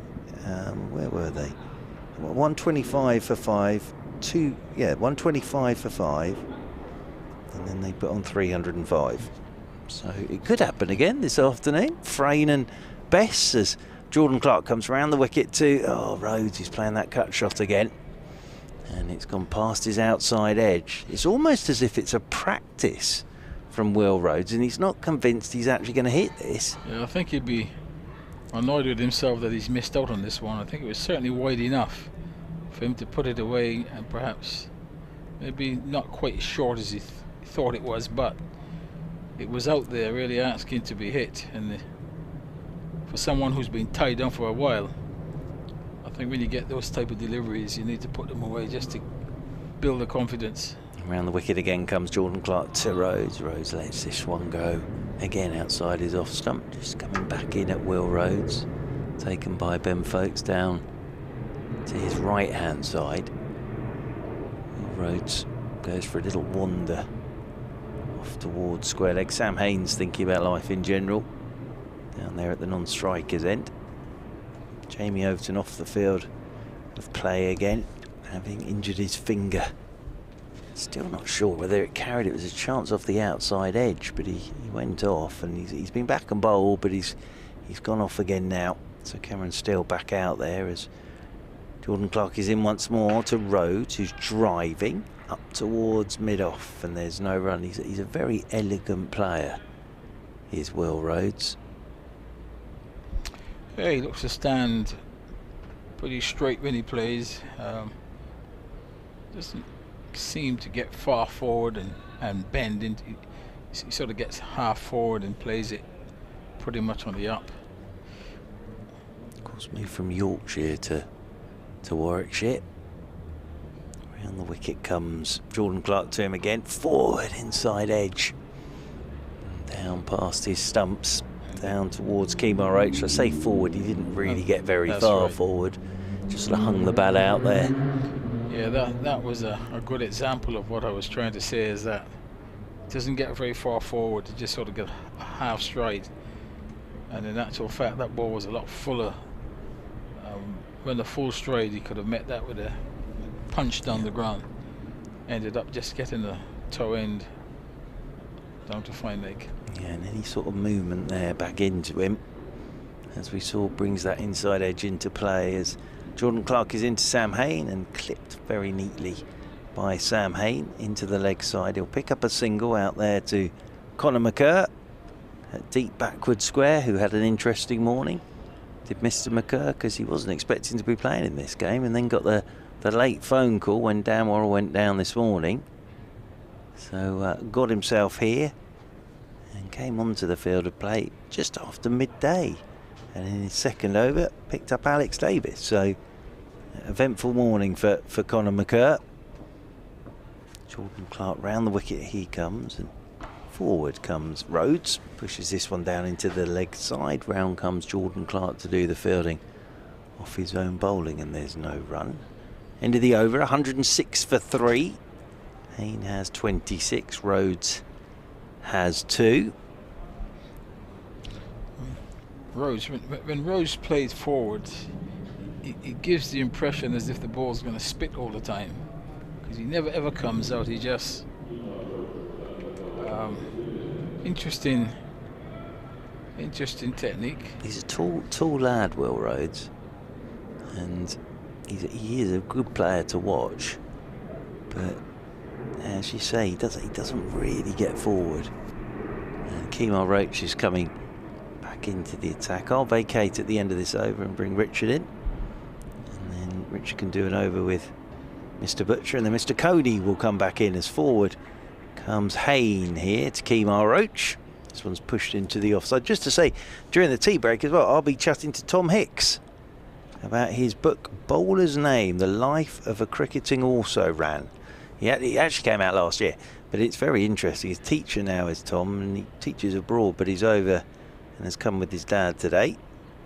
But it's a very interesting book about trying to make it in the professional scene. As in over the wicket once again comes Kemar Roach, up on his toes goes Hayne, plays this one back up the pitch, and there's no run. It says on the back, through the eyes of a cricket nut, Bowler's Name takes us on a journey of success and failure, hilarity and often sheer madness. If you've ever wondered what it's like to face 90-mile-an-hour bowling, or to have lunch with Mike Gatting, you know, Mr. Butcher, you know all about that, or to infiltrate an England post-match party, Hicks is your man.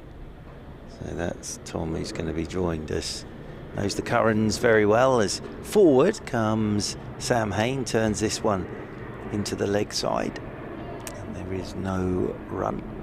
Rory Burns is having a chat here with Billy Taylor about something. Might be about the Kemar Roach follow through, actually, because Billy Taylor's just sort of said something to Kemar Roach. He's got a big grin on his face as he wanders back to the top of his mark once again. Still cloudy conditions here in South London. Kemar Roach turns once more, comes in over the wicket. Forward goes Hayne and hits that front pad, just coming back a touch from Kemar Roach. But again, Hayne there, Roland Butcher, is getting a stride in, isn't he? Yeah, and that's probably would have saved in there. Probably got a little inside nick on it as well. It's a nice bit of bowling, yeah. It is inside edge. Getting a stride in is Sam Hayne. Ended up wanting to drive that through the covers, did Sam Hayne. 3 slips still in there as Roach right arm over the wicket he comes, and Hayne off his hip hits the thigh guard. In fact, just looking to tuck that one down to fine leg, where Jordan Clark is contemplating his next over down there in his short sleeve sweater. Ollie Pope shining the ball up. Cameron Steele, who's actually been out there a lot of today as the 12th man, Cameron Steele. He's out there at extra cover. Just a reminder that Surrey won the toss and stuck Warwickshire in this morning. Kemar Roach is into Hayne, and Hayne, across his stumps, gets bat on this though. Flicks it away, down towards fine leg. We'll bring Richard back in. A few thoughts from you, from what we're seeing at the moment, Roland Butcher. 107 for 3, and still interestingly poised this afternoon. Most definitely. Roach thought he had his man there as Hayne flicked that one from perhaps very, very straight, but got enough bat on it to get a single. And as you were discussing, I think Kemar Roach probably being forced to bowl from a bit closer to the stumps than he really wanted to, as the ground staff has now come out with,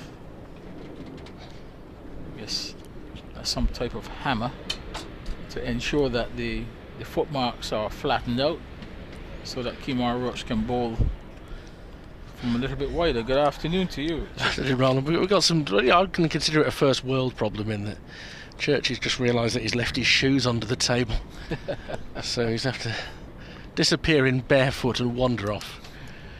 He'll be finding his tea time guest and things like that, making sure that they're properly ginned up. We're seeing the lack of confidence of this Warwickshire top order, I think, with the way that they've performed since lunch. And there's a chance, and after a spill it's going to be caught at the second attempt, and Sam Hayne is gone for 27. Jordan Clark certainly deserves that wicket. He's worked very, very hard for that today, but what was a routine catch at second slip was spilt up into the air and then taken one-handed at the second attempt by Ollie Pope. 107 for 4. He raises his hand aloft with the ball in it, I think out of relief as much as anything. And an innings for the visitors that has become rather ponderous and got rather stuck is not going to be helped by the departure of their most informed player. Hayne gone for 27, Warwickshire 107 for 4. Yeah, and Port finally hanging on to it, having dropped the first chance, with Foakes looking to take the rebound. Pope stuck out the hand and got it. But I think when Hayne go into the pavilion and you get a chance to look back at that dismissal, I think he would perhaps find that's a ball that was slightly wide of the off stump. He could have left that one alone. Got drawn into the shot, very thick outside edge, and it went very quickly to Pope, who really should have snaffled it first time up, but he got it in the end, so that's all that's important. I think the position of the game, the pressure that Surrey have put on them, the fact that they haven't given them any free hits to the boundary, all of those things have combined to mean that you end up playing at a ball that you shouldn't, and the run rate's gone down to 2 and over. Now they're not pushing singles the way that the openers were, because that kept the scoreboard ticking over. And you look at this period of considered shotlessness since lunch, 24 overs, they've only scored 36 runs, and it's just heaped the pressure on themselves. Yeah, runs certainly dried up, and you've got to give Surrey some credit. I think they've used the conditions well. The odd ball has been doing a bit, either it's bouncing or slight movement. There hasn't been any great amount of movement. There's been no swing. If anything, the ball has seamed off a little bit, but they've been pretty disciplined and they've got the reward. And such is the nature of this Warwickshire batting order. This is the last recognised batsman in Michael Burgess. Nathan McAndrew is an all-rounder who can certainly bat, but he's due in next as Burgess moves across his crease and defends out into the offside. Roach does the fielding. Made a fine 170 against Surrey earlier in the season. Burgess was 67 not out when the 9th wicket went down, and it was the legendary innings in which Ollie Dolby didn't score until his 67th ball. But they put on well over 100 for the 10th wicket. Well, I think they need that sort of partnership right now, because I think Surrey are sensing blood in the water. Yeah, they've got their man on the ropes here. Burgess awaits Jordan Clark, and it goes past the outside edge and through to the wicket keeper. And there's not been anything extravagant about the movement. There's just been enough there for the bowlers to bother the batsman throughout. Yeah, I just wondered whether that delivery's passed on the inside of the bat, actually, the way he's played at it, and it's come back. We'll have a look at it now. Yeah, he's obviously playing down the Bakerloo, and that delivery's on the circle line. Oh, I thought he popped it on the New Elizabeth line. Clarkin again, just back of a length and shouldering arms is Burgess. You know, Warwickshire arrive here in not great form. The last 2 weeks they haven't batted well, and then come onto this surface, you lose the toss, you're up against a good 5-man seam attack, not as strong as they thought it was going to be when Dan Worrell was expected to be playing in this game. And they find themselves in bother here, and it'll take somebody to play a really positive innings, I think. Yeah, and I think Surrey would have to contribute with some poor bowling as well. Yeah, they've not done that today. Clark, slightly slower ball, driven into the covers, straight to Kemar Roach. He throws into Foakes, and there's no run. Yeah, when you're not batting well, I mean, the last thing you want is to come and lose the toss and get sent in on a green pitch against a team chasing the championship. It's going to be difficult. You're already not very confident in your own individual player or the team player. Makes it even more difficult. In to complete his over is Clark, shouldering arms once more. Burgess, who is just indicating with his hand there's a bit of movement. Roland is going to make way. He'll be back later, Roland Butcher. And stepping in will be the former New Zealand all-rounder and former Kiwi skipper, Jeremy Coney. This is the last set of championship matches before the break for the 100 and the Royal London One Day Cup. And from Surrey's point of view, they want a statement, they want a victory, they want to make sure that they strengthen their position at the top of the table. And at the moment they're doing the first part of it. They might have wanted more wickets before lunch, but they've kept the pressure on throughout this afternoon session. And the rewards were a while coming, but the departures, the twin departures of Sibley and Hayne, really just take the heart out of this Warwickshire batting order. Roach is going to bowl round the wicket to Will Rhodes, who's up on his toes to defend out into the offside. And there's no run. Jeremy Coney is in position. Always a half smile on the face. What's that? Well, I tend to agree with your last comments. I've just jotted down here, you know, the way that Warwickshire are playing, the way that they're approaching this. Yes, they've been put in. Yes, they're under pressure a bit. Left alone outside off stump by Rhodes. Next one. From a number of performances, not getting victories, and instead ending up in draws and so on. So the points aren't there, and that's why they're perhaps in this position. But you know, you've still got to come here, and you are a pro, and you have played a lot of cricket, and you're always, I mean, confidence and form are always, you know, desultory, and they're going to wax and wane. Roach onto the pads of Rhodes, but he can't find the gap, which also happens when you're up against it. Nice tumbling stop at mid-wicket to prevent any scoring. And so, you know, you've got to have the basis, because you're going to confront, you know, down periods, whether you're a batsman or a bowler. If it's a batsman, then you have to work out a method and a way to get yourself back into form. And what are the key things for you to enable yourself to do that? Roach, full outside off stump, defended into the covers. And probably one of the most important things, I think, is watching a ball. You tend to start to think of other things, and you stop doing the most important thing. So that's the first thing. Watch the ball. Second thing, which sounds very elementary, doesn't it? But it is actually quite a common thing that you find you actually not doing. You start tinkering. You start holding the bat differently. You start standing a different way. You start holding your bat up a different way. Rhodes leaves alone outside off stump. The second thing, I think, is movement of the feet. Get well forward, get well back, and to see that comes from seeing the ball. You see the length of the ball. If it's slightly short, you get well back and give yourself more time. Am I going to attack this? And keep getting your back lift up so that you're able to attack. You know, I mean, the batter's there to score. I mean, you sometimes forget those sorts of things. It's been largely used to defend for the course of the last has. 55 overs, and Rhodes almost plays on again. He's half forward. It's indecisive, really, from Rhodes. Fielded by Roach in his follow-through. End of the over there. 1.95 runs an over. Warwickshire 107 for 4. And while you're not scoring, of course, you remain very vulnerable to losing a wicket or two, as has happened here recently. And 2 or 3 wickets, if they fall, suddenly something that looks reasonable at 100 for 2, it's the old Geoffrey Boycott, add 2 to the scorecard, look up and think, imagine if that's 2 further wickets, suddenly you're in trouble. And a couple of wickets now, of course, they're in deep trouble. Yeah. So you've always, I think, got to have the view that you're out there to score runs, and trust yourself a bit. John Clark to continue from the Vauxhall end, and just defended, add into the offside. Roach picks up, still 107 for 4. I mean, you've got years, haven't you? You've got years of innings. Players like Rhodes have got years where they have got a you know, just a data bank of information about what sorts of shots can I play on surfaces.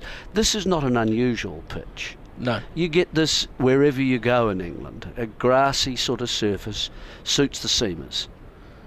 Clark driven by Burgess up towards mid-off, picked up by Rory Burns. And so, you know, it's not as if you haven't had the chance to work out a method, a way. Yeah. They may not have seen so many of these surfaces this season, but they've seen plenty over the years. And you know, I think of a season back in Division 2 about 3 or 4 years ago, the Warwickshire batsmen would have played on a lot of these and did know how to handle it. Not against this quality of bowling attack, mind you, which is the other element of the equation today, as Clark just back of a length forces Burgess to defend, because Surrey have allowed them nothing. They've played on that lack of confidence. Well, I mean, I suppose they're not at the top for nothing, and they've been able to get a few victories, so they have bowled well enough in order to create those victories and taking 20 wickets. So yeah, they have. They've got some reasonable bowlers, but to be really honest, this is what I would call a slow seamer. It's not really lightning quick. No. Clark into Burgess, bat raised high, drives off the inside half of the bat up to mid-on and picked up by Amla. And on the other hand, you know, they're all right-arm bowlers. They're all within about 5 miles an hour in terms of pace of each other. Yep. They're all looking to bowl a similar kind of line. They're all set to the same 6-3 field with 3 slips and 3 in the covers. I mean, there's a sameness, if you like, about the way they're attacking. Clark back of a length, steered into the offside, and it will burst through the hands of Point. So Burgess will get off the mark. It'll only be a single. 108 for 4. The only one who's got that little bit of extra is Jamie Overton. Probably not been the best of the bowlers though today. In terms of height, you've certainly got some difference. Just because they're all right arm, they're not the same. I'm not suggesting that, because some of them are taller. Overton is taller, McCur's is taller, so they might get a little bit of extra bounce, and therefore they can exploit different parts of the pitch as well because of that, the length that they can bowl. Some of them will run wider than others. Yes, there are differences. Clark to the left-hander Rhodes, so he comes round the wicket, trying to force it off the back foot. Again, he can't beat the infield. There's a little shrug of the shoulders from Will Rhodes. They just cannot get going. Warwickshire 108 for 4 after 56 overs. 2 wickets for Tom Laws, 1 each for Conor McCurr and Jordan Clark. But as you said yourself just a moment ago, there are different ways of scoring too. Scoring just doesn't mean big shots. Scoring can mean 3 singles and over. Yeah. Now that may not be very, you know, doesn't sound exciting, but it's very effective. The bowler pulls his hair out, you know, on a pitch that's supposed to be doing a bit. Once you put someone in on a greenish pitch like this, in terms of for Surrey, that's what they thought. They thought straight away, a bit of cloud cover, yes, a wee bit of green, we'll win. No, new ball, lovely, thank you very much. Kemar Roach to come into bowl to Burgess for the first time, and he defends. But is it Davis or Davies? Davies, yeah. Davies and Sibley made it look okay for the first hour, didn't they? A little bit of drop and run. They knocked it around. Yeah. And they actually showed the cover field and the cover point and the mid-off that they were too deep. They were just playing little defensive shots. No risk in that. Let's take a single. Well, these guys can still do that, can't they? Roach to Burgess, who pushes it into the offside, but of course there is now a relatively short extra cover in position, which cuts that off from being a scoring shot. I think Rory Burns has set good fields today as well, to be fair. But you can always, as you're chatting to each other, say, look, this is the way. Look, we've got a left and a right-hander here. They're going to have to change every time we face. They have to change their line.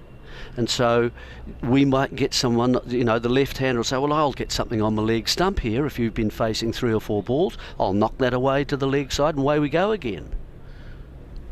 Roach to Burgess, back of a length, defends to that same extra cover. No, you're right. Rotate it, cause them to adjust the line, all of these things, and they've singularly failed to do it. I know Conor McCurr is warming up. He's only had 4 overs today. For Surrey, I'll be very pleased to see Jordan Clark, after his injuries, getting through 16 overs in the first 2 sessions. That's a big positive. Yeah. There's quite a few positives for Surrey today, so I think they would have expected more wickets in the morning session.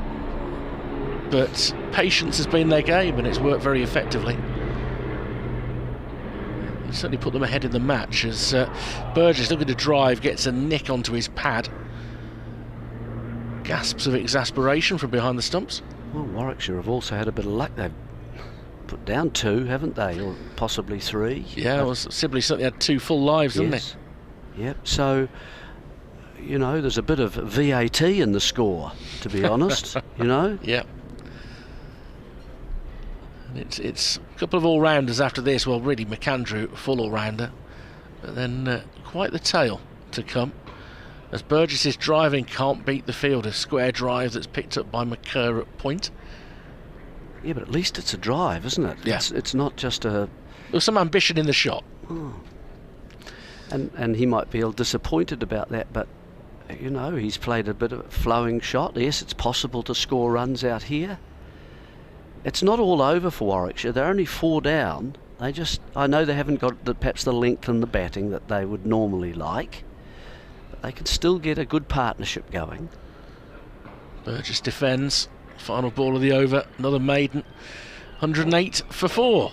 It's become sort of quite a routine session. I mean, the astonishing thing is they've only scored 37 runs in this session. Yeah. We've seen 28 overs. They've gone to sleep. Yeah, they've gone to sleep. Well, they've lost that sort of drive to push harder to keep the runs flowing, and that is really just singles, to be honest with you. So they've got to do more about that. And I mean, I don't know what they're chatting about now, but I mean, that should certainly be one of the matters they should be saying. We've got to start to get going and get our feet going. That's the other thing that happens when you're batsman. You know, once you get your feet going, suddenly up and down the pitch, you're suddenly starting to perspire slightly, you suddenly start to feel you're in the game a bit more, you're striding a bit more. You know, you just generally start to feel a lot more at ease. You stop worrying. Oh, there's too much worrying going on. Yeah, the shoulders look like there's something heavy on them at the moment, and that's even the batsmen who are out there at the crease. You know, Will Rhodes has been a bit shorter runs. There's been moments this year that he's broken out from that, but he will know that a lot depends on him, and it's not sitting easily at the moment. McCurr to bowl for the first time in the afternoon session, and onto the pads of Rhodes, and there's a deep mid wicket out there actually, rather than being inside what you consider the one-day ring. Roach is deep, probably unnecessarily, and it gives Rhodes a chance to get off strike. He goes to 3. Slightly curious field positioning. Well, it allows, I guess, McCurr, what Surrey would say, that allows him to bowl a short one. Yeah. And so, you know, and it may be the fact that he hasn't bowled much recently either. I don't know. But that's, I guess, it's a safety first policy. They're giving a deep point to the right hand of Burgess. Yep. So again, that's the shorter ball, isn't it? It shouldn't really, at 4 for 100, shouldn't really be posted, I don't think. McCurr short. It's a top edge from Burgess over the slips for 4. Tried to play the short arm pull there, which again at least shows a sign of ambition, and it flies over the slip cordon and down to third man. Burgess up to 5, 113 for 4. Okay, you need a bit of that good fortune as well. Didn't move the feet, did he? Didn't get inside the line at all, just stood there and waved the bat. So got to get those feet working. And, you know, okay, it's a boundary. So 5 off 2, however it's happened.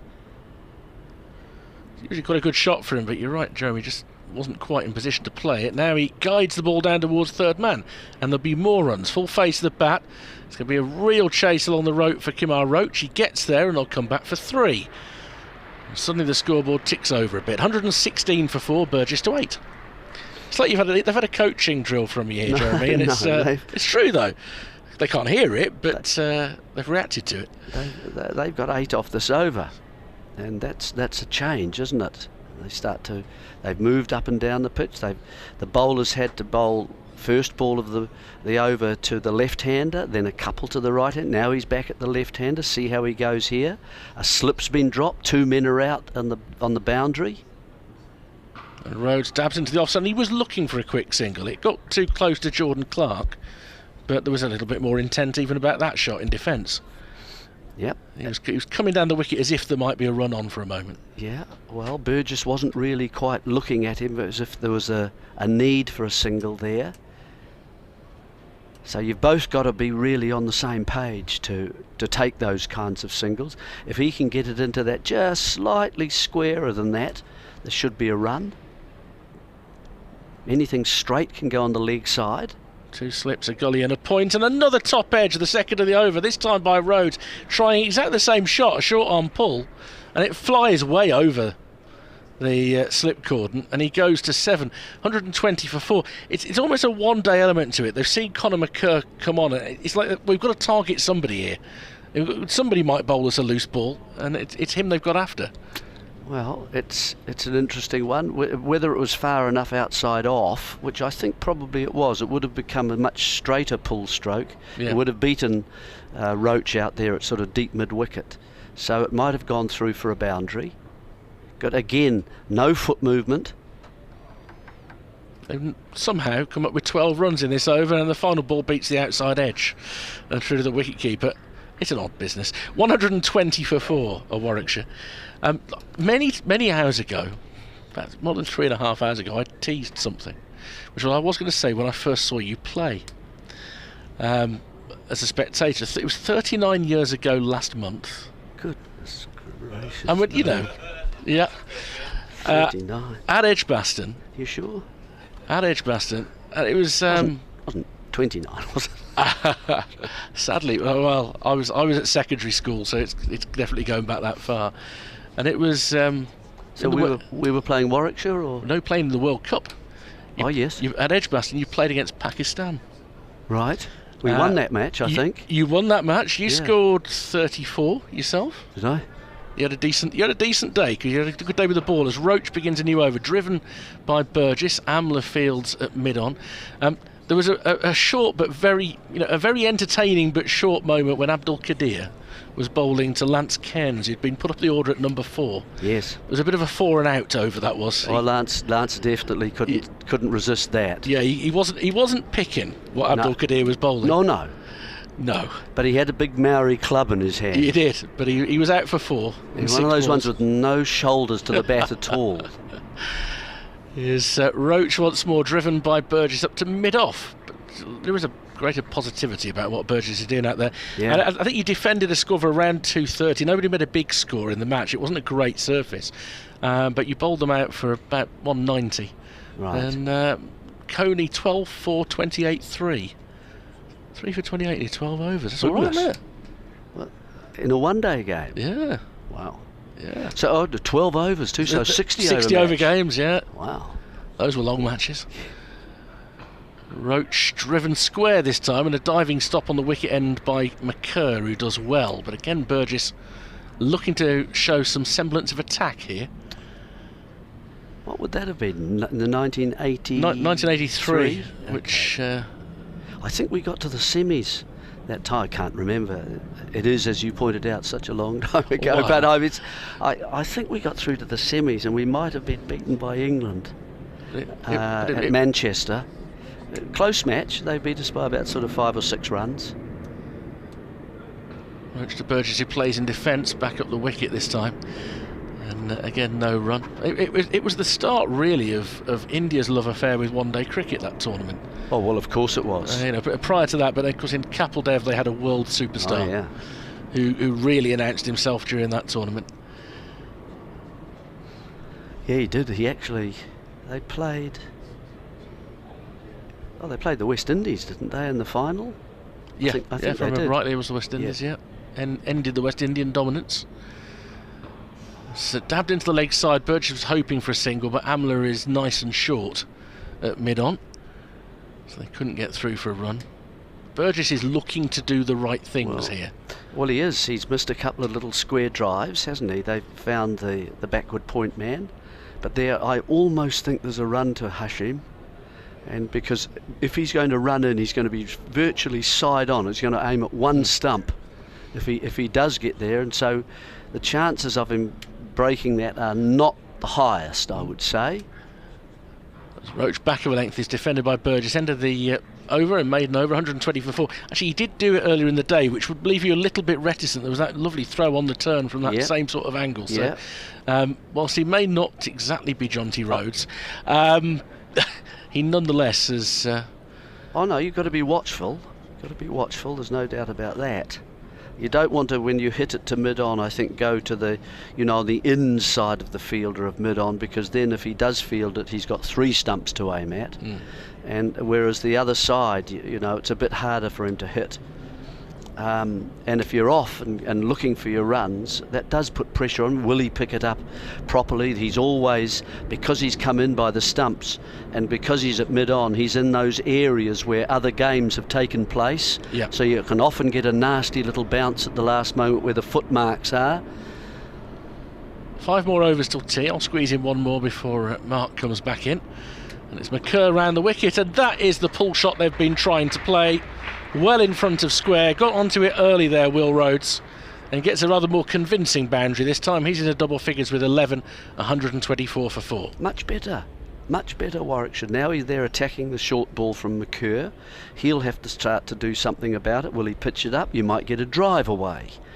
You know, one shot leads to another. And now you're ready for that. You're thinking, okay, how's he going to feel about this? He might drag it down again and you just pop it away again for another couple. Perhaps behind square there, you get 2 runs. You just keep knocking it about. There's lots of runs on that onside as soon as he gets too straight.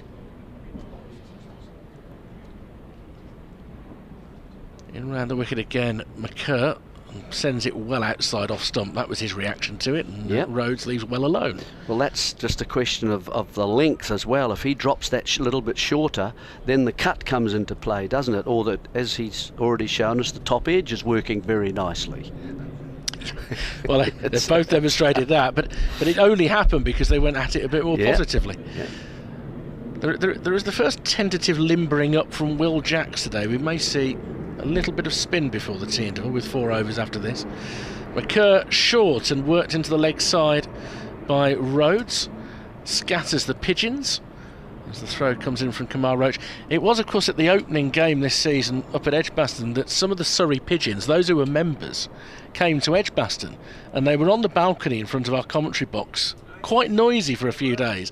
And I said that they were Surrey members, and Mark Church poo-pooed that suggestion. They have not been back for any game since. That's all I'm saying. That's all I'm saying. Right. So those Surrey pigeons, they travel the country watching the team. Have they been ringed? Have they got feathers, special 3 feathers sort of things to them? We'll have to look at that next season. Oh, another top edge over the wicket-keeper this time, and Burgess is going to get 4 more. Well, go hard, go strong, and you never know what might happen, but Conor McCurr could feel a little bit second-hand about that one. Yep, that was not quite so good from the batsman, I don't think. Let's have a look and see the line of it. Again, just no footwork whatsoever. He stays in the stance almost. And you've got to try and get across if you can to get inside the line. If it's out there otherwise, you can go the other way and just ramp it up over the top of the slips deliberately. It's almost, it's really almost a ramp, I think, that one. Well, they were dying a slow death before this little flurry. And they've taken on Conor McCurr. And they've hit 4 boundaries in his first 10 balls of his afternoon.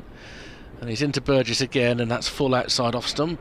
Offers to go a bit further away. Yeah, but pretty wide, wasn't it? Yeah. So that's a leave but let her go by Levy, you know, and that's not a real hard leave at all. That's just an easy leave. So it's only a second over since lunch, Conor McCurr, and you can see Will Jacks warming up at slip, and the message is not one he's missing. His shoulders have gone down a bit. He needs something to happen for him this ball. His shirt hanging out and flapping behind him as he bowls, and he's steered into the offside, and they'll get a single through point. And 10 runs coming off that over as well. So Warwickshire, with 4 overs to go before tea, are 130 for 4, 13 to Burgess, 12 to Rhodes. Jeremy Coney will give us his opinion, and then Mark Church will drop in. Well, it's been a slight resurgence, hasn't it, in terms of runs per over? Not vast, but enough to keep the score moving along. It hasn't always been convincing, you'd also say, and the bowlers might feel that they've always in with a chance. If they get too much of an edge on it, it just goes straight up in the air.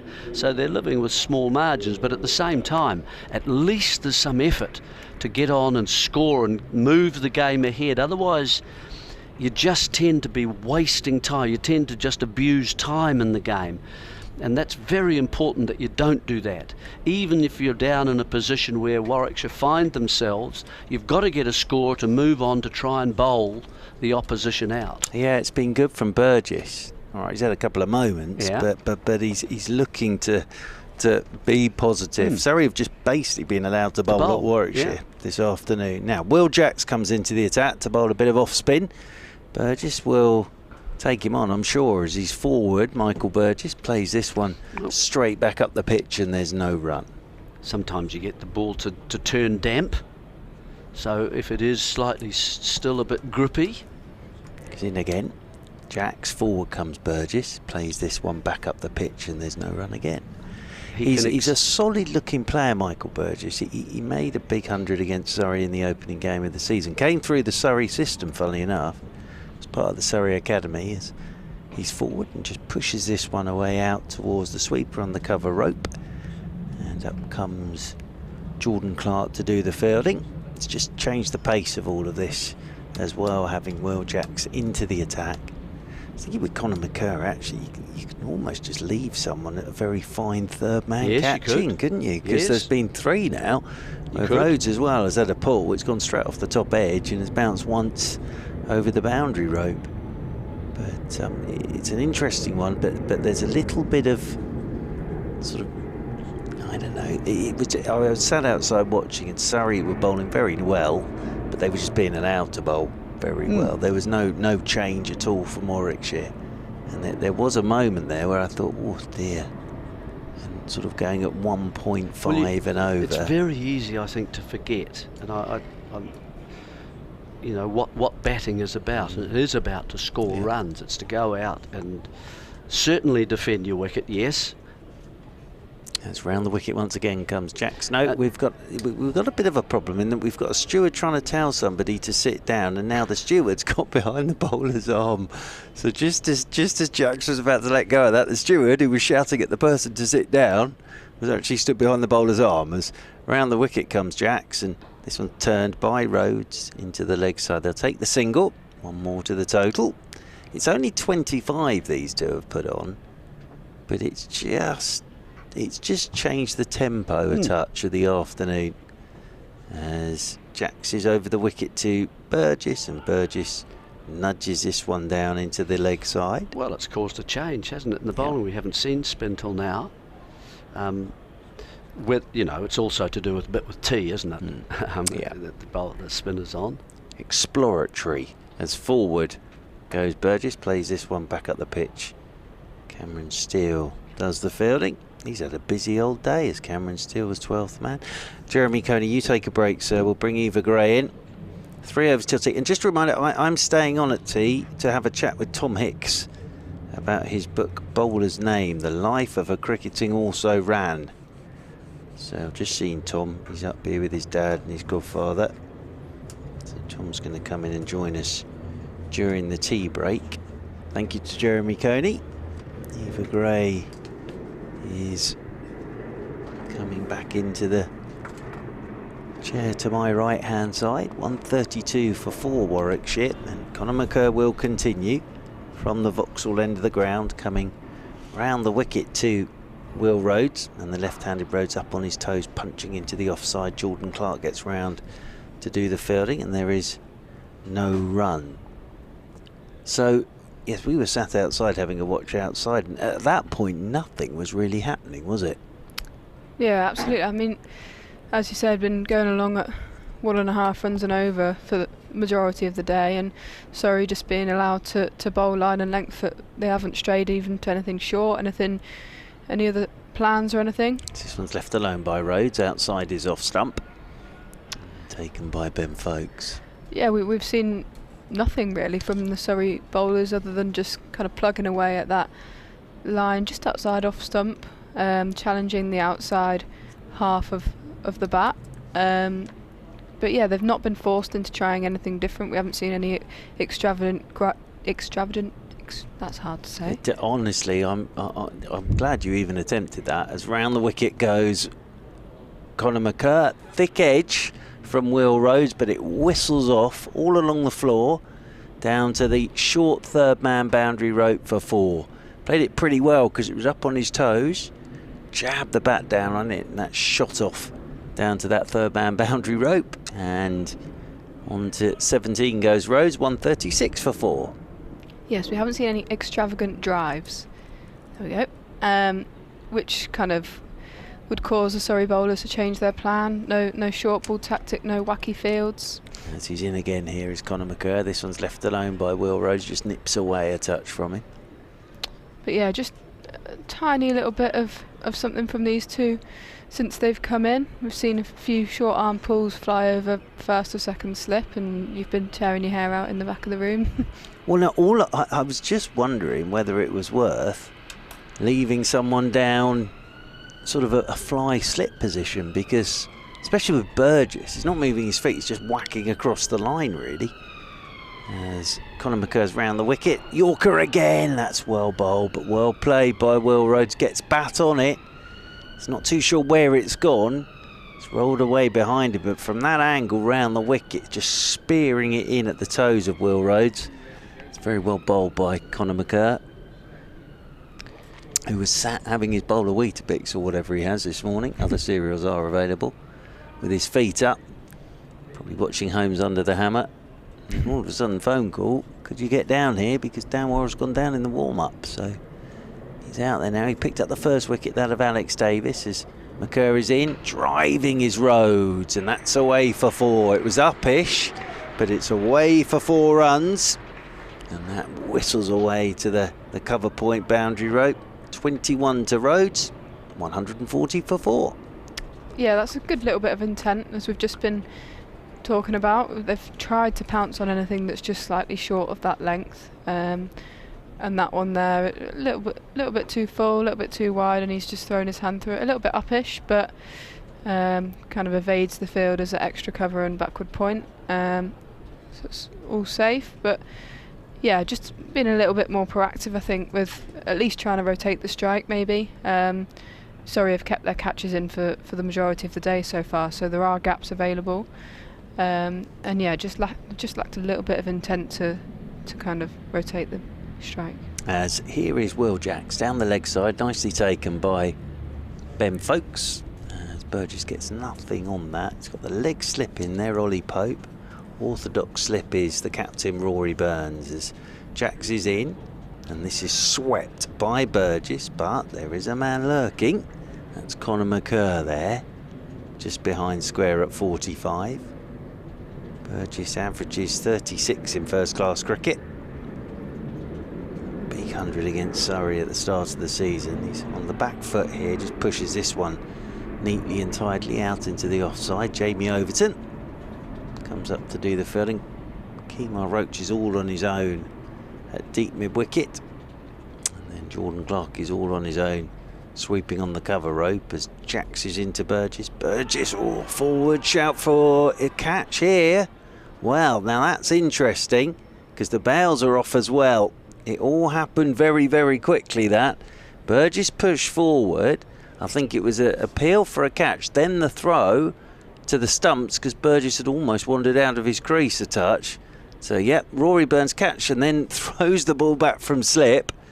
And Burgess's back foot was a little bit of wandering, but he's okay as Jacks is in again and Burgess pushes into the offside. And there's no run, but yeah, Rory Burns very aware there, Eva. Yeah, absolutely. Saw that from Ollie Pope in the Test match. Obviously off Mr. de Grandhomme. Obviously off the fast bowler, but oh, that was that horrible day for Colin de Grandhomme. As driving here is Burgess. That's a nice shot. Square of the wicket and away for 4. Very nicely played by Michael Burgess. Whistles off to the boundary rope for 4. Got 1 till tea.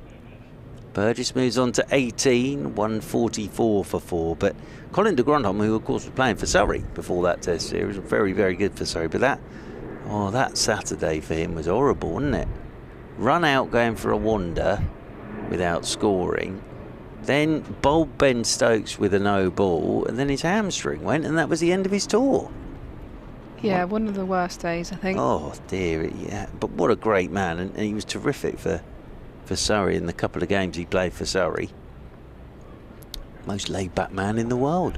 144 for 4. Conor McCur getting ready to come round the wicket to Will Rhodes. This will be our last over before the tea break. At lunch it was 71 for 2.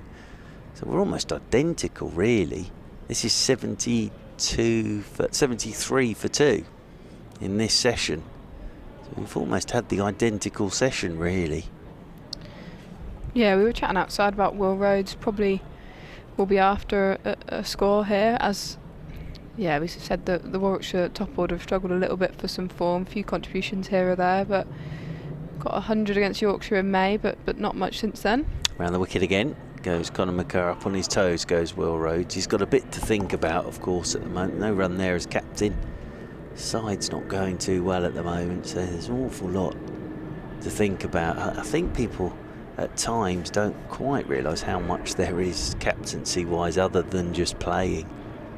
There is so much to do as a captain, and sometimes it can be slightly detrimental to your own game in that you're not really thinking about your own game very much, which can work for some players as well. As this one's left alone by Rhodes off a goodish length outside his off stump.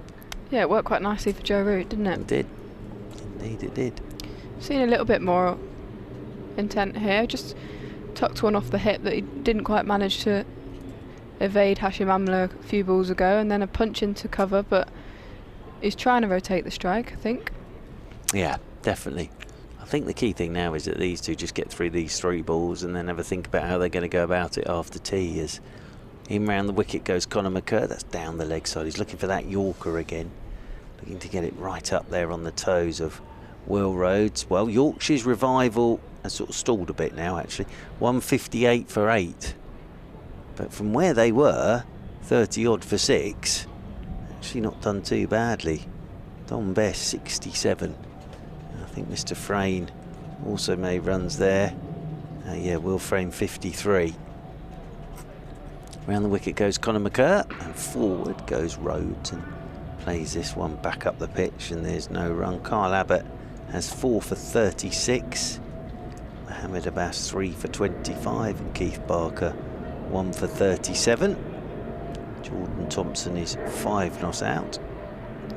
And that wicket Tom Bess has just fallen. Yeah, that'll do Will Frayne some good. I think he struggled for some form in both the T20s and in the Red Bull. Yeah.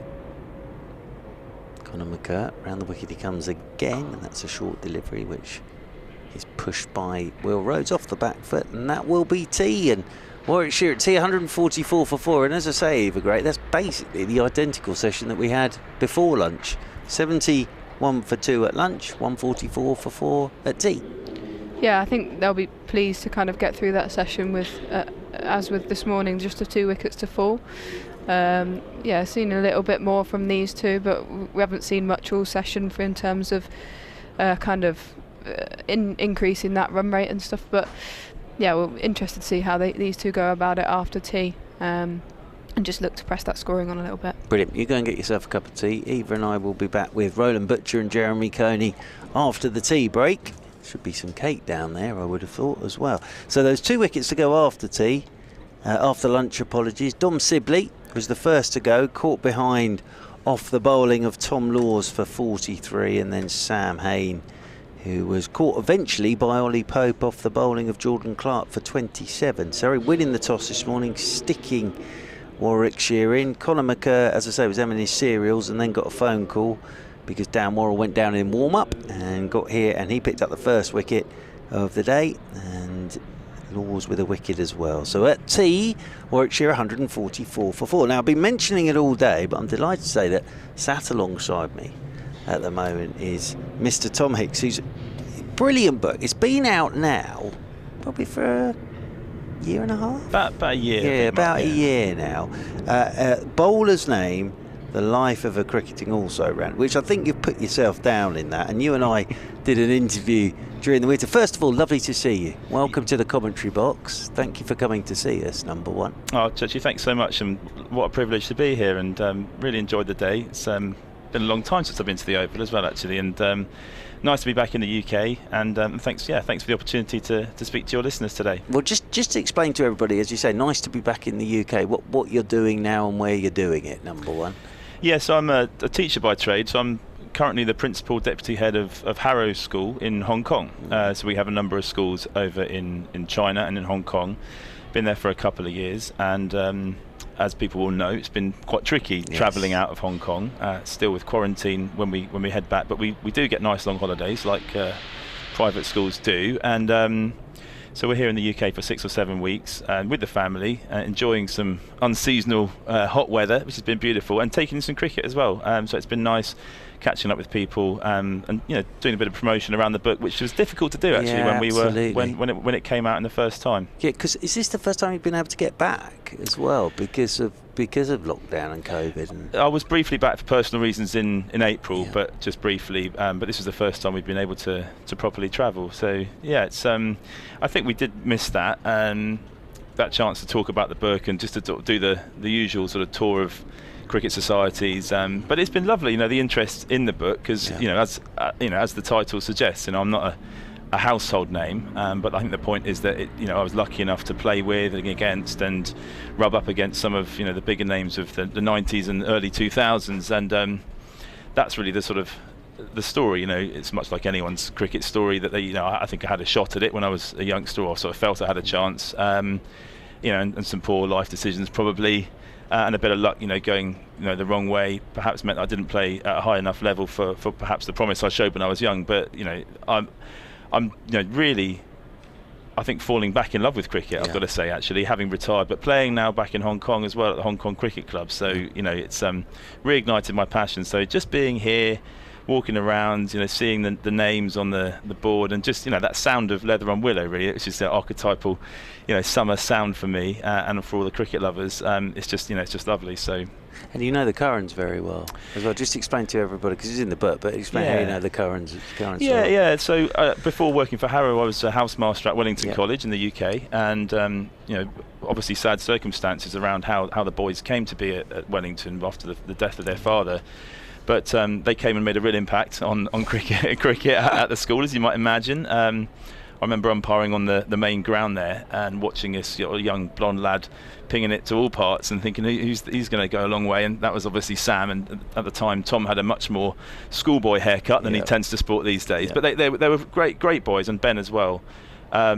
Really good boys, and I think credit to their family and a credit to the school as well. Actually, the way they went about things, not just on the field, but I think off it as well. And it was a real pleasure to meet Alan Lamb as well as part of that. It's also in the book, an evening with Alan Lamb, over, as you'd imagine, a few glasses of wine, and that's sort of what cricket's given me, a chance to rub shoulders with some real heroes that you've seen on television, and so I think sort of riding the wave. And I've been really pleased the way that people have received the book, in that they've taken something from it, from themselves, whether it be the village green or schoolboy cricket, or making it through junior counties, going to England trials, that sort of thing. Everyone seems to have found something which resonates, that's been the nice thing. It's interesting, because never to your standard, but obviously I played a bit, and the lovely thing about the job I do now is you keep in touch with people that you sort of look back and think, Matt Walker was one of my contemporaries, and I see Matt when he obviously at Ken Games now, and we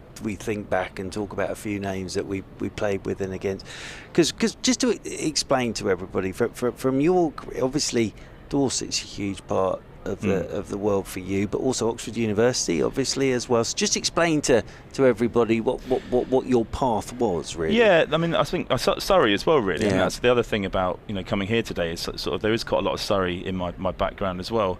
But grew up in Dorset and went through all the age groups there. Started at Claysmore School and then did all the age groups. And I suppose could have moved across to Hampshire. I suppose maybe should have done in hindsight. But loyalty is an important thing, and so I ended up playing 27 years all told for Dorset, and 18 years as an adult, and getting my county cap for them, and actually retiring on the home ground at Dean Park there in Bournemouth, where WG Grace. There's a lovely photo of that in the book. The family one. So I mean, really nice. Even though it wasn't professional cricket, I think to retire on your own terms at your home ground, which is the last time it was ever going to be used, at a place where I'd also proposed to my wife, was quite special. But so I played for Dorset, and then when I was going to university, although my old man was a Cambridge man, I ended up at the other place at Oxford, and had 4 years there. So 4 Blues, captained. I think there's a footnote somewhere in Wisdom of being the last first-class captain of a varsity match at Lords. Which was rained out, unfortunately. But only lost to Cambridge once in 4 years. Yeah. But we 4 years there, and then had a little go at Worcestershire, played Surrey under-19s, and during that time, I think it's about 20 first-class games and a lot of minor counties games, and you play. I think when you spend that much time on a cricket pitch, you have loads of experiences, and it is my story, but it's it could have been anyone's story in many ways, and I just think it's just been nice to sort of tell it. And when I finished playing properly about 3 or 4 years ago, I thought, as an English teacher, we've all got ambitions of putting pen to paper, and although I didn't really reach my cricketing ambitions, at least this has sort of gone some way to manifesting those literary ambitions, I suppose. Well, how did you go about writing it? Because there's a lot of stuff there that obviously, whenever you write a book, you've got your memories of it, but it's actually getting it down on paper, isn't it? Yeah, that's a real journey. I think once I finished cricket, I started running, got into sort of marathon running for a bit, and it was, I think, quite similar to that actually, you can't just get out there and run 26 miles. You've got to, do bit by bit, and I think that was the lesson I learned of the writing, was actually just, I started writing sort of anecdotes, and I thought maybe a blog would work. They're sort of, that's the way the book rolls, isn't it? It's sort of 2,000, 3,000 word anecdotes. So hopefully sort of you can dip into it. You don't have to read it all in one go. You sort of look at the bits that you fancy. And so I was doing that every night, sort of stop drinking. That was one thing, not permanently. People will be laughing at that. But I think, it was one thing I realised you can't. So in an evening, when I might have had a glass of wine, I was like, no, I won't do that. And stop the box sets. And it was like, actually, whenever my wife Penny would be watching something on telly, I was like, no, I'm going to do a couple of hours, put pen to paper. And actually over time, that I suddenly realised I had 20, 30,000 words, and that was going to be the way we would go. And then I did some travelling for work, and there's a lot of time sat in airports and on planes, and actually it was just a little mental shift actually into let's do something which is going to make a long-term difference. And I suppose the nice thing for me now is it's opened, it's lovely to have the book there, and it's it's a nice feeling, and then when it's published a book, I guess we'll feel the same thing. But for me now, it's what it's opened up the doors, for opportunities like this, but also I think more long-term I'd like to be thinking about how I can use that as a platform to do some real good actually, and particularly around mental health, and maybe opening up access to cricket for people that look at what Freddie Flintoff's doing, and by no means have I got the sort of the reach that he has, but in my own way, if I can add to that and get people into the game and enjoying the game of cricket, then I think I've done my job. What fascinates me is that, not that you ever lost your love of cricket, but let's be honest, you're a busy man. Teaching is full-time role, and you're on it the whole time. Even in the holidays, you're still getting ready to go again in 6 weeks' time or whatever. And as you said, at Wellington as a housemaster, that's non-stop as well. Did writing the book sort of just get you back into, and some of the stories in there, there's some of your teammates and some of the escapades and some of the games you played in and some of the characters you played with, did it sort of bring all that back, writing the book again? Yeah, it definitely did. And you mentioned the escapades, and it was it the book I set out to write? I don't know. I think it reflects the cricket career I had. That there's probably, as my mum would say, there's probably too many drinking stories in there, and not enough cricket successes. But you're very honest. You see, that's the thing I liked about it. You're very honest about that, and you said it right at the start that you were obviously extremely talented. You don't captain Oxford University if you can't play cricket, and everything you did with Dorset as well. But as you say, other things came along, and that does happen, doesn't it? It does. I think that I mentioned mental health there, and I think to sort of on a more serious tack is that I think I'm all right. I think the balance of my life is okay, but I think that's not the same for everybody. And I was very lucky with Bowler's name that my agent was Luke Sutton, who some people will know of. Derbyshire captain, Lancashire, fantastic wicketkeeper, and doing brilliant work at the moment. And his book about his own struggles with drink really resonated with me actually, and did make me reflect a little bit on actually the choices that you make. And so I think writing the book did give me pause for thought, and I think it's important to be honest about these things actually, because I think that those sort of decisions did cost me in the end. I was one of the things in the book as well, I talk about Johnny Wilkinson and being a contemporary of his at school, and I think if I compared, maybe I'm bigging myself up too much to say that I had sort of similar level of talent and potential in cricket as he did in rugby, but I don't think we were far off. But I think his approach was everything. Yeah. And if I compare the two approaches, you can see how far distant the outcome is. So that's something you have to wear. You have to accept that as an individual. But if I can use that with the kids in school or any youngsters learning the game and say, look, actually you've got an opportunity here, just take some good choices, and you'll never know how far you're going to get, because it's not necessarily the best players that make it. It's just often those who have the commitment and actually have the support as well. And I always had the support from family, but I just think perhaps when I was sort of 17, 18 and arm on the shoulder from someone might have helped me. I could have done it myself, but I don't think I had the strength of character, so it took me a long time to admit to that. Oh, absolutely. Look, I've always been very honest as someone who suffers from depression, and there are some tough times. But I think what comes across in the book, and because we've never actually met in person, we've done an interview over Skype or whatever it is because of lockdown and everything. But what comes across is the amount that you're doing now, and I'm thinking with the Currans and the kids you've got under you now, and being that sort of mentor role as well. And as a teacher, it's huge. It's a hugely important part of it. But through what you've learned, you're able now to pass that on too. You might be seeing yourself sitting there at school, sort of 16, 17, and you can be that person to pass that advice on. Yeah, I think that's definitely it. I mean, having said that, would I do it differently going again? I don't know. No. Because I made lots of friends and we had a huge amount of laughs. But I do worry that perhaps the book and and the way that I approached cricket was wasn't taking things as seriously enough. So I tried to get that balance right in the book. You have definitely.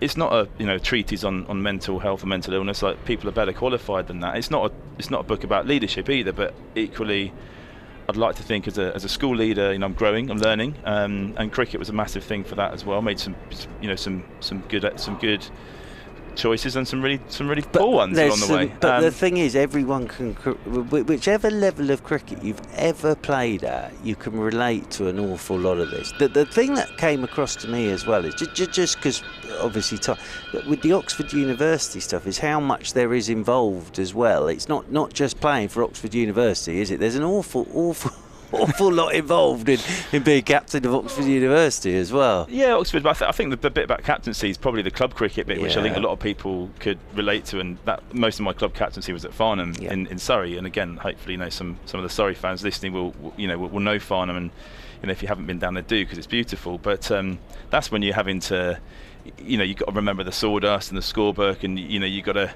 is the groundsman turn up? Where's the 15-year-old opening bowler? I know his dad's got a hangover. So you're coping with all that. Whereas I think the higher the level you go, that's sort of looked after for you. So there's that's something I enjoyed writing that section. The bits about the characters in the dressing room, they'll resonate with people. Yeah, absolutely. They're everyone stereotypes. knows them. Yeah. So I was hoping for it to be a sort of a lot of hard yakka for your average cricketer rather than your sort of Simon Hughes level.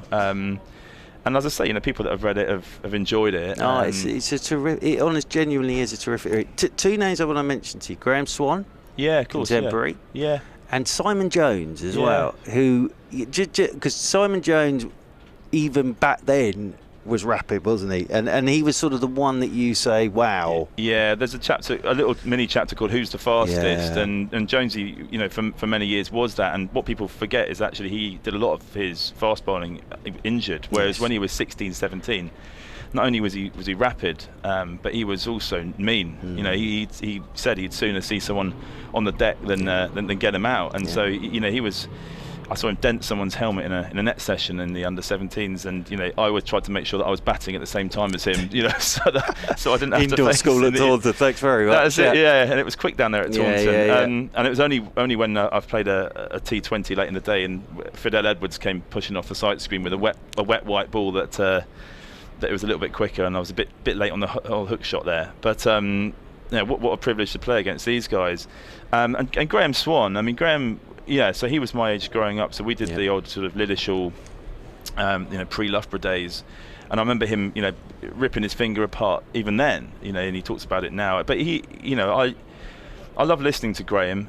He's a man full of character, and he he talks so sensibly about off spin, and I did learn a lot from just watching him, and but it's frustrating to see someone like that get 200 and whatever test wickets, and you think, well, actually, I wasn't that far away, and yet you can pick up your wisdoms and be hard pressed to find me. But that's life, and I saw him at Lord's not that long ago. Well, there's a lovely photo of the two of you here.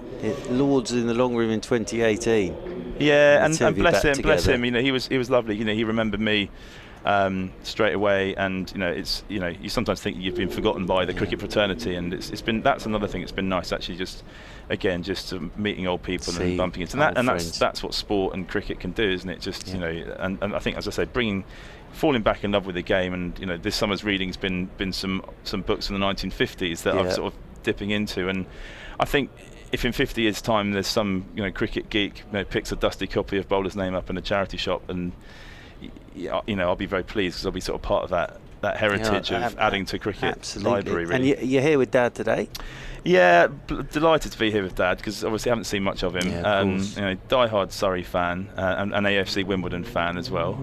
So dragged him off the golf course today. That's a good combination. I've met a lot of die-hard Surrey and AFC Wimbledon fans over the years. Yeah, and staying with another mate who's an AFC fan as well. So, so to be here at Surrey with Dad, and that's important as well. I think comes through the book too. That actually, I don't think anyone, makes it in the game without support from friends and family, and a mum and dad and the whole family actually have been huge supporters, and my brother down at Farnham as cricket club as well. So I'm very grateful. I know I wouldn't be here without them, and he's got his friend John here as well, and I remember John bowling at me in the garden when I was 2 or 3 years old. So it's been lovely to be able to pay some of that back actually as well. Well, listen, it's been lovely to see you, and look, I read it last year and had another quick look last night and this morning, and I would recommend it to anybody. Bowler's Name by Tom Hicks, The Life of a Cricketing also ran, Pitch Publishing.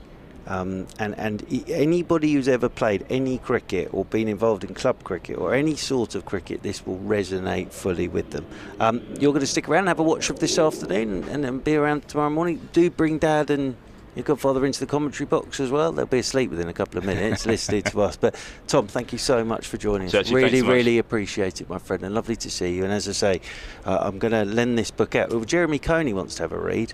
Just to let you know, so I'm going to lend it to Mr. Coney. I'd love to have a chat with Jeremy. He's around, so by all means, my friend. Well, he was in that. I talk about pencil cricket, and some people would have played that. And Jeremy was. I remember his name because he was an off spinner, wasn't he, as well? Right. So I'd love to meet him today. And he's about. So by all means, just hang around and say how do. And my best friend's in New Zealand at the moment, and they'll be listening in as well. So brilliant. We're definitely he is about. So Tom, thank you so much. We're underway again after the tea break here, and it's Tom Laws coming in with the first ball after tea to Michael Burgess, and Burgess is flicking this one off his pads, and they'll pick up 3, and so 3 to Michael Burgess. He'll move on to 21, and 3 off the first ball after tea, and Eva Gray is back alongside as well. That was lovely, actually. Lovely to meet Tom, because as I say, I sort of interviewed Tom via Zoom last year, and he's now teaching abroad, and he's back and here with his dad, so it's very nice to see Tom. And I would recommend it to anybody who's ever played cricket or been involved with cricket, club or school or anything. All the stories resonate, they really do. As Tom Laws is coming in over the wicket to Will Rhodes, and Rhodes up on his toes, pushing this one down towards backward point, and there's no run. Eva, welcome back. So we were saying there, sort of the morning and the afternoon session basically identical, and it'll be interesting to see how Warwickshire go about this post tea. Yeah, I wonder kind of what the chat's been in the dressing room over tea. As we said, very slow progress so far today, but I think they'll be pretty pleased at this stage, just the 4 wickets down. Yeah, absolutely. As they got wickets in that dressing room, this one from Tom Law's little wide outside the off stump and taken by Ben Foakes, moving away to his left hand side.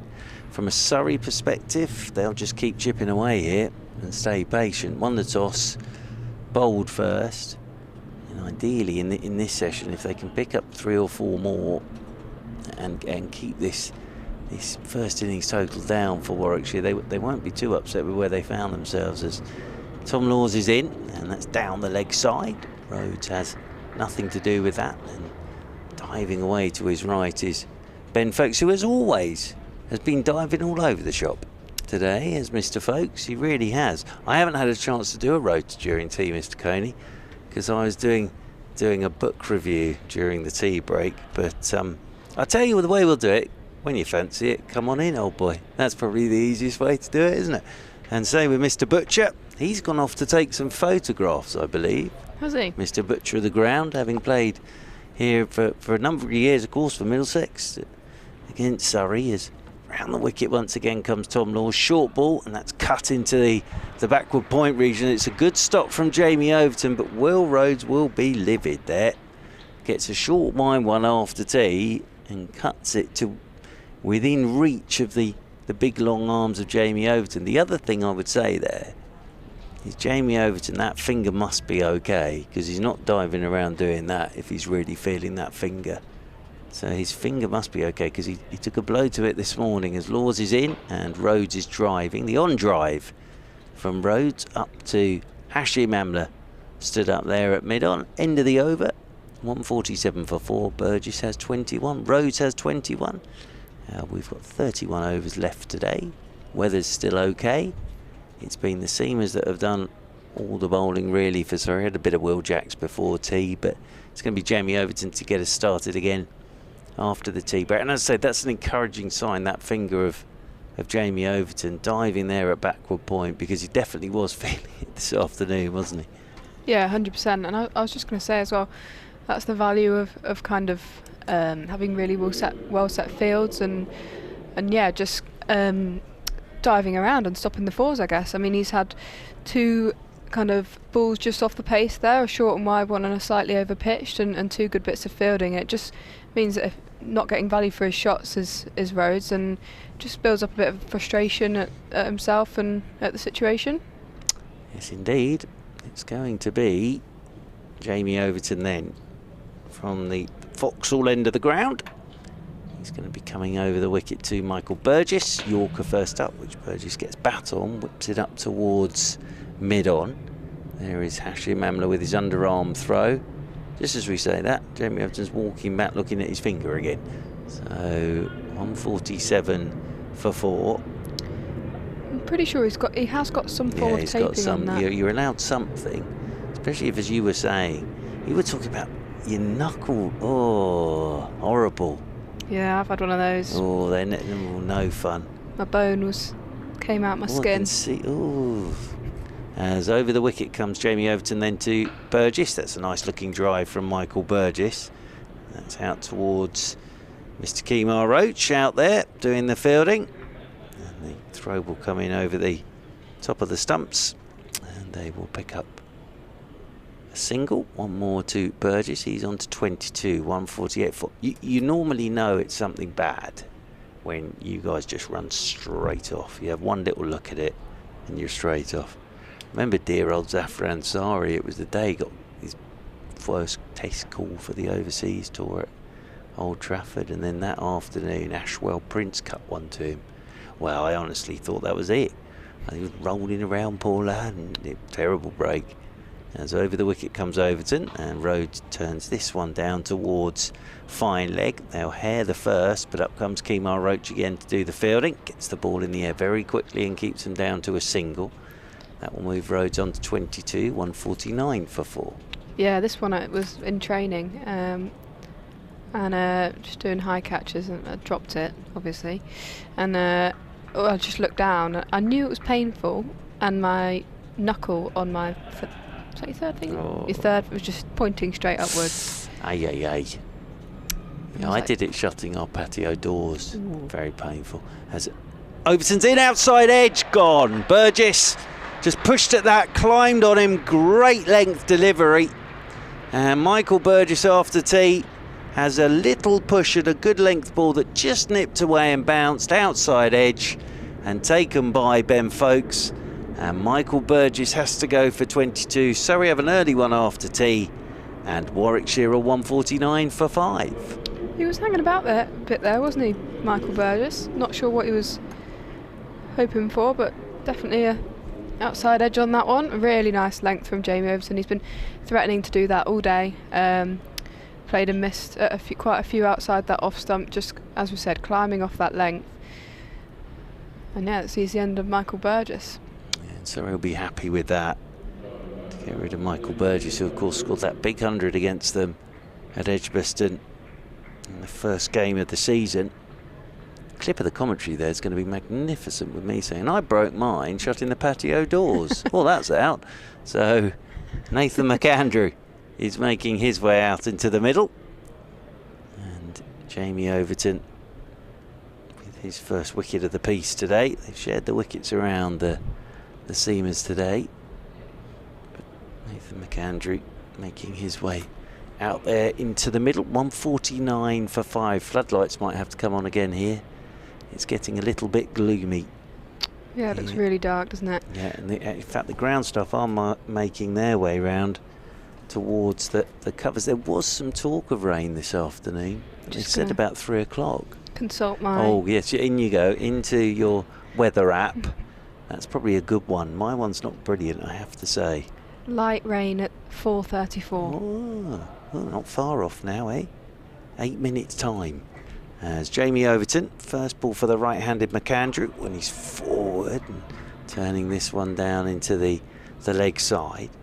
Rolls there to Jordan Clark at square leg. So there might be, it does feel like rain. And you last week, thankfully, you agreed with me that you can smell rain. So, you can. You can. I'm sure if you were outside now, you can probably smell a bit of rain. There was a little sprinkling earlier on today. As McAndrew waits with that bat raised as Overton is into him, up on his toes again, and McAndrew pushes this one up towards Hashim Amla at mid-on. End of the over, 149 for 5. The wicket then for Jamie Overton and Michael Burgess for 22.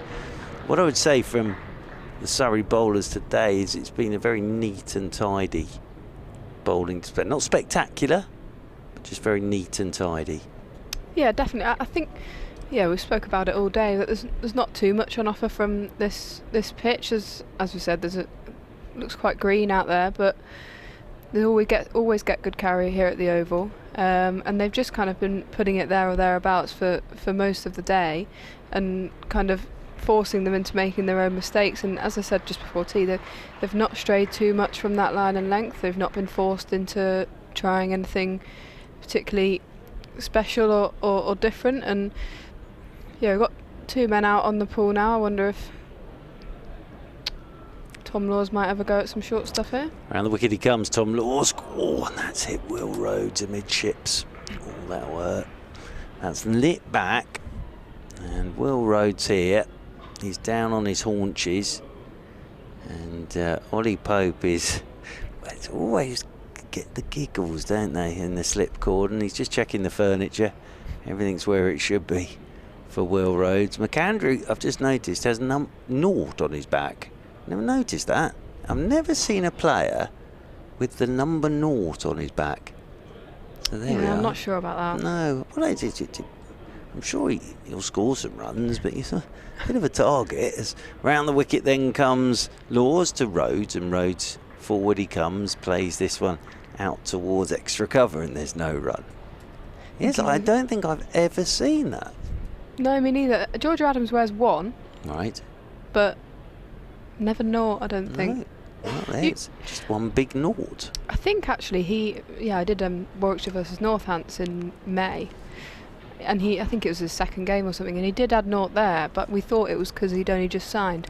Forward goes the left-handed Rhodes and plays this one out into the offside, and there's no run. But either he's just stuck with it, or genuinely... Well, I think you get to pick your number, don't you? Yeah, you do. And if maybe he was going to pick a number that was already taken, so he went with 0.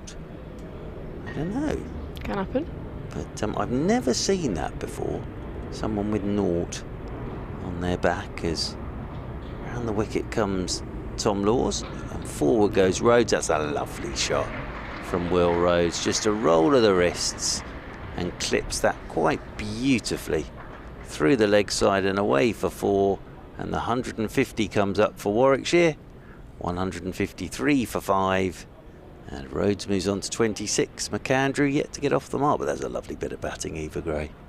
Yeah, that a lovely shot through mid-wicket, just clipped off his pads. I don't think he timed it 100% out the middle of the bat, but short boundary out there, because we're on a wicket that's quite far over to that side to our right. Laws is in. This one's left alone by Rhodes. Outside is off stump. And taken low down this time by Ben Foakes, moving away to his left-hand side. So yes, just a reminder that Tom's book, The Life of a Cricketing Also Ran. Bowler's Name, it's called. We had a lovely tweet in already, actually, about that from Simon. As round the wicket once again goes Laws and forward goes Rhodes. Plays this one into the offside, saying, I've just read the first chapter, lovely and easy read, and I've suffered myself from anxiety and depression, says Simon. I hope this book helps everyone with their issues and they enjoy the book. Absolutely, Simon, exactly what I was saying to Tom there. So yes, and as I say, Currans, he had the Currans at school with him, so he knows the Currans very, very well.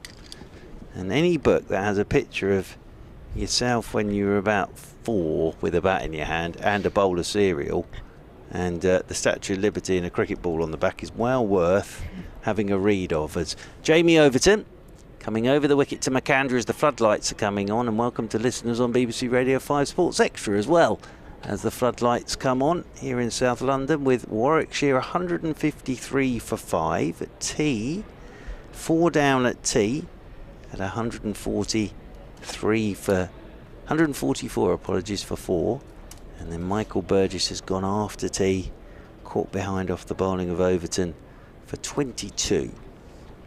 Ethan McAndrew still yet to get off the mark as Overton is into him, and the right-handed McAndrew's in behind this, plays it back up the pitch, and there's no run. Surrey winning the toss this morning, deciding to bowl first. Alex Davis the first to go, caught by Overton off Laws for 23. Then Benjamin caught Jacks, bowled McCurr for 7. Sibley caught behind off the bowling of Laws for 43. Sam Hain eventually caught by Ollie Pope off the bowling of Jordan Clark for 27. And then that wicket of Michael Burgess straight away after the tea break as Jamie Overton in over the wicket. He comes to McAndrew, short one. Oh, that's hit McAndrew on the side of the crash helmet. We're going to have a concussion protocol here.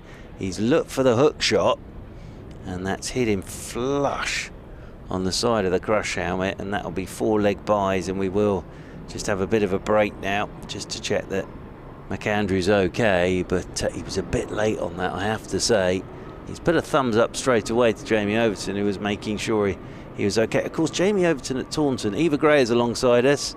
Surrey and South East Stars, Eva Gray. Of course, Jamie Overton put Craig Overton out the game, and then Josh Davey out the game with concussion. But that he was a bit late on that, McAndrew. Yeah, he was definitely rushed, and it's interesting actually. He's not got a stem guard on, which I thought these days was a regulation. But it's a good shout from you, that. No, he hasn't. So he may have to change that helmet as well now. But he was a bit late on that. He really was. And floodlights are on. But as I say, Jamie Overton's got a bit of previous this season already. So Nathan McAndrew, as I say, he's the only player I've ever seen with naught on his back. I have to be honest, but they'll go through all the concussion protocols with him as well. But I think he's okay. He immediately stuck a thumb back at Jamie Overton when Jamie Overton just was checking that he was all right. But yeah, they work their way through everything. It's quite funny, some of the concussion tests that you have to go through. But what sort of, we've asked before, but sort of questions, your name, I suppose? Yeah, well, you kind of have to do a bit of a run through when you're not concussed to know that you know the answers to these questions. Righto. Got some of these, honestly, if you asked some of the players in our South East Star squad who's the Prime Minister, I genuinely, even if they weren't concussed, I don't think they'd know the answer. So you've got to go through. Actually, it's a good point. At the moment, I've got no idea, but Well, yeah. So you have to go through before, usually at the start of the season, with the physio. And then they have the answers. They have your answers. Because the one they took out, but I don't know if they still do it, is what day of the week is it? Because most players have no concept what day of the week it is at all, because all you're doing is moving from game to game. So you've got absolutely no idea what day of the week it is, even if you aren't concussed. The good thing is McAndrew's okay. That's the most important thing. And it was 4 leg byes, 157 for 5.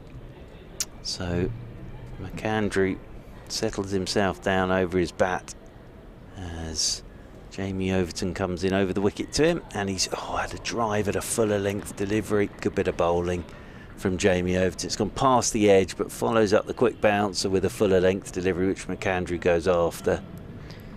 Yeah, really nice follow up there. I was going to say we've seen quite a few attempted Yorkers today, especially in the past hour or so, just trying to make something happen, and I think it just shows how difficult it is to hit your Yorker. We haven't seen one today that's bang on, and there's been quite a few attempts actually, and it's a very difficult skill to master. Overton is in, McAndrew's up on his toes, plays this one back up the pitch. We'll bring Richard Wilford back in at the end of this over. Because McAndrew, with the choice of naught on his back, it looks quite strange on the scoreboard, because it's got the naught for the number, obviously his squad number, then McAndrew, and then naught at the end of it. So sort of flanked at the moment by a couple of zeros on the scoreboard. Over the wicket comes Jamie Overton once again. Forward goes McAndrew. A little bit late on that as well. That runs off towards backward point. A few more thoughts from Eva Green, and then she will be joined by Richard Wilford. Yeah, really testing over there from Jamie Overton. Looks like he's getting some good pace despite that finger injury that he picked up this morning. It'd be interesting to see what the speed would show on. But yeah, really mixing up his lengths now. We saw a couple of short balls, that one ricocheting off the helmet of Nathan McAndrew, and followed it really nicely up with a couple of full deliveries at the end of the over there. And yeah, he's just got that point of difference in this Surrey side with a bit of pace, and yeah, just add something different. And that bit of height as well, which, because we'll see from Ollie and Dolby as well a little bit later on. 157 for 5. I was intrigued by some of that concussion test stuff. So I reckon your physio could try and turn you over a little bit here. Yeah, probably. No, I do think that could happen. As Laws comes in to bowl to Rhodes, he leaves it alone outside the stump. I've got to go through the concussion questions now. Right. What was your mother's maiden name? What was your first pet called? What are the first 2 digits of your PIN number? I could just see the way it's going. If they suddenly turn up in a Mercedes, you know what they've been doing. Could happen. It could. I doubt it though, but you know, sorry. Still murky. 3 members of the ground staff by the covers just in case. Bit of concern there might be some showers that might clip us, as that ball back of a length is left alone by Will Rhodes outside off stump. Yeah, I've not seen much from Nathan McAndrew with the bat. Yeah, he's come in here at number 7. Yeah, he's gone up the order a little bit. Partly they've got an extra bowler in. He has made 2 or 3 50s. Some might argue he's had a little bit more success as the overseas player with the bat than he has with the ball.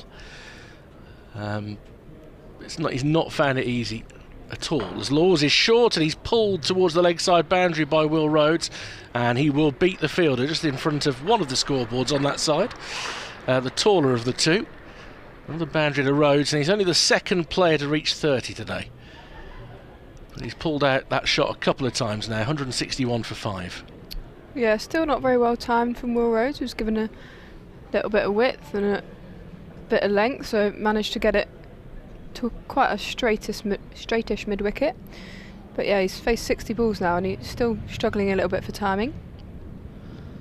Scoring quicker than most that have preceded him, which is something, as he leaves the ball outside off stump. There was a protracted period of shotlessness from the Bears, and once Sibley and Hayne had gone, I think Rhodes and Burgess realised they had to do something. They had to be a little bit more positive, and there were 3 shots that went over the slip cordon for 4, but that they needed a bit of that. It's not easy today by any stretch of the imagination. Yeah, absolutely. It's just that intent, isn't it? I think couple of hours ago, that one would have been left alone outside off stump. So good leave there for a ball that straightened up a bit, but was always going to go through. Always quite a bit of aeroplane noise, very much on the flight path today. There was one, when I was briefly sitting outside, there was one absolute big beast that went over. A big beast? I've not heard a plane described. Well, no, but we passed the era of the old-fashioned jumbo jet now. There's a new equivalent, isn't there? It's the big beast. It was a chunky soul as planes go. Back of a length, guided down towards backward point. Won't beat McCurr, who's fielding there. No run. End of the over. 161 for 5. It's another, for all it's overcast, it's another very close day. I mean, it's very warm in the commentary box, but we could do with an opening window, I'm not going to lie, but it's a day where the ball is always going to, I think, just offer a little bit, and Warwickshire will think if they can get something over 200, at least they'll give themselves something to bowl at.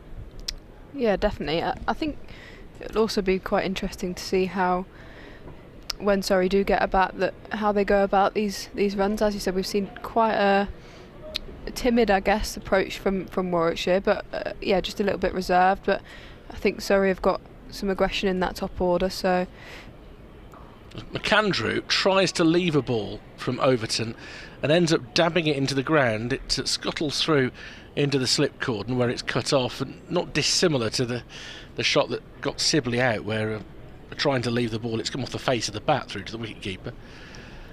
Yeah, we've got a middle order of Ollie Pope, Ben Foakes, Will Jacks, Jordan Clark and Jamie Overton. There's a lot of power in there, but very, very positive group, isn't it? Definitely, but it will just be interesting. As you said, the pitch and the overhead conditions have just offered a little bit. This one down the leg side, left alone by McAndrew, and then Ben Foakes, there's a thought. Ben Foakes, as many wicket-keepers do, I know why the L came in there. There's a little back flick with his hand. So it wasn't a Foakes flick, it was a Foakes flick. But he dropped short a second slip and he wasn't pleased with himself.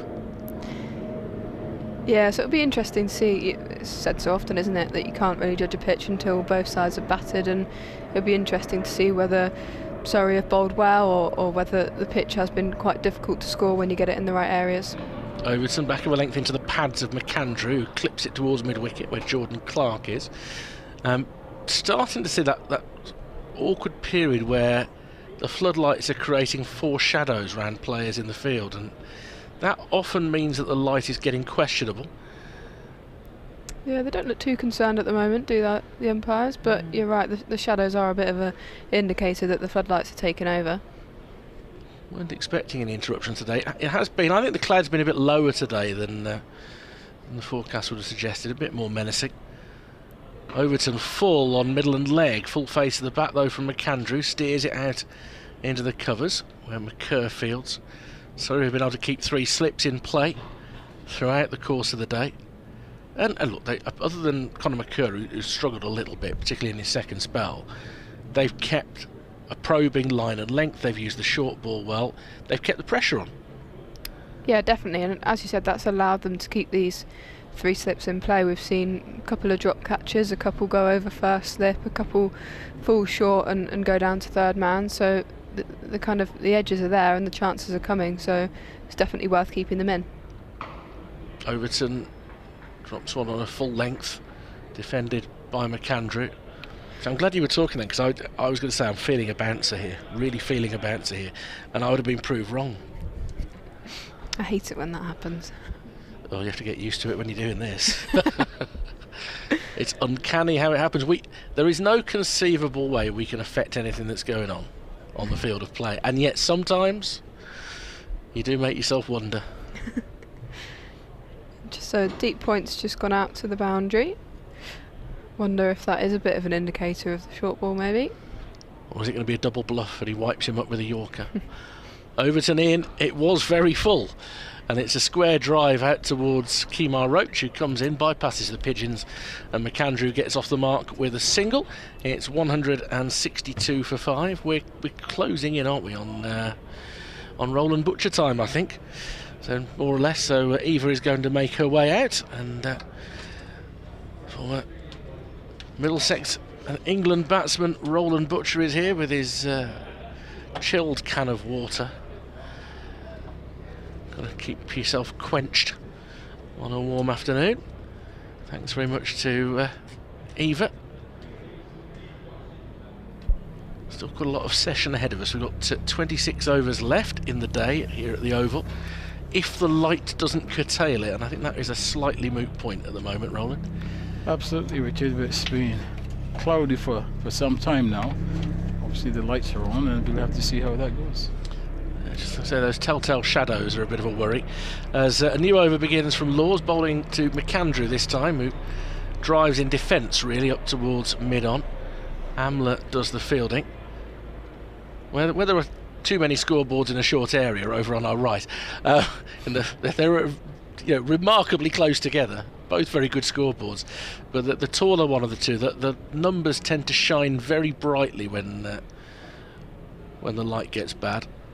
Well, that's another clue to the fact that it might be quite awkward out there.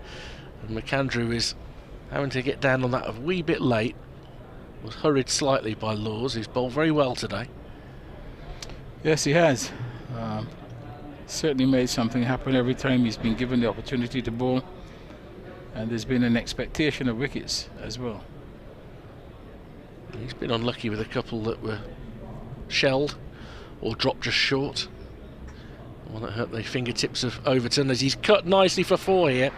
McAndrew waited for that one. There wasn't so much pace on the ball, and he got over the top of it and guided it nicely with a back cut through third man for 4. He's got 5, 166 for 5. Yeah, very good timing. Short, just a little too short, too wide. And one of the rare opportunities that the batsman has had a chance to play an aggressive shot for a little while. But the timing was good, placement was also very good. And that'll make him feel a bit better. Made a half-century early in the season, Nathan McAndrew, then went off with Australia A and played one game against Sri Lanka A and went very close to making 100 down the order, and has batted well since he came back. This is a more testing condition and a more testing attack, but he's driving through the covers for 4. Well, that's one of the better shots we've seen today. McAndrew latching onto a delivery that was over-pitched, and that was crisply timed away. 170 for 5. Yeah, one of the better shots you've seen today. I think there have been a couple, but this is a good execution here. Good stretch forward ball, slightly wide, full, but the timing again to perfection. One other shot played earlier this afternoon, an on drive by Rhodes, was sublime.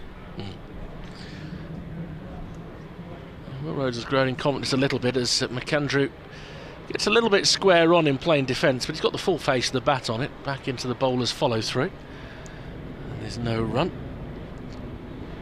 Pleased to report that when I returned to the commentary box this time, Mark Church had got his shoes on. It was the interesting thing about his feet is just how tanned they are. So I've got a feeling that at home the feet are out quite a bit. I don't know. Once more is Laws, and that's going to go past the outside edge. He's followed that one a little bit, McAndrew. It's one of those deliveries that's offered to just move away off the seam. And Laws will feel he's ended that over well. 170 for 5, Warwickshire, with 25 overs remaining on the day. Yes, occasionally we've seen one of these deliveries that is just slightly short of a length, and it does a bit off the pitch. Certainly doing McAndrew for length, and he ended up some distance away from it after playing. Well, I had a message from a Bears fan who wanted to know who it was that Mark was talking to during the tea interval and the name of the book, because he only caught a bit of it. It was Tom Hicks who was here, and the book is called Bowler's Name, The Life of a Cricketing Also-Ran. It sounded pretty entertaining from that discussion. I was just having a chat with Tom outside, actually. He's just sitting on the balcony there with his father, and we have some mutual friends in Hong Kong where he is right now. Oh, that's brilliant. Forward in defence is Roach, the first ball of a new over from Overton, who picks it up in his follow-through. He's certainly got some tales to tell, hasn't he? He has, and obviously he's involved in education and spreading the word of cricket. Actually, Hong Kong, where he's based, they're now involved in a tournament in Jersey, which is my next assignment from Tuesday. Okay. This is the B League, ACC B League. Ball outside off stump, left alone by the batsman. Yeah, so he was telling me about some of the players in the Hong Kong team. Yeah. because Hong Kong's taking part in that tournament along with Bermuda, Uganda. There's about six teams involved in that tournament. Are the Grenadian lads who are here today, are they playing in that, or are they? No. They're just here on they're just here on the developmental tour. Okay. Yeah. Overton with the red soles on his boots flashing behind him, bowls full and again guided down towards third man. It's going to be parried by Patel, and that will get it towards the deep point. He's retreating to pick up the ball, Jordan Clark. So just a single on this occasion. It was Rhodes rather than McAndrew. He goes to 31, 171 for 5. I mean, Jersey cricket is they're coming on, actually, leaps and bounds at the moment. I do get drawn into watching some of the European Cricket Network stuff, because when you're a cricket fan, you're a cricket fan. You can't help it. And Jersey have gone a long way in the last few years, so you have some fun over there. Shorter ball from Overton. McAndrew's ducking out the way of it. Did leave his bat hanging a little bit, which had Overton's interest. Through to the wicketkeeper. Yeah, didn't play that one too well. He saw it short. It's okay ducking, but the bat was still up in the air. Fortunately for him, no touch. But yeah, those associate countries, I think if you give them more opportunity to play and some resources, they will get better. Yeah. Look at the way that Afghanistan cricket has improved because the opportunities have had. Shorter ball that's left alone and low hands that time from McAndrew.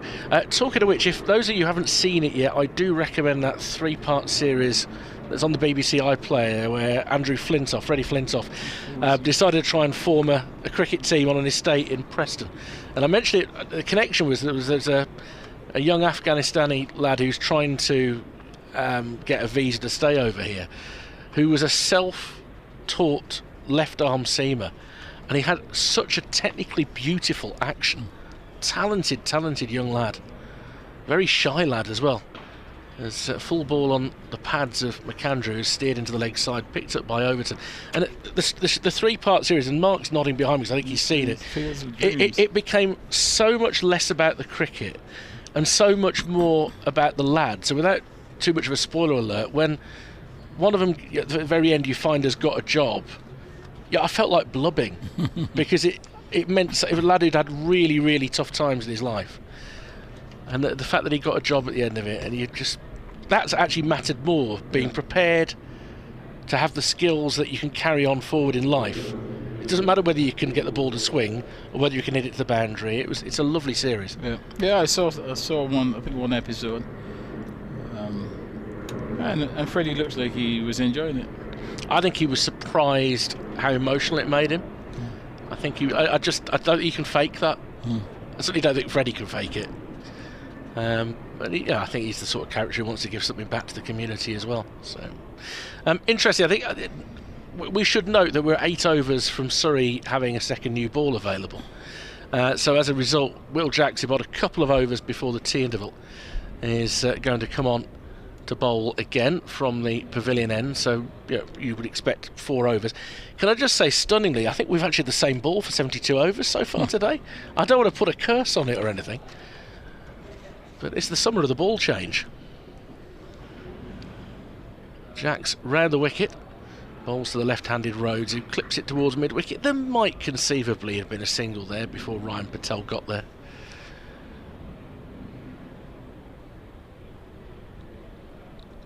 It's a nice murmur and chatter around the ground. I wonder if we had a few who've taken advantage of the coming in after tea.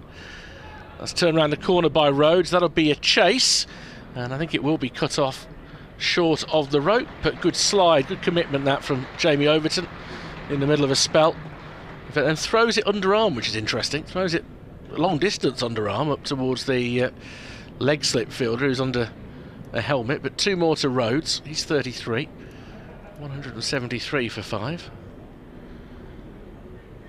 And Jacks is in again. He's dragged that down, and Rhodes has missed out and looks furious with himself. That was very friendly bowling. Yeah, and so he should really. When you're tied down, should have put that one away. It really was asking to be hit. Proper drag down outside off stump. That's rather better shape from Jacks. Floats it up on towards leg stump. Not really any sign of turn yet, Roland, though. As you'd expect, really. I mean, this surface is green. Rhodes again looking to turn it into the leg side, picks out Patel. Yes, wouldn't expect too much turn on first day, greenish pitch. And once more, steered into the leg side by Rhodes. End of the over. This will improve the over rate a little bit as well. Warwickshire 173 for 5. I don't recall ever having seen you bowl, Roland. You haven't? No. I've got first class wickets.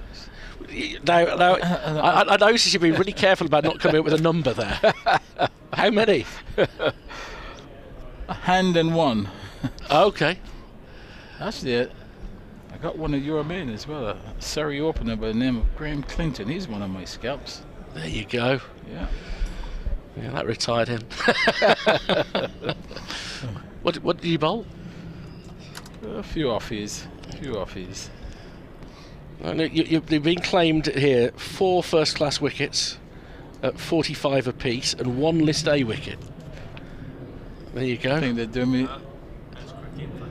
Cricket for you. I think I've got about 6 actually, but. Yeah, and I think a couple of those matches have probably lost their first-class status because he took wickets. It's Overton beginning a new over, very full, but down the leg side. McAndrew misses out on that, goes through to Ben Foakes. Yeah, that really was in the slot, but didn't quite get hold of that at all. I've also got a first-class stumping. Ah, well, that's good. And Churchy looks surprised. Well, I'm still reeling from 3 weeks ago when poor Rob Keogh of Northamptonshire was out, caught by Craig Miles keeping wicket off the bowling of Michael Burgess. Wasn't Rob Keogh's proudest moment. Michael Burgess loved it. Dug in short that by Overton. A lot of effort went into it for not a lot of carry, and no interest from McAndrew as it goes through. We had one of those killer 50-minute sessions after tea on the final day in a game that was heading for a draw. Michael Burgess bowled 7 overs of seam up. Will Rhodes was bowling off breaks, and Alex Davis came on for an over. It was one of those days, which, as Bears fans are bored of me saying, I would eradicate that period. Shake hands at tea, off you go. Thank you very much. Players have got enough cricket without standing out there for no good reason for an hour. As Overton is in, it's full, driven back into the arms of the bowler, and there's no run. Yeah, that reminds me of a game many years ago where I think they were looking for a declaration and David Gower lobbed up a few deliveries to Steve O'Shaughnessy, who scored 100 in about. Oh gosh, yeah, it was the quickest 100 of the season as well. He won the prize for that. Absolutely. Yeah, declaration bowling was a regular thing in the 3-day county championship, trying to create a run chase on the final day. Overton into McAndrew, very full, and this time he works it neatly through a straight mid-wicket. A chase for Clark along the boundary. The outfield is quite quick. Well, if there was a third umpire here, that would be 4, because his legs were on the other side of the boundary when he picked it up. And I think he might be being honest about it, because he hasn't thrown the ball in. Will Rhodes is looking across to him. Yeah. And it's going to be signalled as a 4. I think Jordan Clark has been honest. There was a Warwickshire voice shouting 4 in the background there. But I think they've got that right. He was straddling everything at the time. I shall disappear at the end of this over, but 177 for 5 Warwickshire. And this duo have added 28 in reasonably brisk time. They could do with adding another 100 to make this a more competitive game, you fancy. As the light improves a wee bit. And the short ball is left alone by McAndrew. I mean, to have any chance of getting their way back into this game, 250 is a minimum, but you really want 300, don't you? Yeah, to stay in the game. Otherwise, over 4 days, you're under a bit of pressure. Pitch is always going to get better. So over the next couple of days. So when Surrey are batting, they'll be batting when it's at its best. So first innings for Warwickshire is going to be important. They need to get a total on the board that they can then fight with. I don't think there's any danger of seeing part-time bowlers after 4 o'clock on Thursday in this game. I think there'll be a result one way or another. as Overton is clipped off his pads by McAndrew. He'll get another single. He's 214. Warwickshire 178 for 5. Mark Church is coming back now after these thoughts from Roland Butcher. Yes, and these two now trying to put the innings back on track. Got stuck a little bit in the middle, but then just before the tea interval, spurt of boundaries, and then obviously losing the wicket just after the tea interval has meant that Warwickshire's had to consolidate once more and just really try to bat without taking too many risks. And welcome back, Mark. Thank you very much indeed. Can I thank you and Jeremy Coney actually for both going out and having a chat with Tom and his dad. They've absolutely loved it. And yeah, I think Tom and I have sort of been in contact. He's only been able to get out for sort of lockdown and things in Hong Kong in the last sort of 6 months, so he never got a chance to really promote the book. Here is Will Jacks then coming in over the wicket to the right-handed McAndrew, who's forward, hits the front pad, rolls away into the leg side. So that one stumping you got, was that when you were standing up to Wayne Daniel? Was that famous occasion, was it? I would like to say it was that, but actually I was standing up to Monty Lynch. Oh, interesting. As in over the wicket comes Jacks, forward goes McAndrew, plays this one straight back up the pitch, and there's no run. I was playing for a rest of the world 11 against Pakistan, I think Quetta, I think. As in comes Jacks again, and forward goes McAndrew. A little bit of bounce there for Jacks, and McAndrew just turning that one down into the leg side. And we had some, not injuries, we had some sickness. So Monty Lynch had to open the bowling. And you were keeping wicket? Yes. And I stood up to the great man. Stood up to the great man. Leg side? Leg side, Madassa Nazar. Oh, overbalancing. Yes. Oh, yes. There you go. That's what it's all about. In over the wicket once again comes Will Jacks, and this hits the thigh guard of McAndrew as he looks to turn it down into the leg side. Were you happy with that? You must have been extremely chuffed. I think Monty was even happier. Yeah, absolutely. I mean, he was delighted to be bowling the new ball. Yeah, absolutely. As in comes Jacks, and this is cut by McAndrew straight down towards backward point. Well, during the winter, Laurie Evans of this parish, he had to keep wicket in a big bash game for the Perth Scorchers because they were short due to COVID and Australian call-ups. As in comes Jacks again, sweeping is McAndrew. That's beautifully taken by Ben Foakes. Got nothing on it. Foakes down the leg side taking that. End of the over, 178 for 5. And Laurie was delighted because, the big thing was he completed a stumping as well. Yeah. As he said, if the opposition had really realised, they'd have let every ball go and won on buys because but now I think he rates himself quite highly as a keeper. Yeah, but I mean, I wasn't a stopgap. You know, I kept a lot for Middlesex, particularly in the John Player League at the time. So it was something that I enjoyed doing. So keeping was... Well, I was going to ask you that because I remembered that you did it for Middlesex. Yeah.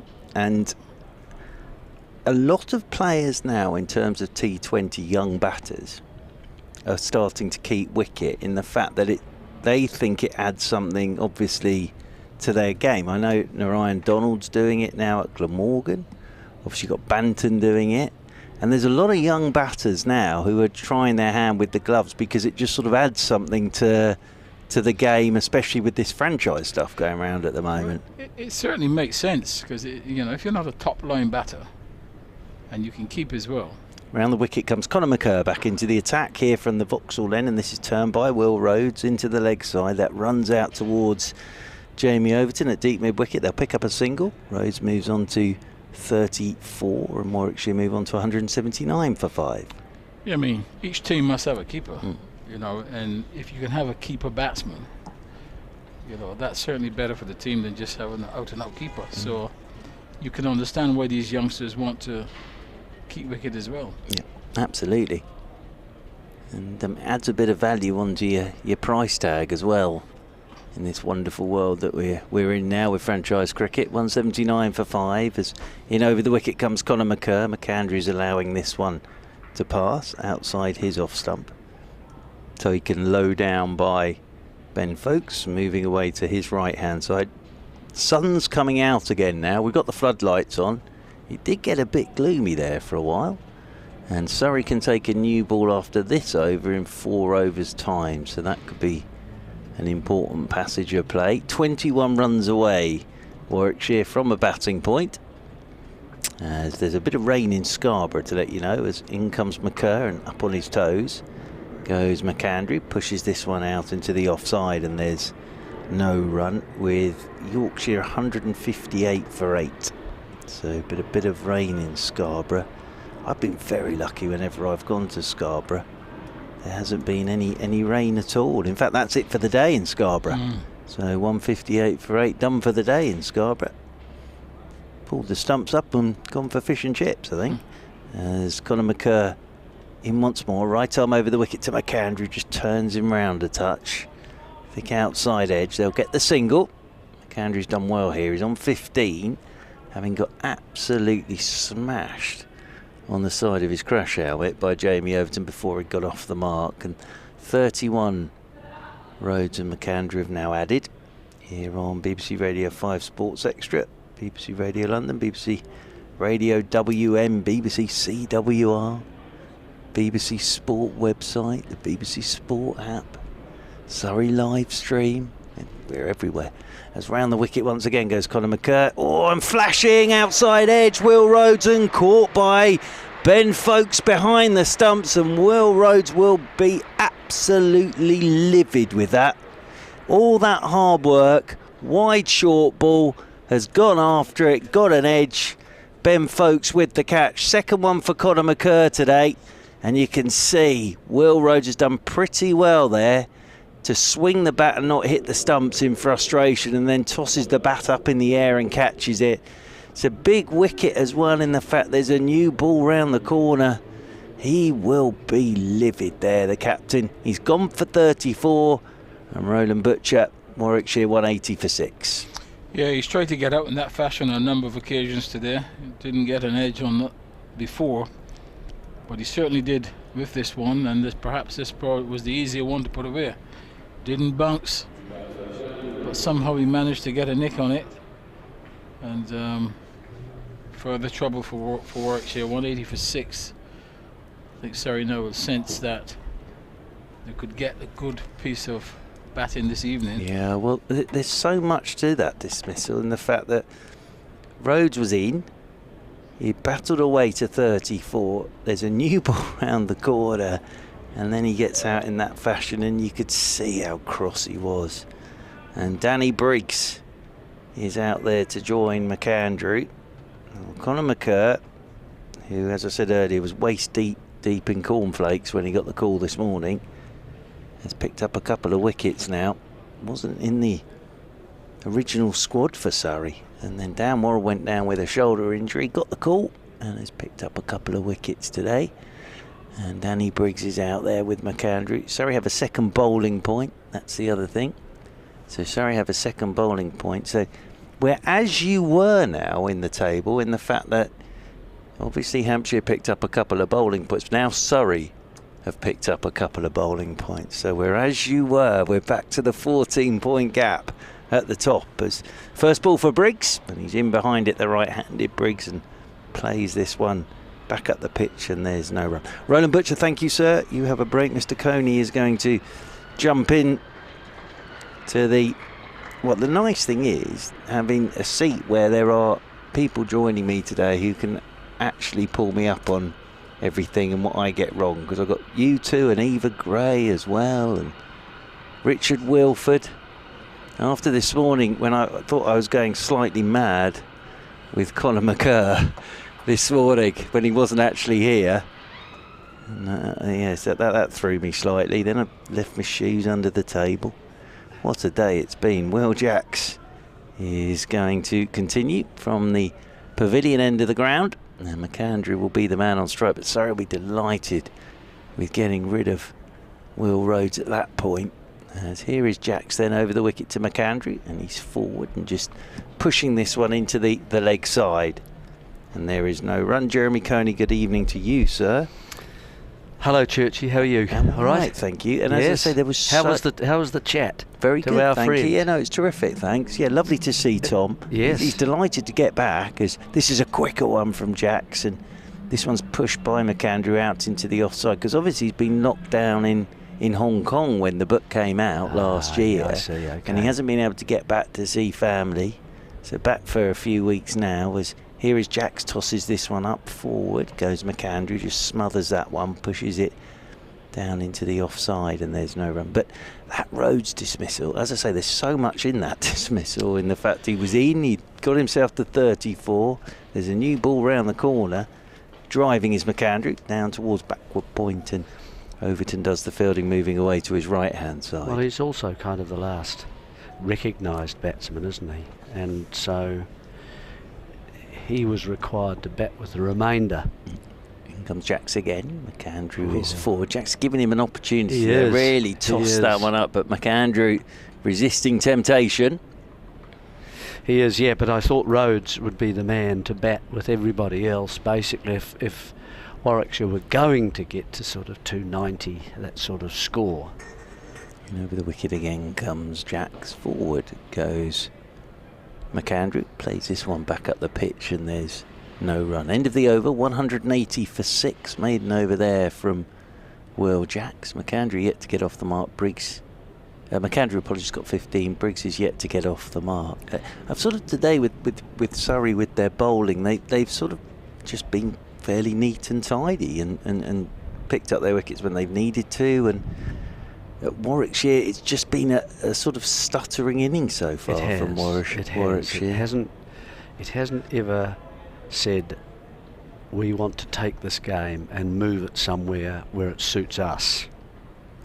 Conor McCurr comes in over the wicket to Danny Briggs, and Briggs is pushing off the back foot down towards Kemar Roach. And while that sort of attitude, that slightly uncertain defensive attitude is understandable for a start, just to have a look and for the first maybe 90 minutes, maybe even the first session. After that, I don't think, as the ball aged, there were too many demons there, to be honest, and it was just sitting there as an opportunity, waiting. In over the wicket once again goes Conor McCurr, and Briggs to a back of a length delivery gets in behind this one. And I'm not suggesting taking players, taking bowlers apart for sort of 10, 11 and over. I'm not talking about that. I'm just constantly rotating the strike, constantly getting 4 and over, and that's not beyond the realms of possibility in the conditions that we're looking at now, as the sun is nicely out.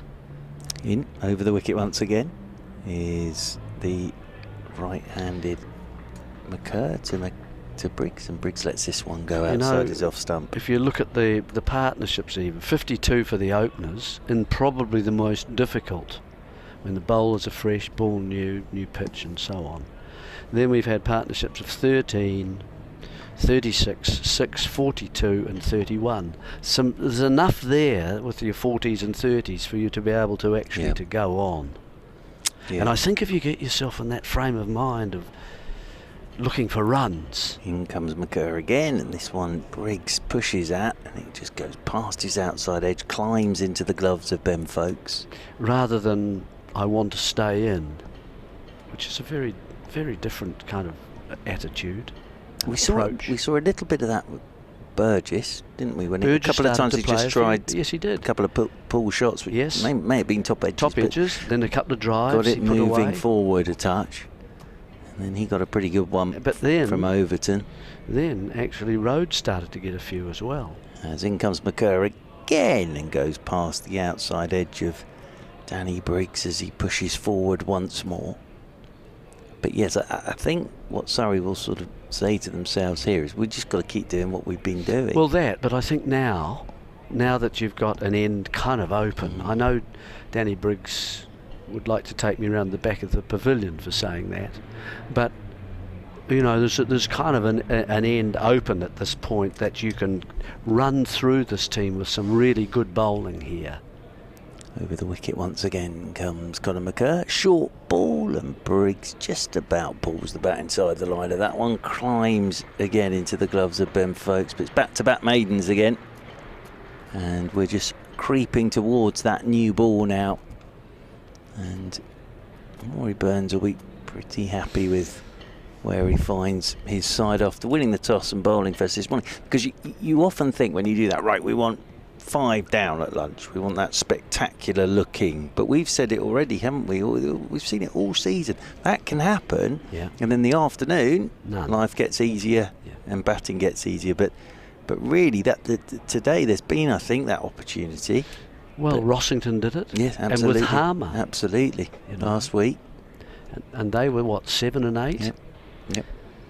As here is Will Jacks coming into McAndrew. Here we go. Oh, now McAndrew's drilled this straight back at Will Jacks. It's hit him, really.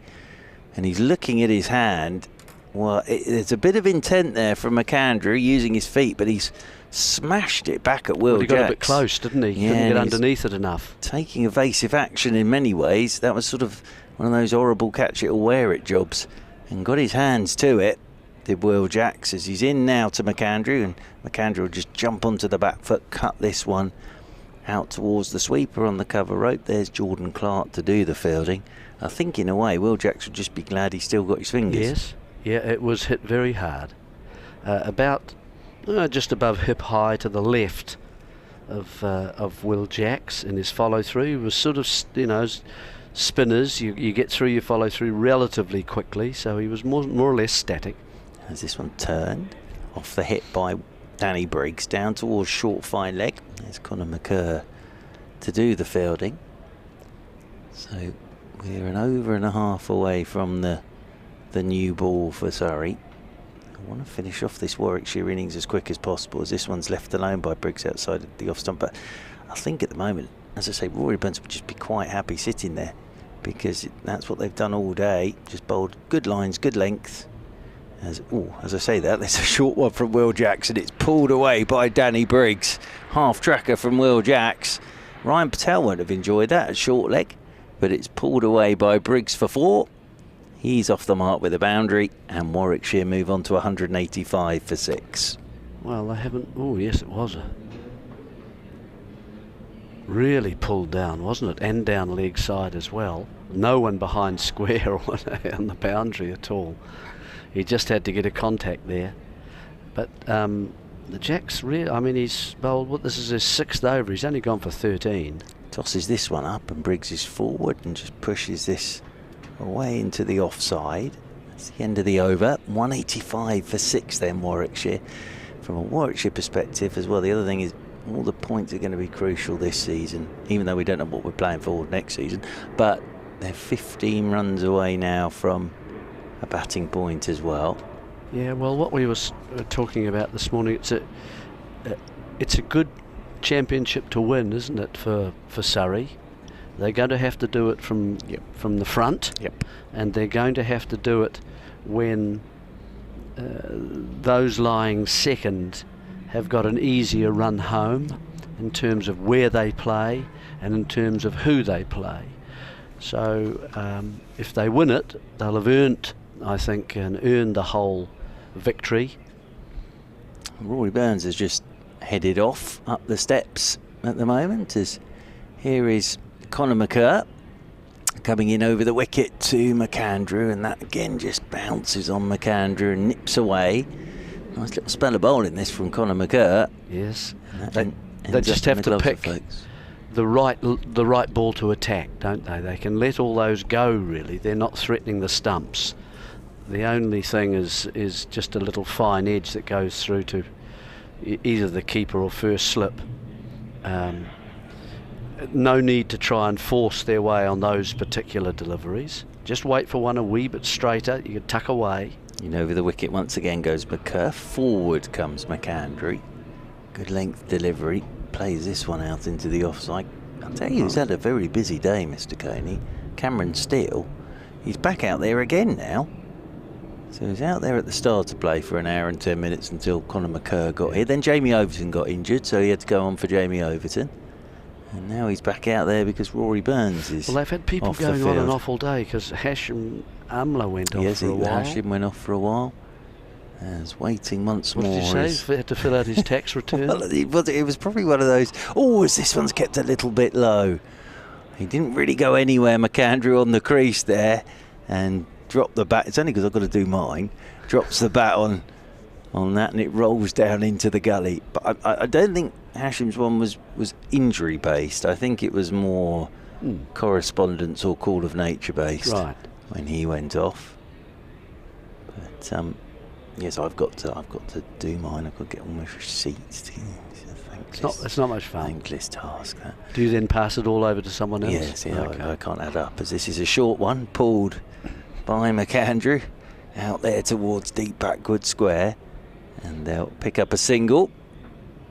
McAndrew moves on to 17, 186 for 6. Well, McAndrew surely. I mean, I know he's the overseas. He did actually play in New Zealand for a while. He played in Auckland, I think, with Colin de Grandon. When he was up there, who's since subsequently moved down to Northern Districts, but he's played there. He's played in Sydney. I think he's played in South Australia.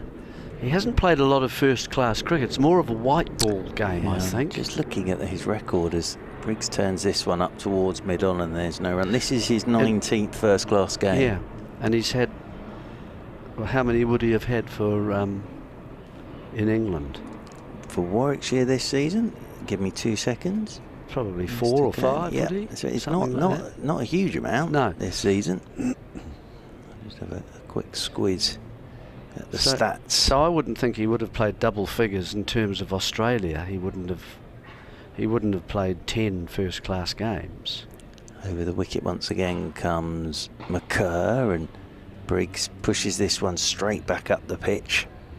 And there is no run. But the point is, he must be able to bat. If he's playing white ball cricket and he's an all-rounder and is regarded as such, then the batting component, he should be able to be aggressive and play big shots. And here he's just got to mix solid defence, which he's shown that he can actually do, and then some odd big shots. If he can get those away and start to bat with the lower order, he has to do what Rhodes was unable to do: stay in and then get some runs with the lower orders. Some and you need to keep the game going, even though it's gone slowly. You need. I'm just thinking about 4 and over.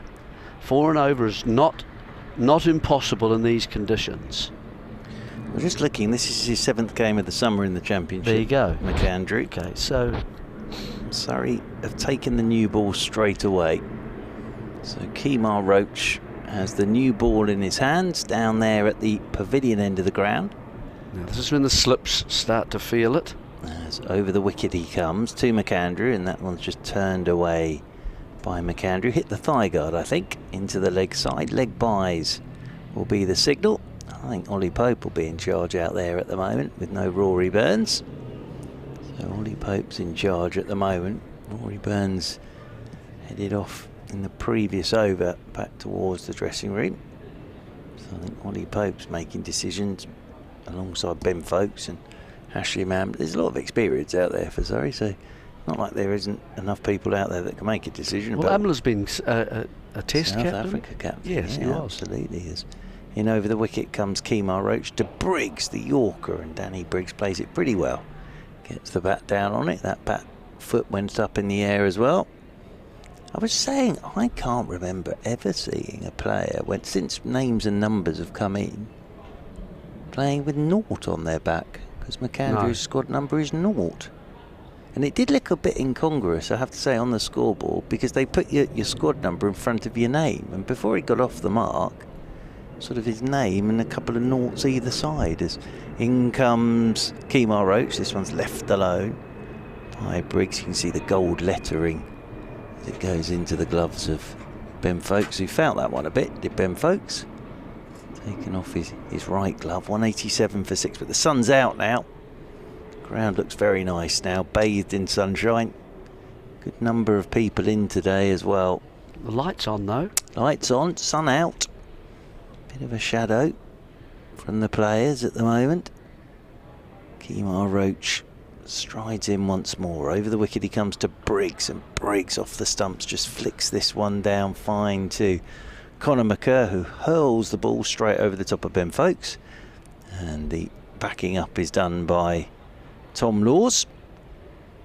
And that'll be another single to Danny Briggs. He moves on to 5, 188 for 6. Laws has had a good day. Very good day. Very, very good day. Keeping up with my theory, you see, Mr. Coney. As a bowler who takes wickets. Well, they're handy. As waiting once again is McAndrew. 3 slips. As in comes Kemar Roach to McAndrew, and McAndrew clips this firmly into the leg side, and still just protecting that right hand a bit is Jamie Overton in there at mid-wicket. Imagine if you could get a side together where all the batters scored runs and all the bowlers took wickets. It'd be amazing, wouldn't it? Yeah. Well, Australia, they've had a few. Yes. Well, they've had a few over the years, haven't they? Yeah. I was thinking. Who was I chatting to the other day? As in over the wicket once more comes Kemar Roach, and driving is McAndrew, thick edge, and that flies over the slips and whistles off down to the third man boundary rope for 4. So McAndrew threw the bat at that one, and with the new ball, that whistles off down to the boundary rope onto 21, 192 for 6. But that did fly. But we were talking, I think it was Joss Buttler. Someone was saying, do you think Joss Buttler will come back and play Test cricket? And we were talking about the fact that, you know, like they always said Joss would be England's Adam Gilchrist. And then I was saying the problem was he always sort of wandered in at 100 for 5, was it? Whereas Mr. Gilchrist strolled in off the back of Langer, Hayden, Ponting, Martin, Clark, War. That was a ridiculous crop of Test cricketers, wasn't it, for Australia in those days? Well, particularly when you put them, then get McGrath and Warne there. Gillespie. Yes. Lee. Deary me. As down below us, it's Jordan Clark from the Vauxhall end, coming into Danny Briggs, who's chipping one off the front foot, up and over the covers, and away for 4. So not quite as he intended it to go, but that new ball off the bat, and it's looped over the 2 men in the covers and away to the boundary rope for 4, and that moves Warwickshire on to 196 for 6. Yeah, the ball was actually quite well away from him, wasn't it? And so he reached with the hands, and that's why it went up and over, because the hands did all the work in the stroke. There was no body in it at all. Comes Jordan Clark once again to Danny Briggs. Short ball, Briggs up on his toes. That's nicely forced and punched through the offside. We'll get a couple here. Off goes Conor McCurr in hot pursuit. And they'll pick up 2 more, and that will move Warwickshire on to 198 for 6. And then the West Indies sides that you played against, Mr. Coney. Blimey. Haynes, Greenwich. still around actually. He's the chairman of selectors at the moment. Desmond Haynes, is he? Haynes, yeah. They've had 2 quite close games against India just recently in the ODIs. I saw Shane Hope got 100 in his 100th ODIs. Forward comes the right-handed Briggs, plays this one straight back up the pitch, and there's no run. Yep, so he's there. Greenwich, of course. Oh. Man, was he was an attacking player. Absolutely. Larry Gomes. Larry Gomes was just got a quiet 100. Yeah, he did. He was great. Yeah. Amongst the carnage, all the shot. There he was, Mr. Gomes. Yeah. He was a terrific player. Always thought Gus Logie was a bit like that as well. As in over the wicket once again comes Jordan Clark. Shot from Danny Briggs. He's drilled that one through the covers, slightly over pitched, and with this new ball, you probably heard the noise of that. That has whistled off to the boundary rope for 4, and that brings up the 200 for Warwickshire.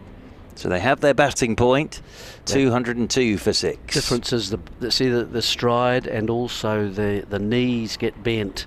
The weight, of course, then is going from one side to the other, and while it was a little bit wide of him and it went squarer, it was a good shot. He got a good contact on it.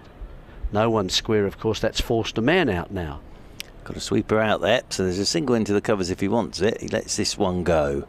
Outside is off stump, does Danny Briggs. But it's forced Clark to go wide, hasn't it? Absolutely. So he's really winning the battle here at the moment in this over. Clark can come back, of course, but he just wanted to get a delivery through without causing some runs. I've got to stay on here, surely. It's a new ball. New ball. It's actually swinging for me too, just a wee bit. As in over the wicket he comes again, Jordan Clark, and forward goes Briggs. Squirts this one down towards Kemar Roach, and there is no run. End of the over, 202 for 6. Rory Burns is coming back out now. So here comes the captain, McAndrew 21, Briggs has 15. 17 overs for Clark. 17 That's overs. good. Is that good for Surrey in terms of coming back? Yeah, has he been injured? He has. He has. He got a side strain in the T20, so he's missed the last couple of championship games. And came into this game with 22 championship wickets, I think, and also runs. So I always say with Jordan Clark, if you go blank piece of paper with the Surrey, obviously your captain's there, and then he's always my first name on the team sheet because of the amount of runs he scores as well. He's sort of that middle order glue that sort of holds everything together, Jordan Clark. He scored 354 championship runs as well this season with 103 50s. As in over the wicket comes Kemar Roach to Nathan McAndrew from the pavilion. Then McAndrew's forward and plays this one out into the offside and add 23 championship wickets to that now. He's a very important part of this Surrey championship side, is Jordan Clark. And is he good, solid fieldsman? Very, very good field. He's just a very good cricketer. Yeah. He really is. Makes something happen all the time. Aggressive with the bat. Pretty aggressive with the ball as well. There's always something happening as Kemar Roach is in to McAndrew, and McAndrew drives. Doesn't really time this. And there is no run. Jeffrey Dujon as well, Jeremy. Oh, yeah. He used to attack the ball. Cool, he was a good keeper as well, wasn't he? He used to take catches one-handed to his right. They fizzed off the outside edge. You just stick a hand up and catch it. Yeah. That was the side you played against, Mr. Coney. Cool dear. As in over the wicket once again comes Kemar Roach, and this one's flicked away nicely by McAndrew, and this new ball is going to the boundary. And Warwickshire will be happy enough with this, although seeing these two playing like this against the new ball on this surface, they may think they've left a few runs out there. 206 for 6. Well, 202, 206, so they've scored 26 runs since the departure of Rhodes. Relatively quickly, quite a few boundaries in that too, I would say 4 or 5. And the new ball, it can pick up wickets. It can also fly off to the boundary as well, obviously, because it's harder and a bit faster. As in over the wicket comes Kemar Roach. This one's left alone by McAndrew. Outside is off stump. Roger Harper as well. He was an interesting, but he was an interesting cricketer. Roger Harper, wasn't he? What a fieldsman he was. Yeah. I always talk about the catch he took against Richie Richardson was round in too, wasn't he? Richie was at the start of his in the red floppy. Yeah, unbelievable. And then of course Mr. Hooper turned up. Well, Viv, but we haven't mentioned Viv yet. I don't think we need to really. It goes without saying. As forward comes McAndrew, 4 more. Thick edge flies off down to that short third man boundary rope. The runs are whistling now. McAndrew moves on to 29, 210 for 6. And yeah, Viv of course, extraordinary. I like Carlisle best as well. That was sort of the attacking opener. Oh, super. Well, I remember being there where he used to commentate too. He commentated as he batted. Yes. Yeah.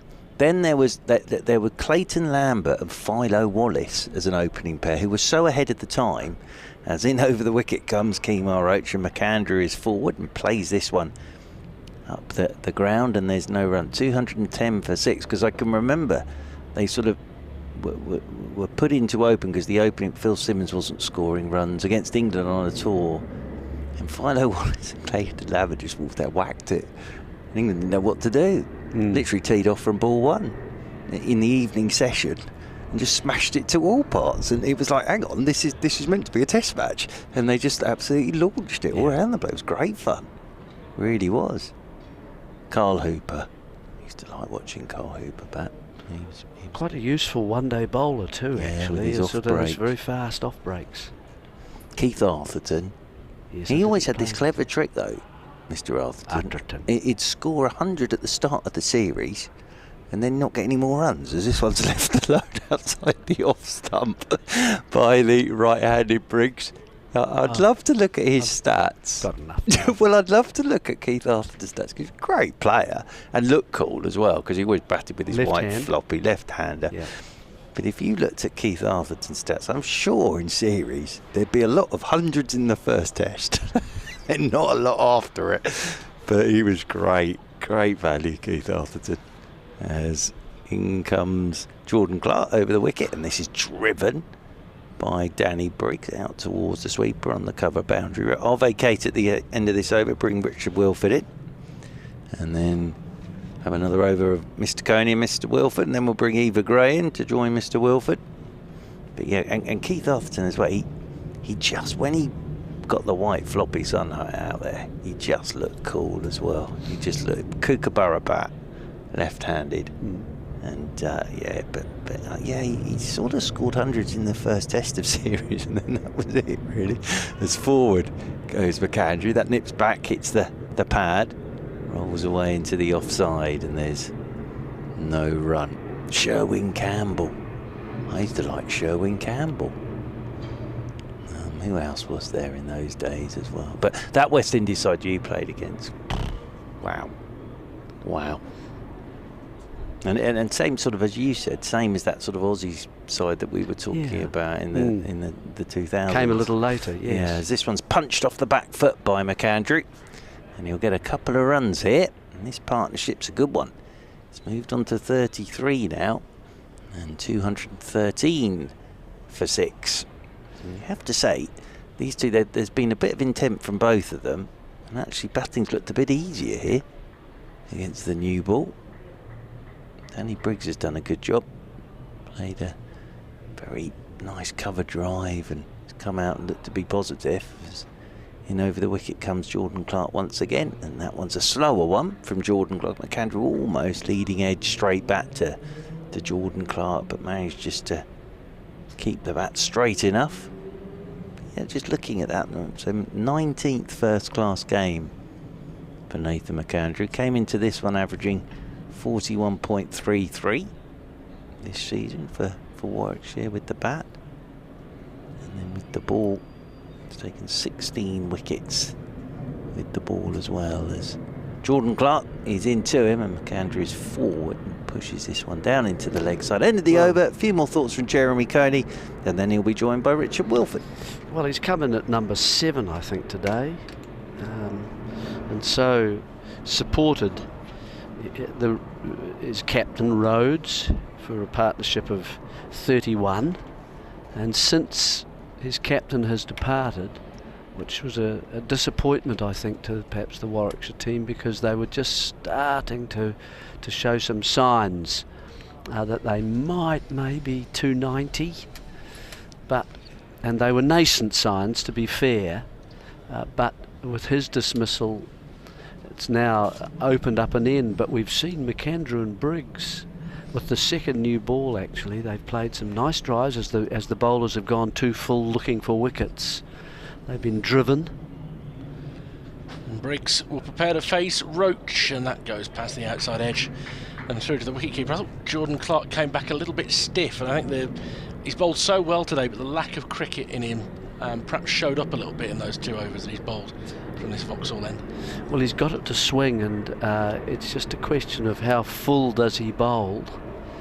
The temptation, I think, sometimes when you do see it swing is to go very full, and you can get driven if batsmen are prepared to be, aggressive towards you. It's a cover boundary rider for Briggs, but this is onto his pads and he'll flick it through square leg for 4. He's just over-pitched that in at the body of Danny Briggs, and he's dispatched that very neatly. He's rather calmly made his way to 20, actually. 217 for 6. well, this is the way to get those little partnerships between the lower order, and just, you know, getting 20 or 30 runs each, and suddenly it does build up. There's no doubt about that. Some sides don't take much interest in it, and they just get their lower order players to play very aggressively, and if it comes off, so be it. Roach again dabbed into the offside by Briggs. Calls no by raising his back towards his teammate.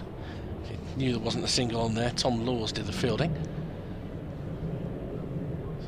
There's a larger fleck of blue sky than we've seen pretty much all afternoon. Just following on from, well, it's going to be followed by some quite dark stuff that will test the floodlights. Yeah, that blue sky is just heading up towards Waterloo gradually. So Roach is in and driven by Briggs, but this time he won't get it wide of a tumbling stop from Rory Burns. But you're applauding the intent. Yeah, I am. I like that. Briggs is now picking up the length quite nicely. And any time any of the bowlers just over pitch, he's very prepared to launch into a drive. And he's transferring the weight quite nicely from the back foot into the front foot, so he's getting his body behind the stroke as well, and they're moving nicely. Roach once more flicked off his hip, should only be a single down to McCurr at long leg. 21 to Briggs, 218 for 6. This duo have added 38, which is only already the third highest partnership of the day. Now, will they keep Clark on, is the question. Have they got someone? Well, they have, haven't they? They've got plenty of seamers. They could use, perhaps, you know, Laws has had a decent day, hasn't he? Well, they're all from the pavilion end, yes, in the case of Laws. Yeah. You could see it being 4 each, can't you?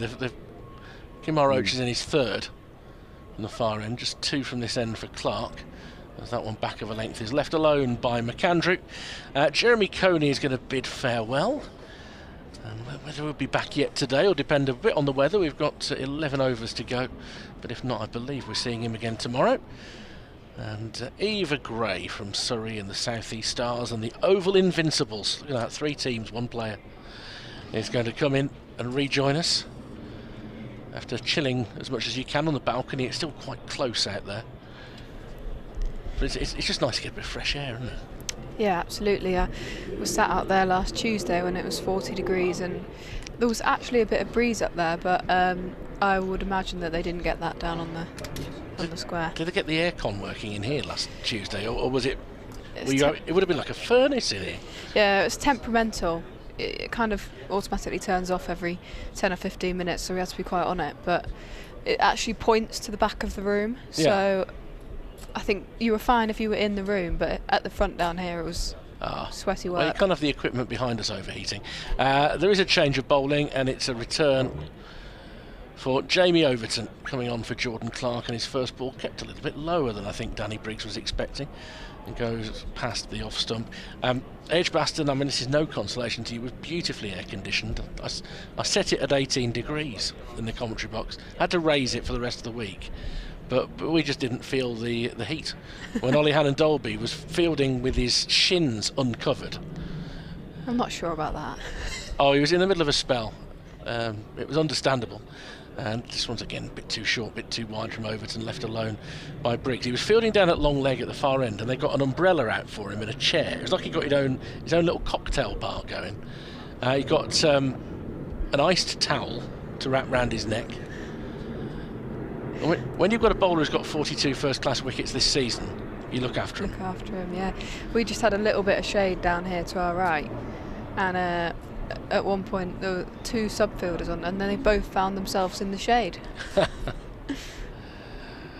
Overton, goes past the edge of Briggs. That started on a much straighter line, and then a little bit of seam movement away, and it's been seam movement rather than swing today, hasn't it? Yeah, definitely. I mean, yeah, we saw a little bit with the new ball, but nothing kind of that we've seen in the previous games or anything. But there's definitely, when it's just, I think it's just short of a length that you get the bit of seam movement from.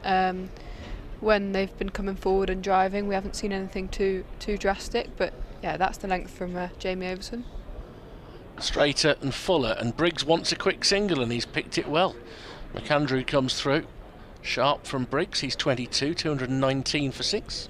Live commentary courtesy of BBC Radio London, BBC Radio WM, BBC CWR via the BBC Cricket homepage. Many of you watching through Surrey and Warwickshire's feed as well. Good to have you on board.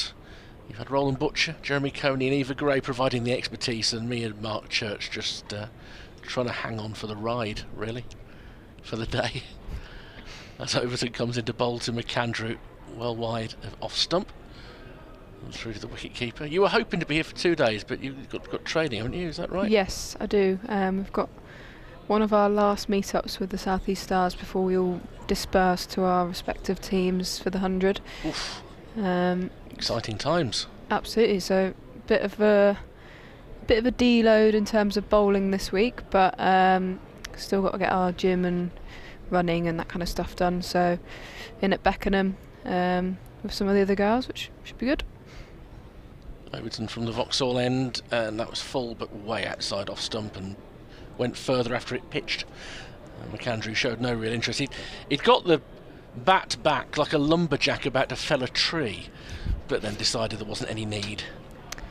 Yeah, they've been a little bit inconsistent in these with the second new ball. We're kind of searching for that swing that, as we said, it hasn't really been there all day. And kind of a few balls been over pitched and been driven quite nicely from these two, Danny Briggs in particular. And then a little bit of overcompensation with just dragging their length back and being tucked off their hip and stuff like that. So just not quite found the rhythm with the second new ball, and as it always happens, sometimes the runs flow with the slightly harder ball, and yeah, certainly coming off the bat of Danny Briggs quite nicely. And they were more positive against the second new ball, these two. It's ironic that it's lower middle order batsmen, we'll call them that. I think Danny Briggs would have been a tail ender for much of his career, but he has done some good work at 8 in the last couple of years for the Bears. And he prepares to face Kemar Roach from the pavilion end. Again, one that pitches just outside off stump and seems a bit further away. The very dark cloud is trying to skirt us, really. It's trying to just bypass Lambeth, possibly not keen to incur a congestion charge. Like us all, really. Yeah, like us all. I got caught when they changed it to including Sundays, because obviously I don't come to London so often, and during lockdown doing a game at Chelsea I got caught on a Sunday. As that ball down the leg side, flicks off the pad of Danny Briggs. Looks like it's probably a leg bye, certainly. Umpire Billy Taylor's already got his arm out, ready to indicate that. During the 100 last year, we were all staying at the Park Plaza, just along South Bank, in between Vauxhall and Waterloo. And our car park was by Vauxhall Station, which isn't in the congestion charge zone. But when we dropped stuff off or needed the car at the hotel, you have to drive 300 yards up to the hotel. Which cost you quite a few quids. Yeah, absolutely. Roach full, pushed into the offside from McAndrew, smartly dabbed into an area where there's no fielder, so they keep the scoreboard ticking over. 32 to McAndrew, 221 for 6. And you might say, why don't you just leave your car and bring your stuff? But when you've got 6 weeks worth of clothes, a cricket bag, some golf clubs, all those kind of things, it's... Your golf clubs? Yeah. When were you going to play a round of golf? During the tournament last year, when you were effectively in the bubble? Yeah, we weren't allowed out for the first 10 days, and then they decided that golf was okay. Roach in onto the pads of Briggs. Can he split the fielders? No, he can't. He'll have to settle for a single. 23 to Briggs, 222 for 6. You weren't sort of doing driving practice across the Thames then? No, we weren't, unfortunately. I mean, the temptation would have been there. Yeah, that would have been fun. Is that a doable hit, do you reckon, at that part? Vauxhall Bridge, you could, yeah. Yeah, probably. I mean, pros would get it over quite nicely, wouldn't they? Yeah. It's a marketable idea in this, you know. Be quite an entertaining event, wouldn't it, if you find a nice long part of the Thames and you get an area on the other side where you can put a green, nearest the pin wins. Very full ball, dug out by McAndrew, squirts out in front of square. There's no orthodox point fielder. So Clark comes in from the cover boundary and they get another single, 223 for 6.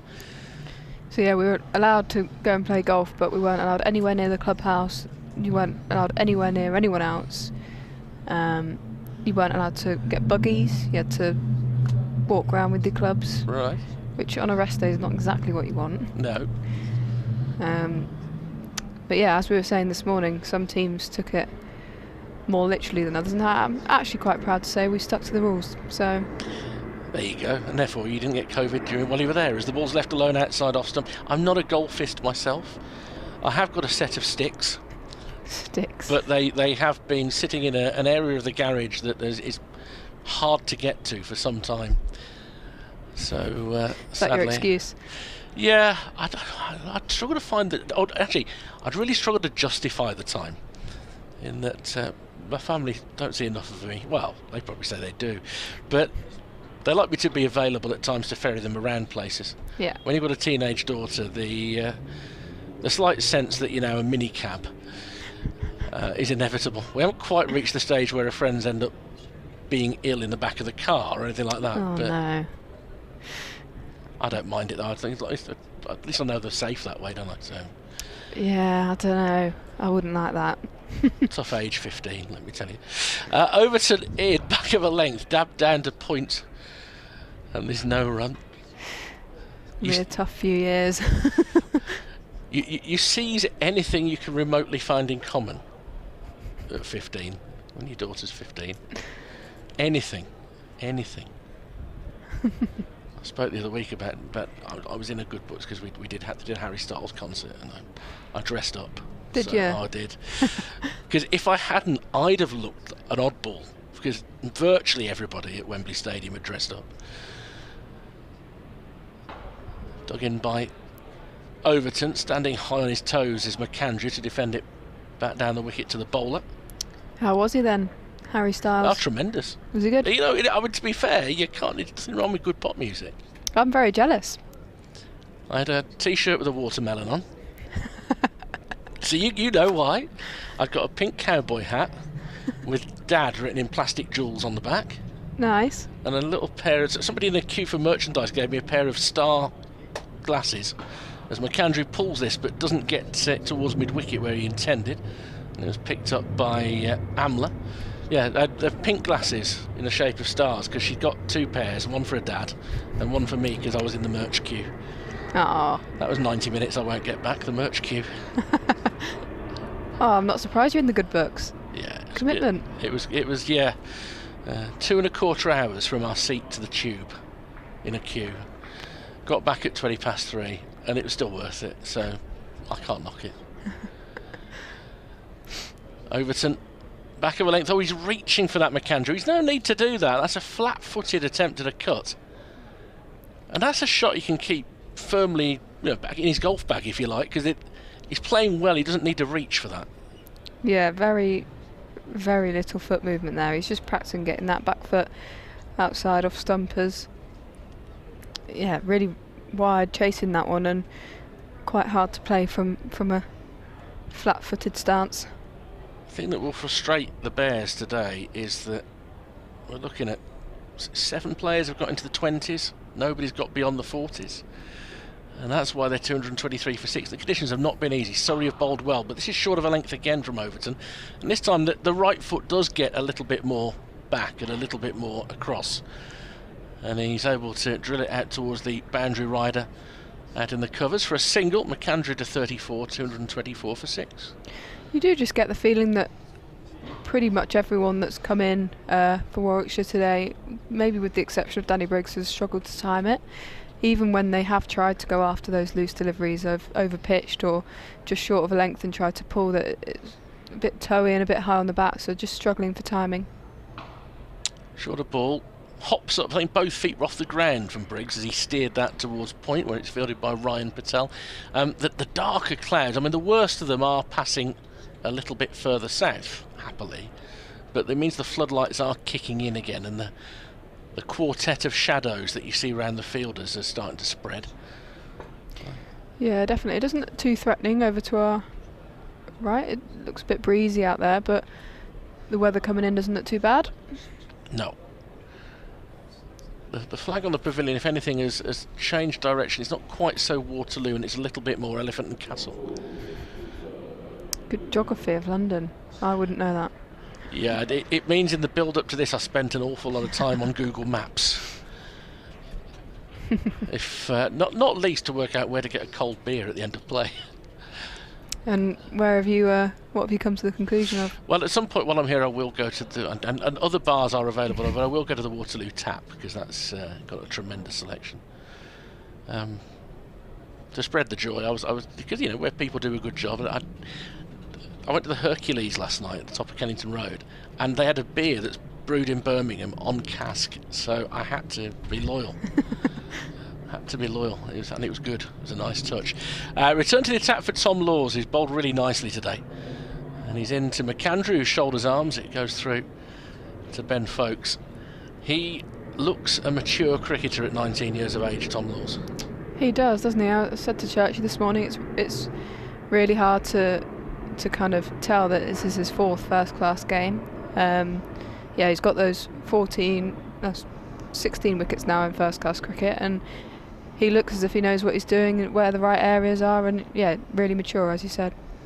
That one's too far outside off stump to interest Nathan McAndrew. He's not the tallest, and he's not rapid, but what he has done is really keep the ball in areas that ask a question of the batsman.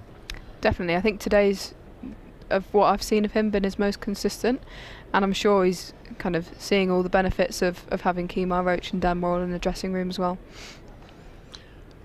And that's again way outside off stump and swings a bit further away. He's actually getting a little bit of swing early out of the hand there, which we haven't seen a lot of.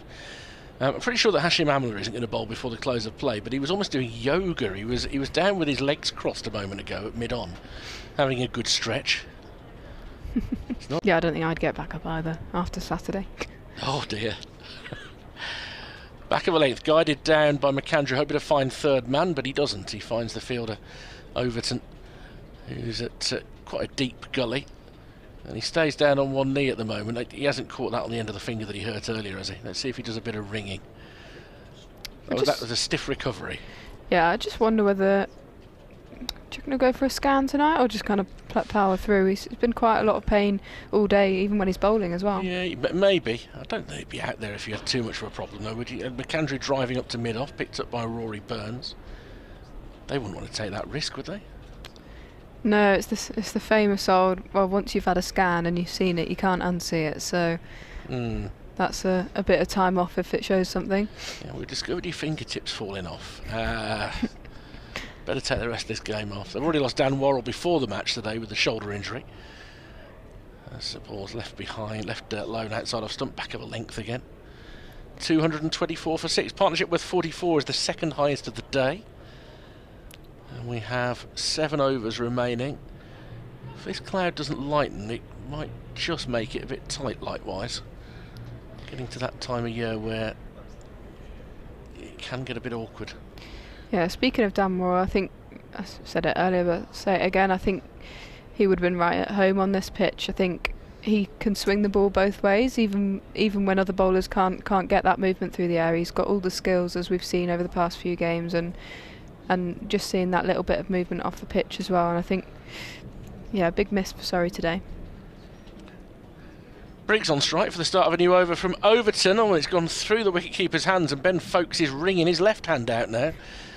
It's a heavy day for fingers, and it's going to go through as a bye as well. I think that died on the wicketkeeper on the way through. Briggs had a flat-footed flash at the ball, and it's died and taken the end of one of the fingers of his left hand. He's going to be okay. I like the fact he's looking at the back of his hand as if he's going to learn anything from it when he's got his inners on. Yeah, what are you going to see? Yeah, unless there's blood. If he's looking for blood, then that's, if his fingernail's gone or something like that. I thought he's got X-ray eyes. That's his skill. Nice shape about the next delivery from Overton, but at this point, McAndrew's seeing it well enough that he'll leave it alone. A couple of members of the ground staff, and they've done this on 2 previous occasions today, are making the walk from their cubby hole to the other side of the ground, away to our left, because that's where the covers are for this match. That's where the boundary rope is in a bit, and that means they fancy there could be a threat of liquid. 2 more are going, but rather slowly, to join them. Back of a length, cut nicely square on the offside, but Kerr will come in to do the fielding. Another run to McAndrew, 35 for him, 226 for 6, Warwickshire. Dom Sibley top scored with 43, Will Rhodes 34, Sam Hain 27, Alex Davis 23, Michael Burgess 22, all getting a start. I think, Eva, you're very much right that none of them really look quite in. These two have looked a bit more in, McAndrew and Briggs. Definitely. I just wonder whether the pitch is getting a little bit easier to bat on, maybe. Oh, full toss, and it's been flicked straight back into the bowler's hand by Briggs, who can't quite believe it. It was a horror of a ball from Jamie Overton, but it was a rather worse shot and a very, very comfortable catch. Briggs can't quite believe what he's done to himself. He goes for 23. Real bonus wicket for Jamie Overton. It's 226 for 7. Just a hint of swing there, but I don't think that's how he was planning on getting that wicket. I was just saying that the pitch was getting a little bit easier, and then he decides not to make use of the facilities. He took the pitch totally out of the equation. Oh dear, that ends a stand of 46. Does sum up Warwickshire's day. I do think Jamie Overton's bowled very nicely today. He was 1 for 42 before this over, and now he's got his reward, albeit probably not how he thought he might. No, I might, because the time's getting 6 o'clock. I might have to call Mr. Church to the wicket here. Eva, good luck with the 100, because I won't see you. Well, it's talk to you on air, but have it go well. Thank you very much. Yeah, the new batter here is Brad Wheel, on loan from Hampshire, and I believe this is his first game in a Warwickshire shirt. So a little bit of a tricky period here for him. Just the 6.2 overs left in the day. Relatively new ball, just 9 overs old. And you've got Jamie Overton, who's bowled quite nicely all day, I think. He has. That wasn't the best ball he's ever going to bowl, but he got himself a wicket. I don't think Danny Briggs can quite believe it, to be honest with you. And again, it's sort of the story of this Warwickshire innings, because that's another 23. So there's been a lot of starts from Warwickshire today, but nobody's really gone on at all. It's still the top score is Dom Sibley's 43. That's still the top score for Warwickshire. So Jamie Overton, that finger must be all right, because he took that catch okay off his own bowling. So Briggs goes for 23. Sorry, we'd dearly like to get this done tonight, if at all possible. So Bradwell, his first ball in a Warwickshire shirt. He's getting a short one from Jamie Overton that just climbs and goes away from him. He plays inside the line, and it's taken by Ben Foakes, moving away to his right hand side. But yeah, good cricketer Bradwell, but on loan here. Warwickshire with some injuries obviously to bowlers. You know the bowler and the player I'm missing the most at the moment? Chris Woakes. Yeah. With Warwickshire here in this game. Do we have an update on his last I heard, I thought he was only out for one test against New Zealand. Right. As in over the wicket once again comes Overton. This one's left alone outside the off stump by Bradwell. Very wide outside that off stump. Successful over from Jamie Overton. 226 for 7. I do hope it's not another one of these back injuries, though. They seem far too common, especially these English seamers. It feels like almost every week a new seamer's getting announced with a back issue. We've seen quite a few stress fractures. Tom Curran yet to bowl. Not sure if that one was a stress fracture, but well, it was interesting. I saw Tom going through his paces in the nets the other day, and he's obviously played in the T20 as a batter, but hasn't bowled a ball in anger yet in a competitive game. But yeah, Chris Woakes is a fantastic cricketer. He really is. And fingers crossed he's back fit and firing again very, very soon, as McAndrew settles himself down over his bat. Here comes Tom Laws then.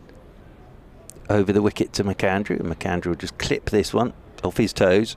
Thinking about 2, just be a single. That will bring Wheel on to strike for the first time here for Warwickshire. Of course, played a lot of cricket for Hampshire, Bradwell. Really brought him for his bowling as much as anything. And in first class games, 44 coming into this. Played international cricket for Scotland, of course. Played in the 100 for the London Spirit. But in first class cricket with the bat, his top score's 46 not out, and average is 14, I think, as this one's left alone outside the off stump. And 11, apologies, average is 11. And that's taken by Ben Foakes away to his right-hand side. With the ball in first-class cricket, 104 first-class wickets at an average of 32 for Brad Wheel. Hasn't got a name and number on his shirt as yet. Brad Wheel, as Tom Laws will come in over the wicket too. Wheel, and turns him around a touch. That rolls away off a thickish outside edge. Yeah, Nathan McAndrew doing a pretty decent job here for Warwickshire, but I think he'll be hoping that obviously his main job's with the ball, and he's not been too successful so far in his time in England. I watched him up at Edgbaston a couple of months ago, and he was just struggling a little bit for length in English conditions. I think hadn't quite got used to it, so it'd be interesting to see how he goes. Tom Laws is in here to Wheel. Wheel lets this one go outside his off stump. Yeah, McAndrew in the season so far for Warwickshire, 16 wickets at an average of 41. Best of 4 for 85. Hannon Dalby, though, just stands out like a homing beacon. 43 championship wickets from Ollie Hannon Dalby. Richard was just telling me that on Tuesday Ollie Hannon Dalby was fielding with his trousers above his knees. What are your thoughts? In over the wicket. Was that due to heat? Comes Tom Laws, and this is a little inside edge from Wheel onto his pad, is it? No, leg by the signal. I thought there might have been a little inside edge on that, but leg by. So still waiting for his first Warwickshire run. Might join the Masons, I suppose he could have done. So 228 for 7. Oh, that's interesting. Was that heat related? It was. For Mr. Hannon Dalby. I saw he was very sensibly. They put a big umbrella at Edgbaston on the boundary edge for him, like a racing car on the grid. As in over the wicket comes Laws. McAndrew forward, punches out towards extra cover. There's no run there as Kemar Roach does the fielding. End of the over. What have we got left today? 5 remaining today. 228 for 7. McAndrew has 36, and Wheel yet to get off the mark here on BBC Radio 5 Sports Extra, BBC Radio London, BBC Radio WM and BBC CWR. Just to remind you, it was Surrey that won the toss, decided to bowl first this morning. 52 put on by Messrs Davis and Sibley until Davis was the first to go, caught by Overton off Laws for 23. Then Benjamin caught Jacks, bowled McCurr for 7. Sibley caught Foakes, bowled Laws for 43. Hayne caught Pope, bowled Clark for 27. Burgess caught Foakes, bowled Overton for 22. As in over the wicket comes Jamie Overton and beats the outside edge of Brad Wheel's bat as he pushes forward to a good length ball. Just moves away again. And then Will Rhodes caught behind off McCurr for 34, and Briggs caught and bowled Overton for 23. So actually, so far today, Benjamin's the only one that hasn't got to double figures for Warwickshire. Surrey just been very patient and disciplined with the ball today. Yeah, that's the length for Jamie Overton, I think. With his height and that extra pace, just so hard to play. In he comes again to Wheel. He's not really getting forward, understandably. That's where Jamie Overton, as that goes off a thickish edge to backward point to McCurr, that's where Jamie Overton this season has had his success, is the fact he's now getting that ball up to the bat. And it's no great surprise that he's had that test debut as well, because he's still got, well, McAndrew saw it, that fearsome short ball in him. But he's using it a little more sparingly now, as Overton is in, and Wheel clips him into the leg side. There's Jordan Clark to do the fielding, moving round to his right hand side. There's no run once more. Kemar Roach down there at third man. Bowled nicely today without taking a wicket. Kemar Roach had one of those days where he's bowled nicely but hasn't picked up a wicket as that. Yeah, I've just been really impressed again with Tom Laws. I think we've spoken about it all day. I just speak about plugging away at that line and length, and he's been leading that attack, I think. As this is a short one for Overton. There's the first runs for Brad Wheel. Off a toe end of the bat, looking to punch through the offside. And he's picked up a single, and that will bring McAndrew onto strike. Yeah, Tom Laws today, just looking at his figures, Hang on, I could put my glasses on. These aren't my glasses again. Picked up my mum's glasses again. 18 overs, 8 maidens, 2 for 35. There you are. I keep doing this. Keep picking up the wrong glasses. As over the wicket comes Overton. Short ball, and McAndrew's up on his toes. Cracks this one off the back foot. Out towards Conor McCurr. And they'll pick up another single. Conor McCurr, of course, had a very interesting day. And as I said, wasn't in the original squad. And then Dan Worrell injured his shoulder in the warm-up. And then, well, as I was thinking, probably got his feet up, saying watching Holmes under the hammer with a piece of toast. Got the call, get yourself down. So got here about midday and came out, and in his second over picked up the wicket of Benjamin for 7. So it's been an interesting day for Conor McCurr today. Sound of an aeroplane overhead as Overton is in. He's looked for the Yorker. It's come out as a low full toss, and well, Wheel's got bat on it, which means it just has scurried off through the cover region. Rory Burns gives chase. They pick up a couple.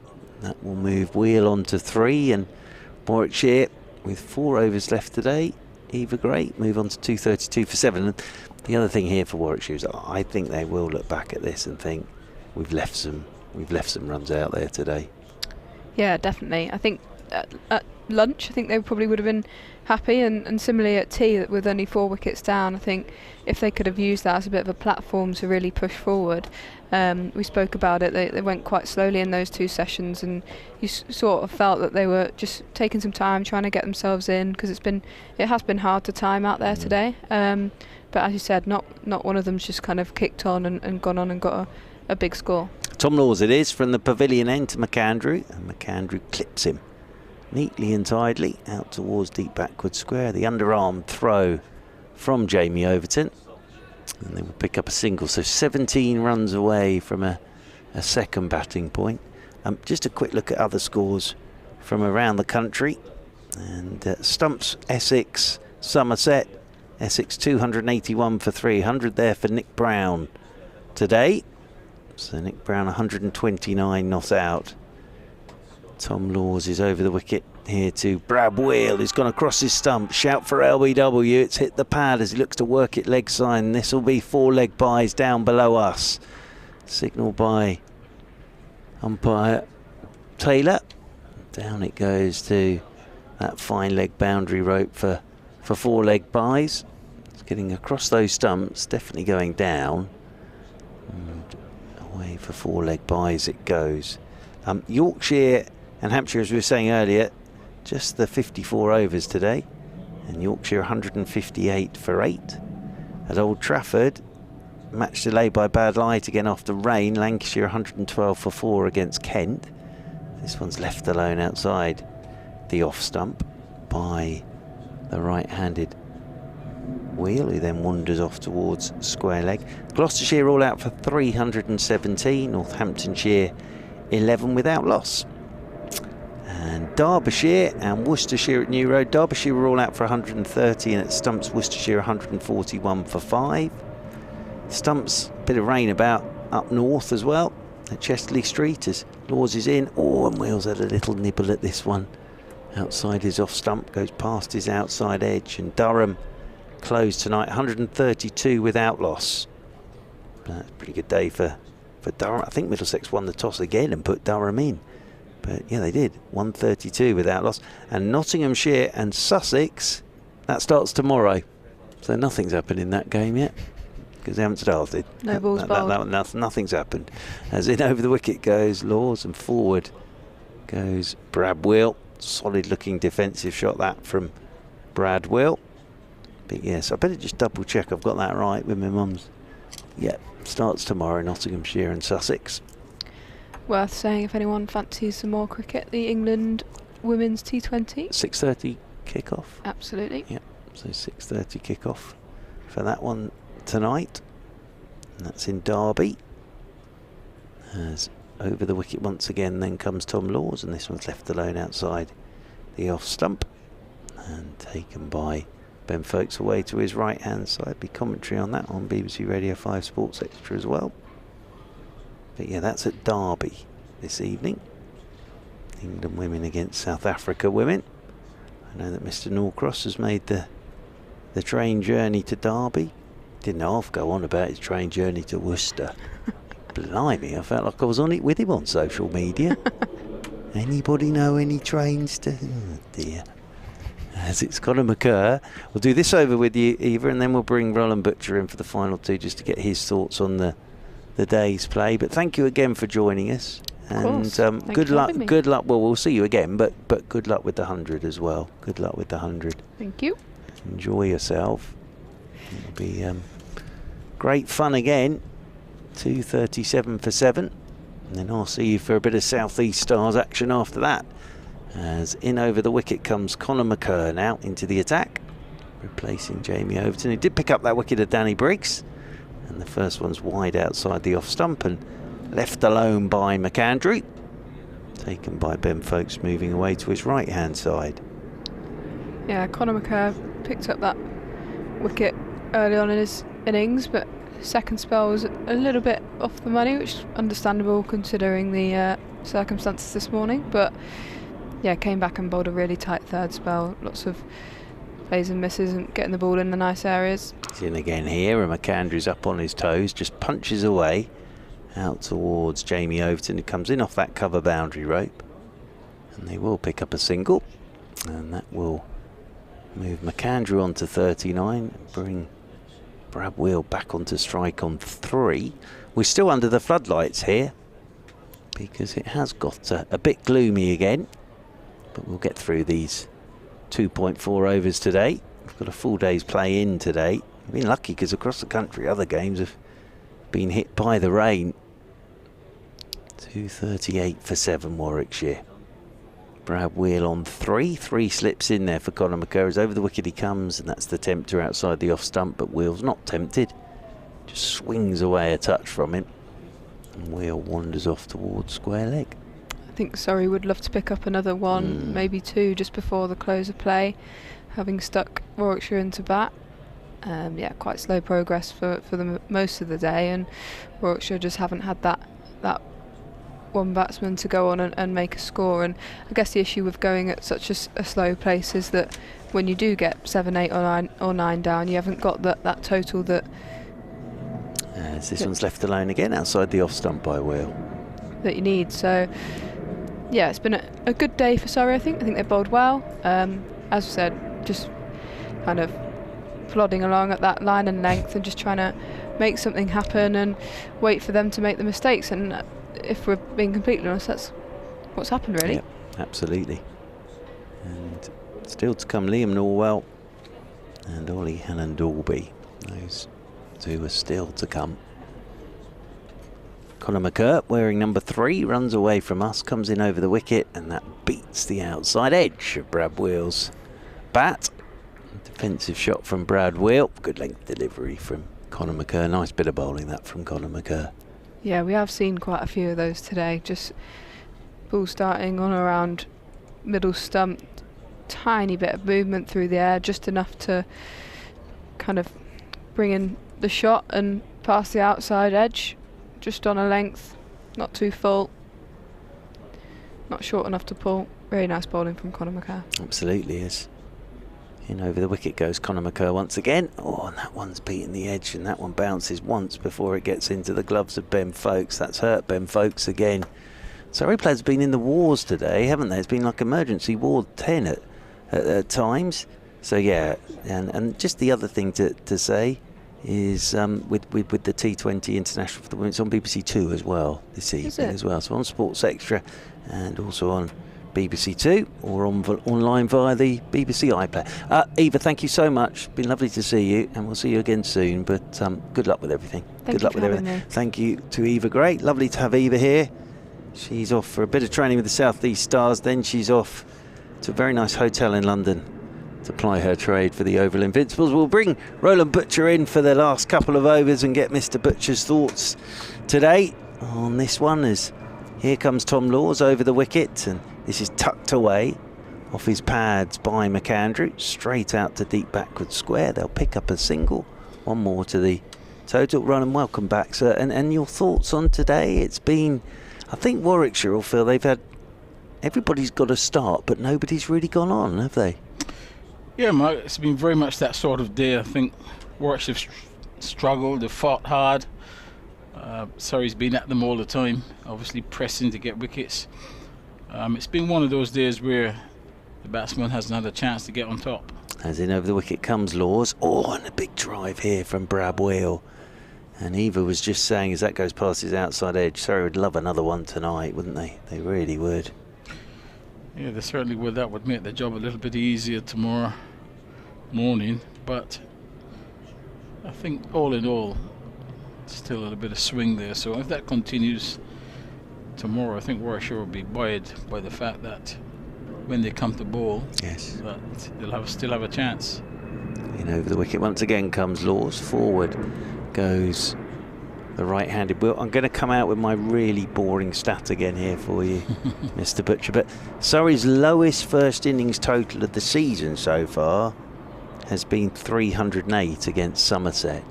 So Surrey have scored big in all their first innings, which will come into play here, I'm sure. Now, there may be a day where it doesn't happen, but their lowest first innings total this season is 308 against Somerset. As this one's pushed into the offside by Will. He'll get a single here. Has suddenly got very gloomy out there. Floodlights really are beating down now.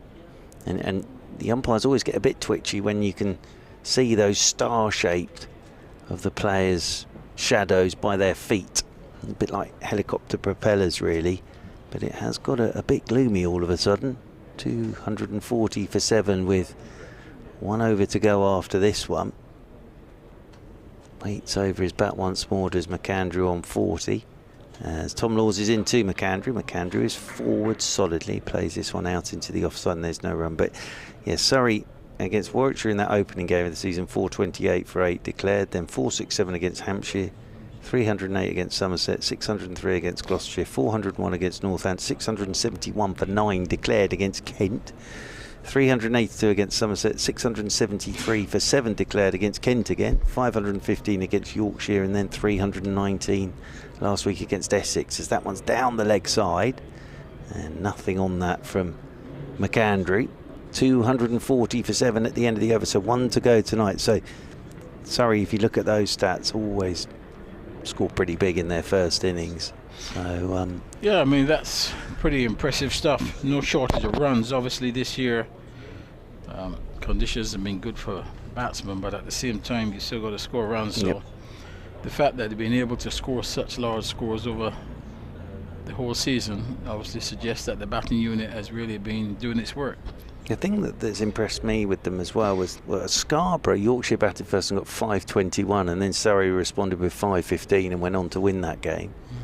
As Conor McCurr with our final over of the day, and goes past the edge of Brad Wheel's defensive push again. Not easy out there at the moment for Messrs Wheel and McAndrew, because it is very gloomy. The floodlights are on. There are 5 balls remaining today, but even the Essex game last week, Essex batting first all out for 271, and then Surrey got themselves a crucial lead by making 319.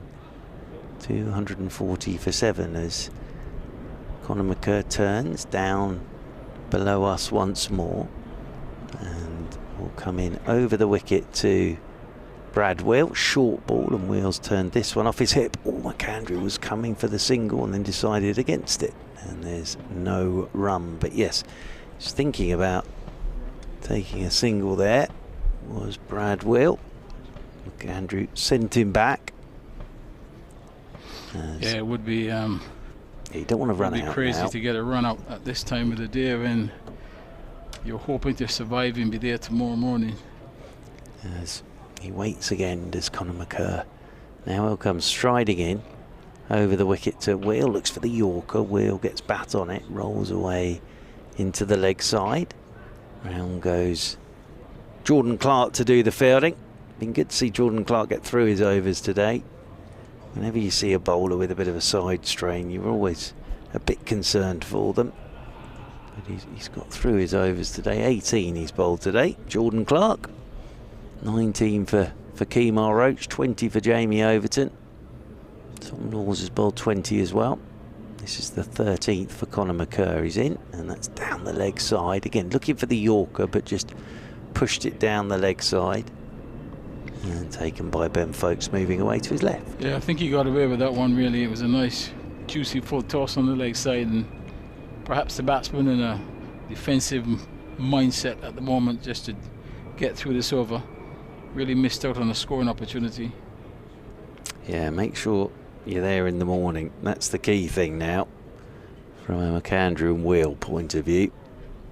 McAndrew actually shouldn't be facing anything from here, really, with 2 balls left today. As in comes Conor McCurr. Oh, shout for LBW, gone! He hasn't survived the day, Brad Will, because he's walked across his stumps and looked to whip that into the leg side.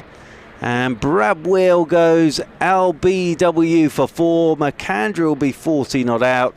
That will be stumps tonight. And Warwickshire closing Roland Butcher on 240 for 8. Yeah, really difficult to understand that shot, really. You've got 2 balls remaining. You're batting with a batsman, and really all the batsman is asking you to do is to just get on the front foot, kill the ball in front of you. Let's do that for 2 balls, then we'll come back tomorrow and see how far we can take this innings. As it is, he misses the ball straight, trying to whip across it. No hesitation, really, umpire. Didn't have to think too long about that one, and disappointment for Wheel. But a good wicket for Surrey to pick up at the end of the day when, you know, Warwickshire, who had battled all day, they battled hard. If they'd gone in 240 for 7, it would have been a fairly reasonable day for them. Absolutely, and that has been a pretty solid day with the ball for Surrey. Conor McCurr has had a very interesting day, finishes with 3 for 39, because he wasn't actually expecting to be playing in this game, but he's finished with 3 for 39 now. Yeah, decent returns. You know, as you said, called in at the last minute. Didn't get a chance to warm up and be prepared mentally. Would have rushed here, got changed, got on the field almost within. I think he fielded 1 ball and then had to bowl the next over. So he would be delighted with his returns and the fact that he's got through those 12.5 overs unscathed in terms of any sort of injury. So certainly Surrey's day, but at the same time I think Warwickshire fought as hard as they could. Yep, they did. I think they'll look at it as, well, I'm just looking at the 23, a 43, a 27, a 22, a 34, a 23, and McAndrew's 40 not out. So still Dom Sibley, the top scorer, with 43. But Surrey will be pretty pleased with their day's work. Stumps tonight, 240 for 8. Roland Butcher, thank you, sir. We will see you tomorrow. Roland's with us for the whole game, which is great, with Jeremy Coney as well. Thank you to Eva Gray.